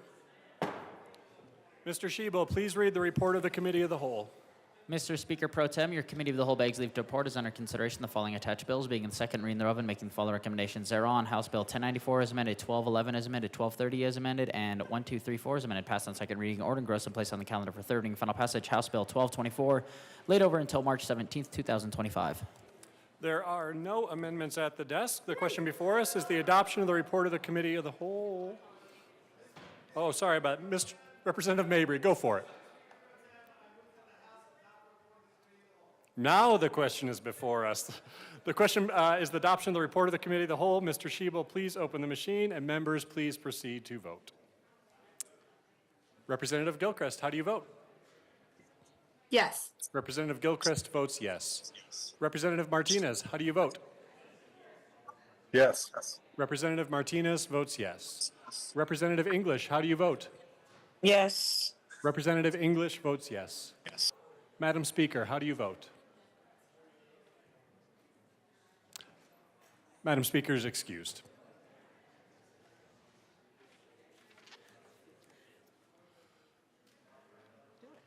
Representatives Byrd, Sirota, Taggart are excused. Representative Garcia is excused.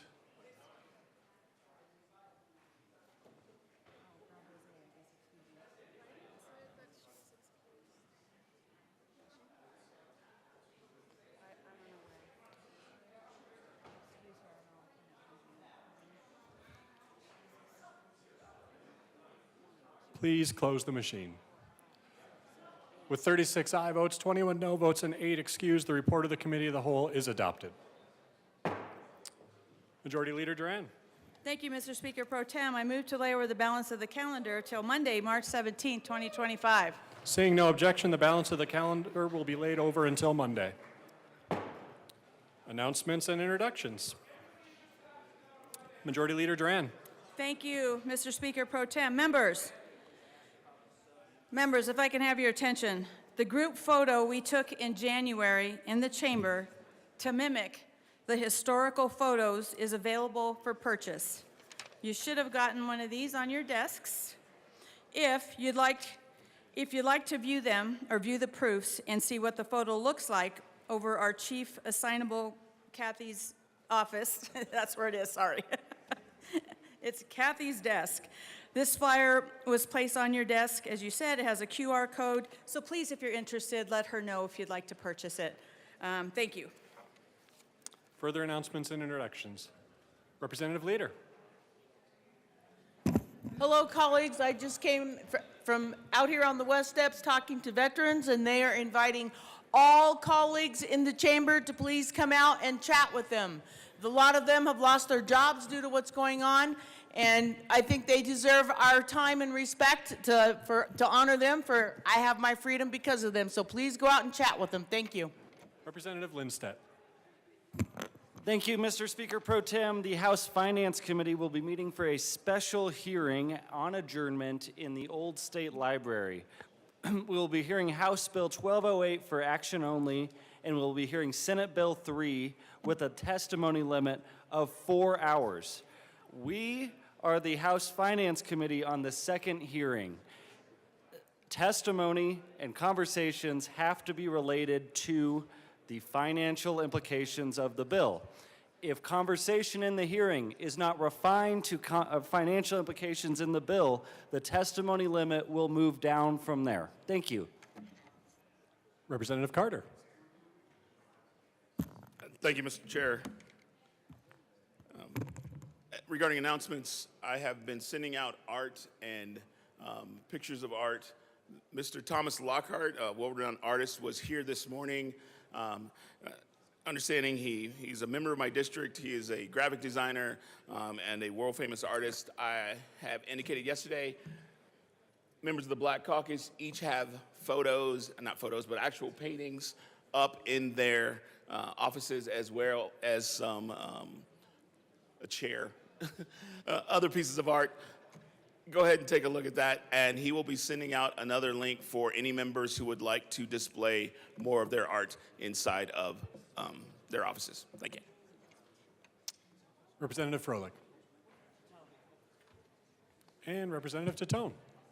Thank you, Mr. Speaker Pro Tem.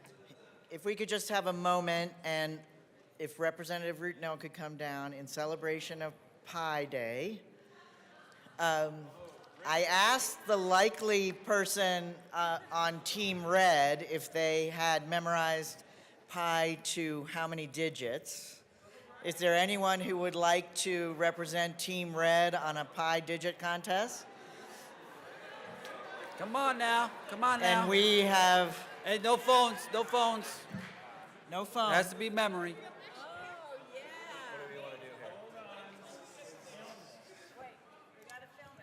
Representative Ruttenell. Thank you, Mr. Speaker Pro Tem. I think that Representative DeGraff should go first. That feels like it would really heal, in my opinion, the rural-urban divide in so many ways. And so, Representative DeGraff, I agree. I will estimate my irrational answer by just saying 22/7. Can we get a boo? Can we get a boo? That's a better functional answer. Can somebody, who's got? Representative Ruttenell. Thank you, Mr. Speaker Pro Tem. I hope some of my colleagues have it pulled up. I'm going to try to do maybe the first 50 digits of pi. Would you be impressed? I would be truly impressed with that worthless bit of information. And we seems reasonable. And are we going to get a commitment of no filibustering on our next bill if I do 50? No filibustering all next week.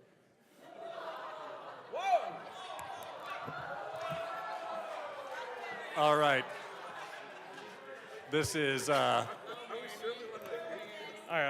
this is important and also probably non-binding. Representative Ruttenell. Thank you, Mr. Speaker Pro Tem. I'm gonna need a little bit of silence so that I can channel the numbers here and confirm that I've got no ear stuff. I'm gonna close my eyes for it too, just for y'all. Appears legit. Okay. Okay, so it's 894693847171779.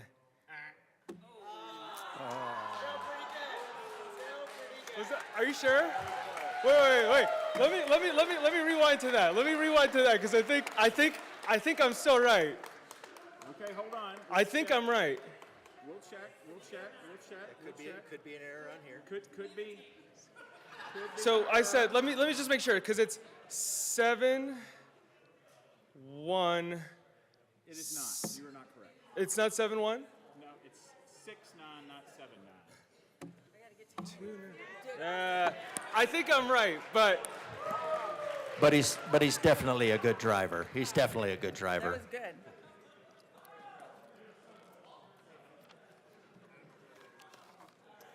Oh, you got one? Representative Woog. Thank you. Very quickly, I am excited to announce and invite all of you to the Butterfly Pavilion Day at the Capitol on Monday morning with Speaker McCluskey. The Butterfly Pavilion will be here before we begin floor work with sweet treats, Rosie the tarantula for those brave enough to hold her, and interesting facts to share about Colorado's invertebrates. For example, velvet ants scream when they are scared. Come join us for a morning of fun right after Monday morning meetings and before floor work near the old Supreme Court. The Butterfly Pavilion will be here from 9 to 10 a.m. Thank you. Representative Armagost. Thank you, Mr. Speaker Pro Tem. Just to let everyone know, we had students here from Montford Elementary today. If you see them walking around, we've been in here for a few hours. They might be gone by now, but feel free to say hello, give them a high five if you see them in the hallways. Thank you. Representative Luck.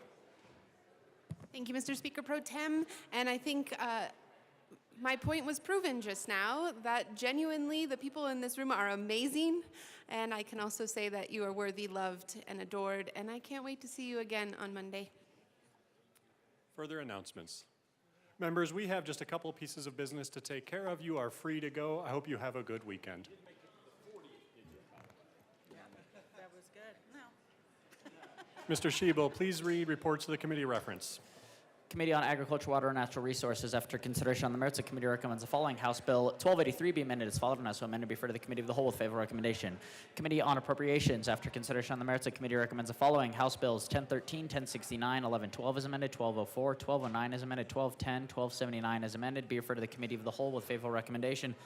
Committee on Business Affairs and Labor, after consideration on the merits, the committee recommends the following. House Bill 1182 be amended as followed, and also amended be referred to the Committee of the Whole, and Senate Bills 5 and 33 be referred to the Committee on Appropriations with favorable recommendation. Committee on Energy and Environment, after consideration on the merits, the committee recommends the following. House Bill 1175 is amended, and Senate Bill 68 is amended be referred to the Committee of the Whole. House Bill 1202 be amended as followed, and also amended be referred to the Committee on Appropriations with favorable recommendation. Committee on Finance, after consideration on the merits, the committee recommends the following. House Bill 1282 be referred to the Committee of the Whole with favorable recommendation. Delivery of bills to the governor. The chief clerk Delivery of reports bills to the following. governor will be printed in the journal. Message from the Senate. Madam Speaker, the Senate has passed Message on of third the reading, Senate and will be printed in the journal. Message from the reviser. we herewith transmit without Message from the comment. reviser will be printed in the journal. Message from the governor. Honorable members of the Message Colorado from the House. governor will be printed in the journal. Introduction of bills. House Bill 1302 by Representatives Brown and McCluskey, also Senator Amabile, concerning increasing the availability of homeowners insurance in the state. House Bill 1302 will be assigned to the Committee on Finance. Majority Leader Duran. Thank you, Mr. Speaker Pro Tem. I move the House stand in adjournment until Monday, March 17th, 10 a.m. Seeing no objection, the House will stand in adjournment until Monday, March 17th, 2025 at 10 a.m.